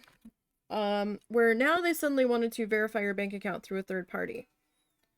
The third party they wanted to use, we looked into. And they didn't have a very good reputation of not selling your shit. So, I really didn't want to do that. I did not want to use this company. I did not feel comfortable using this company when the program was first rolling out about this re-verification process. And they were making it sound like it was going to be a one-time thing where they had to re-verify stuff. However, they wanted your bank account number, your routing number. Well, I'll definitely let you know if I end up opening a new eBay shop. I'm also on Blue Sky and I post a lot there. It's NiseyBGN there too. There should be a link down somewhere on the page. So I'll definitely let you know. this third party wanted your bank account number, your routing number. Okay, fair enough. They also wanted your password to sign into your account online. And I'm like, excuse me? No, you're not getting my bank password to log into my account. That's one of the things the banks tell you not to hand out. And then people are like, oh, it's fine, just give it to them and then change it after they verified the account. Some people did that. The next month, their account was suspended on Etsy because the third party wasn't able to verify their bank account again. So they were trying to re-verify the bank accounts every month. I don't know if it was a glitch in the system, but I was like, oh no, no, no, that, no, no, no, no, no, no, no, no. You could also take the option of sending them in a copy of a check, but learning what I already had about this third party, I didn't want to do that either. And I'm like, you know what? We're just closing the shop. I don't make enough in sales to deal with this. It felt very red flags all over the place. And I'm like, no. No, what we're not doing is that. Just, no. I don't know if they're still doing that. I don't know if it was for US people only. But this third party, we were like, oh no. The husband's like, he's like, I wouldn't do this. Because apparently he read a story where someone had left a comment about this, where that person had done what the third party had requested, and I can't remember the name of this third party right now. And she gave them what they wanted, and she went to go log into her bank, but apparently the third party had spoofed her bank account, and she was logging into them and not her actual bank website. The whole thing was a mess, and I'm like, oh no, what we're not doing is that. No. Mm-mm. And that's, he's like, oh yeah, just use these people. I'm like, why would I trust these people? I'll go back to eBay, thanks. And of course, when I closed my other eBay store, they're like, you can't reopen the store. I'm like, it's been long enough where I will just open a new account with y'all.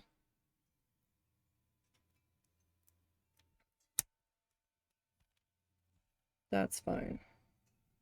We'll just open a new store over there.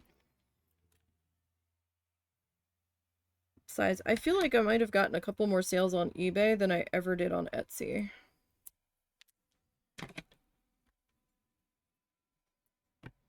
Okay, was I doing it this way or was I doing it the other way? I think that was for that side.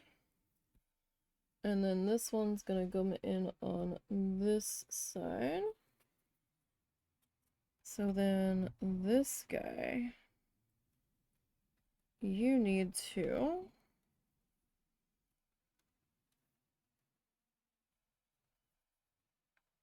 basically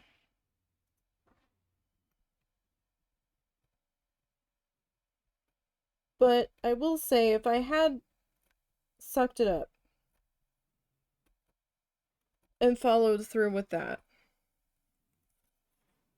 and just coped and had only that one bank account for them, like if it had been a standalone bank account, I might not have been as upset about it. But the bank account I was using was tied to all of our other finances, and I'm like, oh no. No. No, no, no, no. If it was at a standalone bank, that was the only account I had at that bank, that would have been one thing. But that was not the case. And so I was not gonna do it.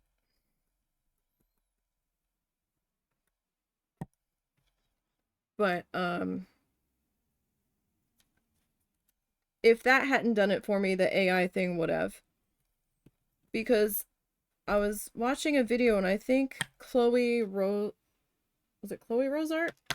I think she did a thing on it where Etsy was making it where you didn't even have to notate that it was AI generated or AI made or something. And I'm like, what? You're not forcing the shops to designate it. Like, some people were, but a lot of people weren't. I was like, come on now.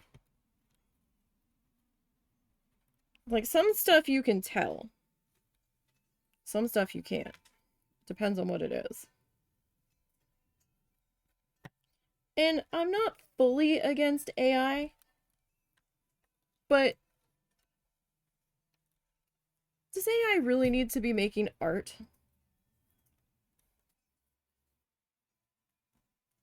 I mean, you're just telling it what to generate. You're not really participating in it all that much. Like, art's about the creative process, and that's like, it's nothing sacred anymore.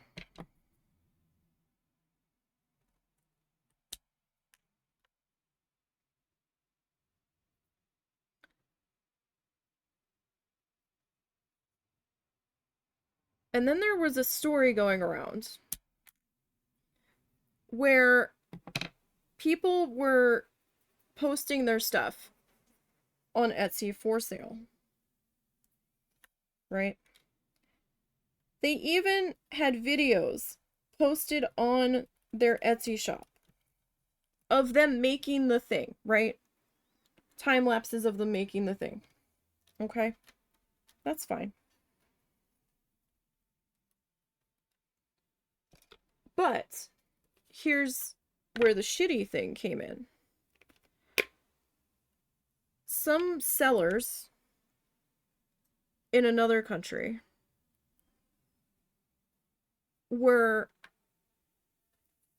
taking the exact videos from their website of them making the thing, the exact photos that they took of the process of them making the thing, their hands, the maker's hands in the photo, the items on their desk in the photo, and posting those to Shein or AliExpress and making a cheaper version of it. And then, because they were in a different country, they weren't sure if there was anything they could do about it aside from attempting to contact AliExpress or Shein and be like, hey, that's mine, I can prove it's mine, and hoping that they take down the posting. But the worst part of it was that the AI recognition bots for Etsy were dinging these accounts that were selling the things on Etsy that had proof that they were making them by hand, proof on the account itself. And they were suspending those accounts when they were the original artist because they said, oh, this isn't handmade. Excuse me? What? What? What are you talking about? I would have lost my shit. I'm not quite in frame here. There we are. Like, what?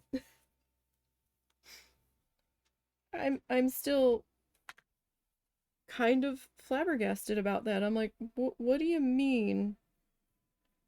They're believing, the AI bots are believing the thing being sold on Shein or AliExpress is the original artist.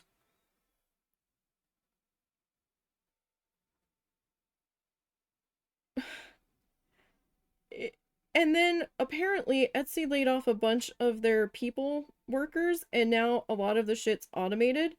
So it's pulling teeth to get a hold of anybody to resolve an issue of like, no, I am the original artist. You need to fix this and unsuspend my shop.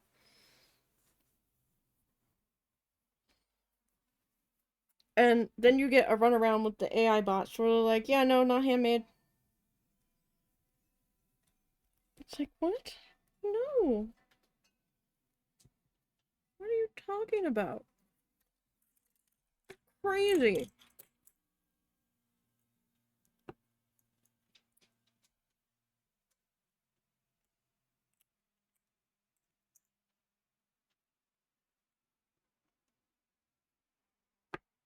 Damn it.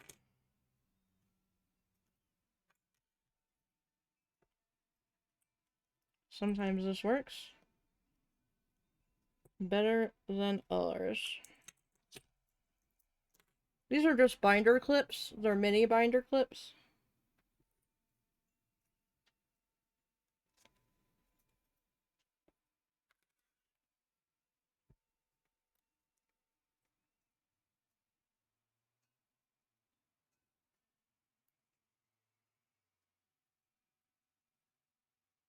Okay.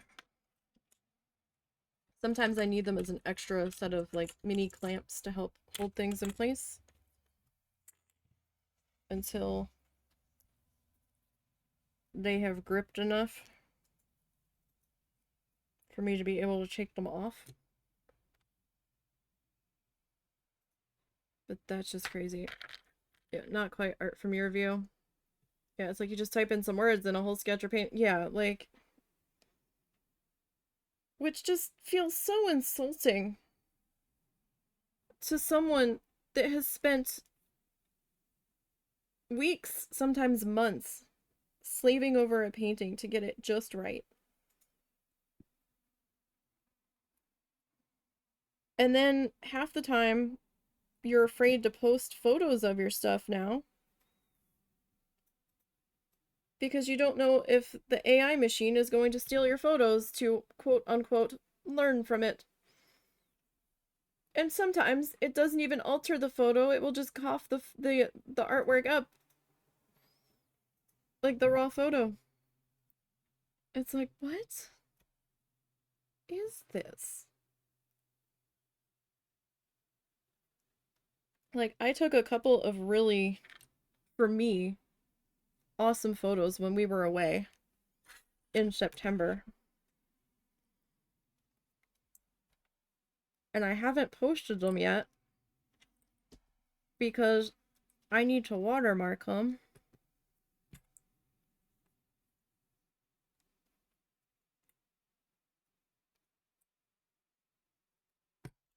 Because the one might have a chance of getting picked up. And I don't want people running with it. But I also want to share my stuff, you know? I'm like proud of that photo that I took by accident.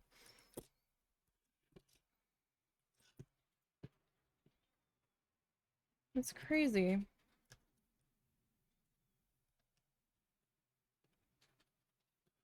Alright, so I'm gonna clean up this as much as I can on the back with some fresh paint. I'm just kind of trying to give that a chance to grip here. And I need to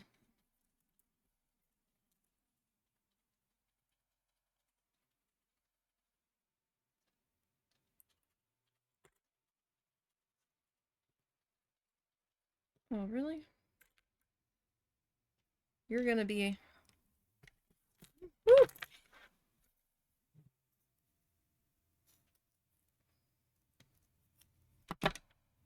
Alright.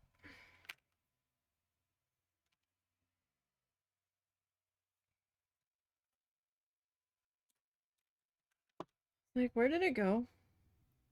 I just effing had it. Alright, I'm gonna try to put this a little bit thicker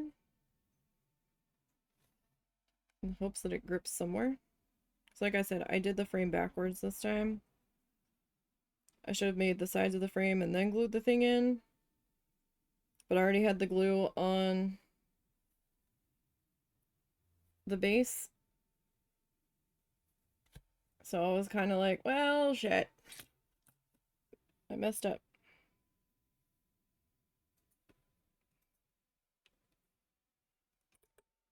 Okay.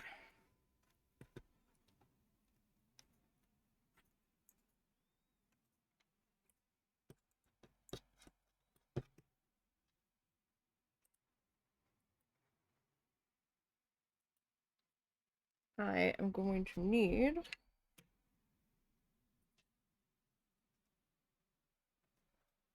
to clean up some of the edges on this guy.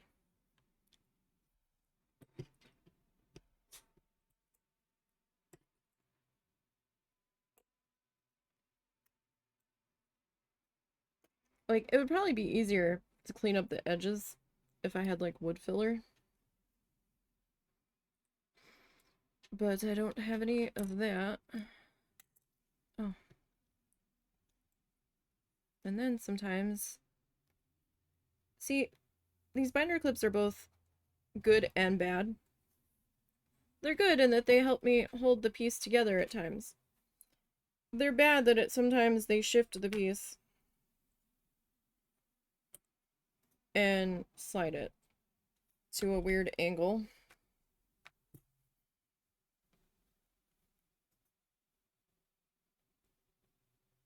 But you can tell they're definitely handmade.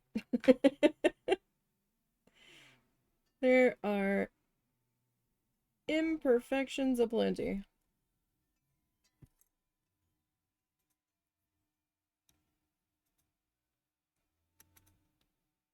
Oh no. No, no, no, no, no, no, no.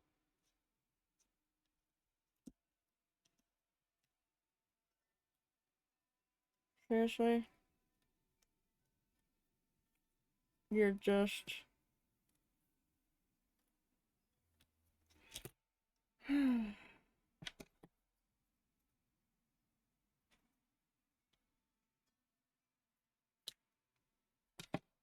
I have no idea where that went.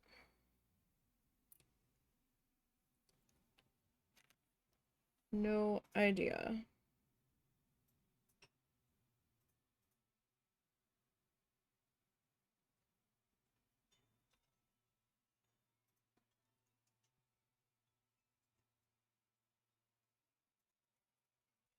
Okay. So.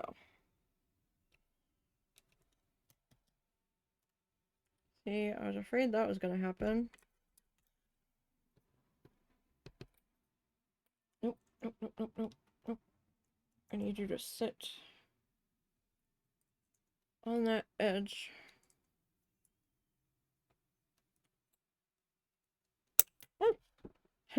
I had one of those fly off. That's why I'm nervous.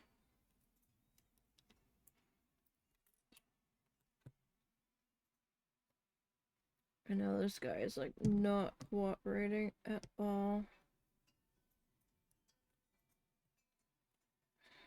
And I'm getting glue everywhere.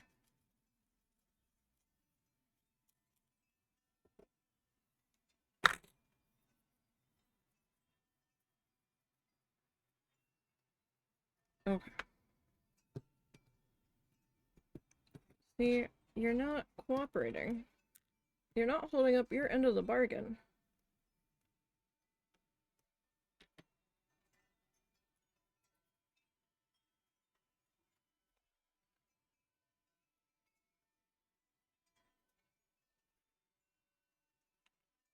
So, in that case,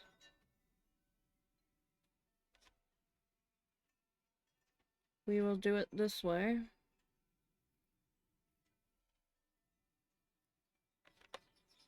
Even though that's not what I wanted to do.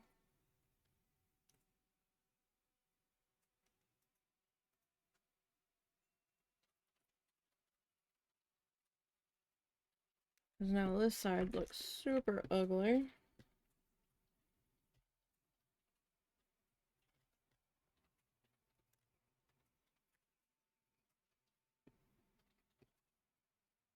And it's super warm. So I'm trying not to burn myself. Oh, this frame.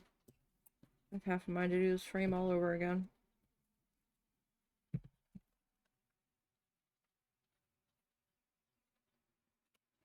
Girl?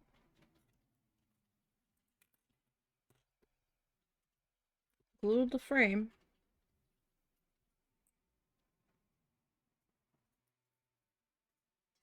That side just totally, like, imploded.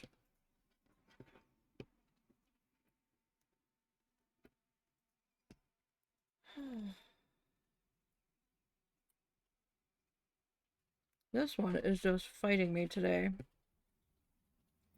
They're not usually this bad.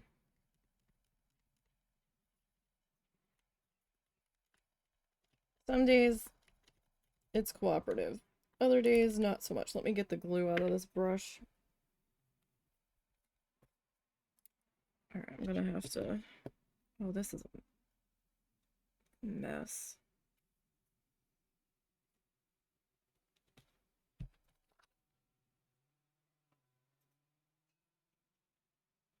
Right now, I'm just trying to...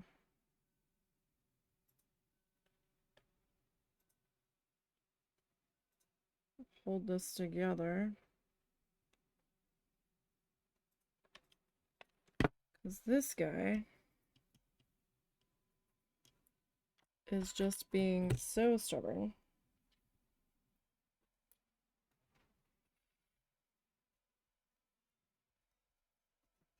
Like, I can peel that off.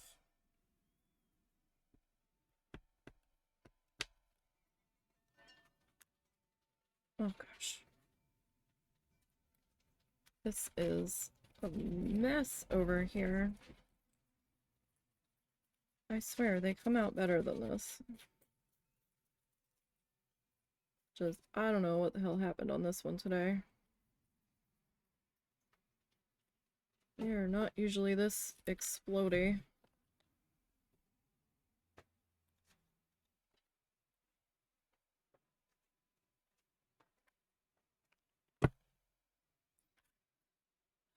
Aggravating.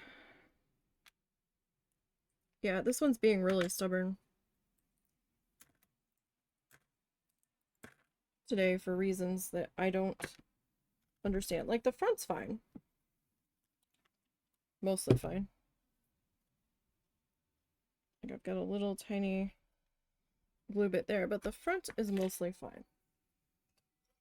Alright, so I'm gonna grab a smaller paintbrush.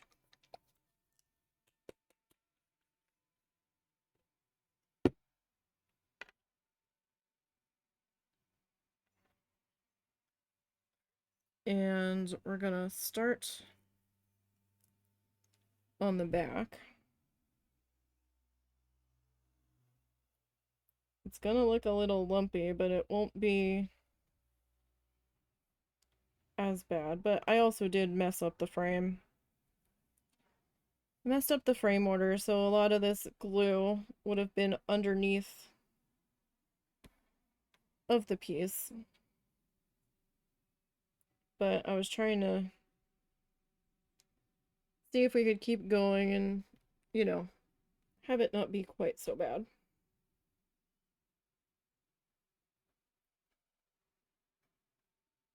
Usually a lot of this bit on the back is covered.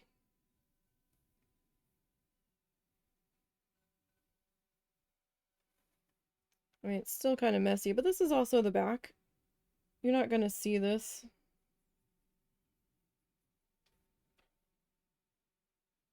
And I'm also using tacky glue, so I don't glue myself to the piece. I could use a more faster setting glue if I really wanted to.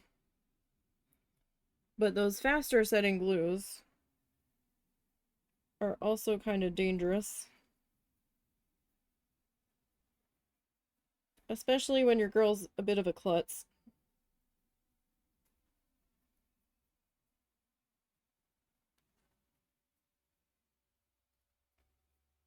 So, I know what some of those other glues are capable of doing, as I have used them before.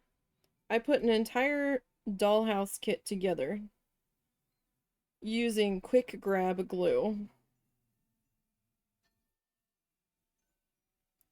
And that stuff, when it grabs, you have a very small time window, like moments, to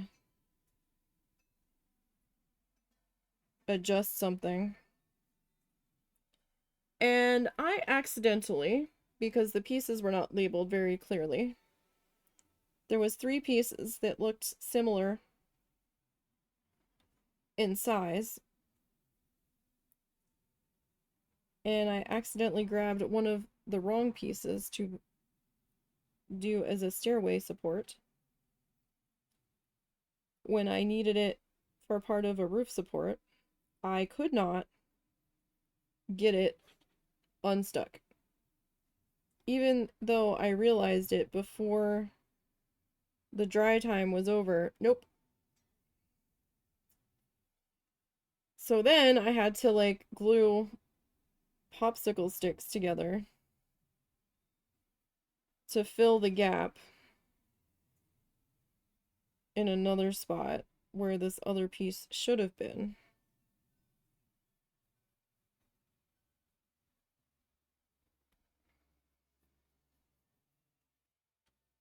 Oh, it was a mess. That dollhouse kit was cursed.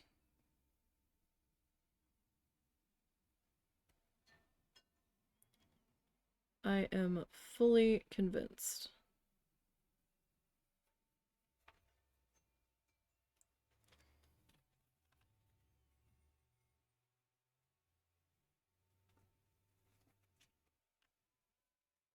Okay, I'm going to try to fill that in. Sometimes I can kind of use the hot glue like a wood filler. Sometimes.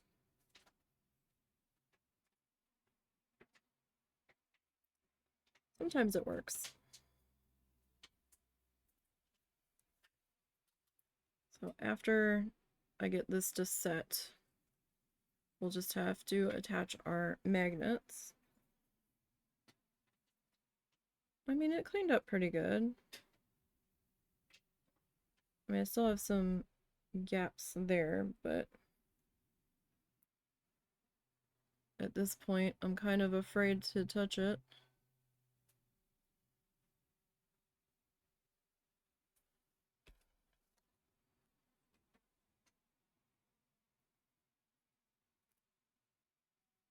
Like, you can't fuss it too much or else it turns white, and then it's more of a headache to deal with. But, I mean, it's not so bad. Paint covers a multitude of sins sometimes. At least on a distance look.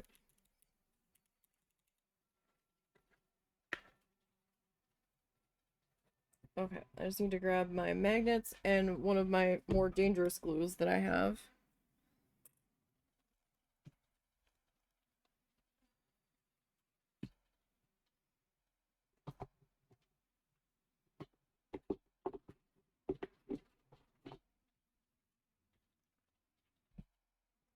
So we have that glue.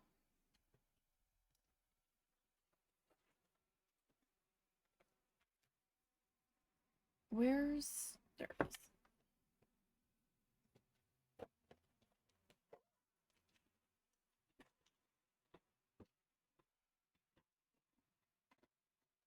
Okay.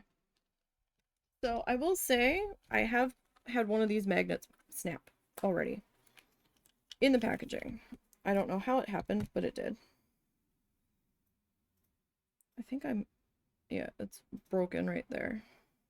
These are tiny, but they are powerful.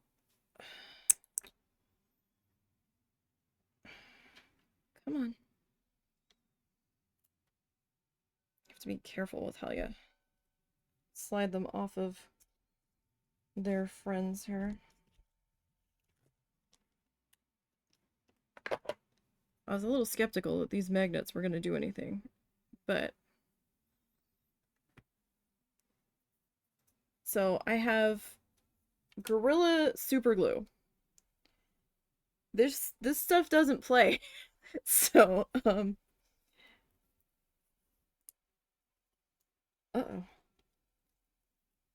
Oh no. What happened? Uh-oh. See, your glue glued up. I can't get the lid off. You're gonna want pliers. Or I could just. Oh no! Wait, no. That's the actual lid coming off. Okay, that's inconvenient. Yeah. That's bad when the lid comes off first. Yeah.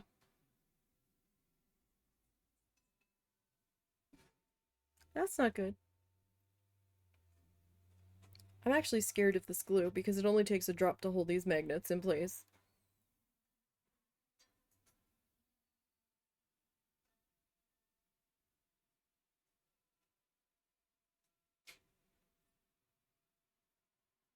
I really didn't want to use tacky glue for this. I don't trust the tacky glue will hold. That's the problem. We have another glue that yeah. Plier on plier action. Here you go. Okay.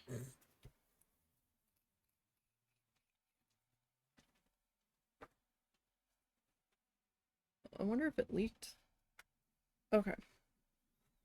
So, in fact, I respect this glue so much. I can't touch it. I've got a couple drops of it on my contact paper that's down on my desk, which is what this wood grain is. And it's now a permanent texture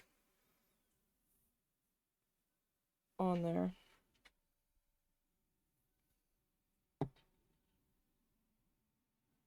Okay. If it's crooked, it's crooked. We can't really mess with it too much. And so we're gonna have to hold that for like 45 seconds.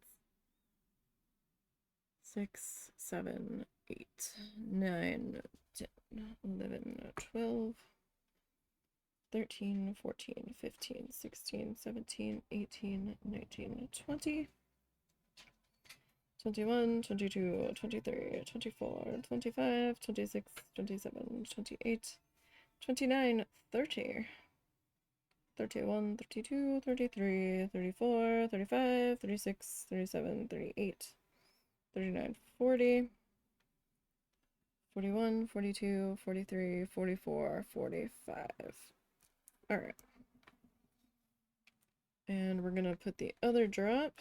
I do 2. 1 might be enough, but 2 makes it so that it's level on the back, so it's not like raised up.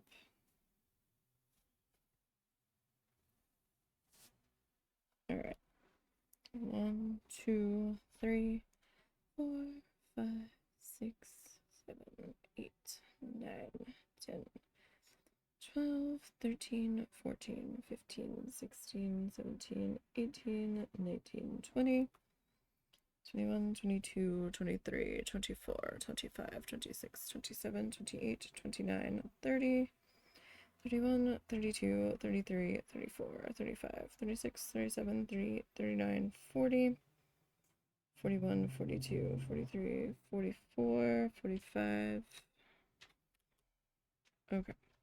That should hold without moving now. So, yeah, we are all done this guy. If I can get the... What is that? Oh, that's a little tiny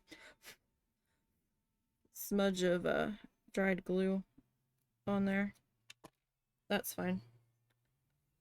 Okay, so that one is all done. Took a lot of fighting with the frame, but I think we got it cleaned up enough where we're pretty good. It doesn't look quite so bad now. So that is magnet number 6 in the books.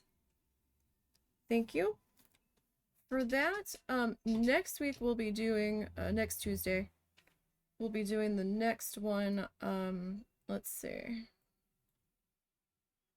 we'll be doing episode 7, Bridge to Autumn. All right, hold on, let me hide that for a second because it might give me a YouTube ad. Okay, you have to go there. Okay, so I want to see what this guy looks like Do we have a... Okay, so it's going to be on an angle. It's going to be hard to see it. So this guy is going to be more of like a fall scene. Lots of oranges and yellows. And looks like maybe some kind of river or something and a covered bridge. So that'll be next week. So you're going to go for today. You're glad to be here. You're going to try to be here more often. Have a great day and night to you and your husband. Oh, thank you so much. I appreciate it. Same to you. Thanks And for stopping by. we'll be doing Planet Zoo tomorrow. But Monday and Tuesday are art days for us here on the channel. As of right now. And kiss all the pets for you. Sure, no problem. You have a good one. I thank you for stopping in. You heard the guy, Snuffles. So I will see everybody tomorrow for Planet Zoo. And until next time, you guys, have a good one.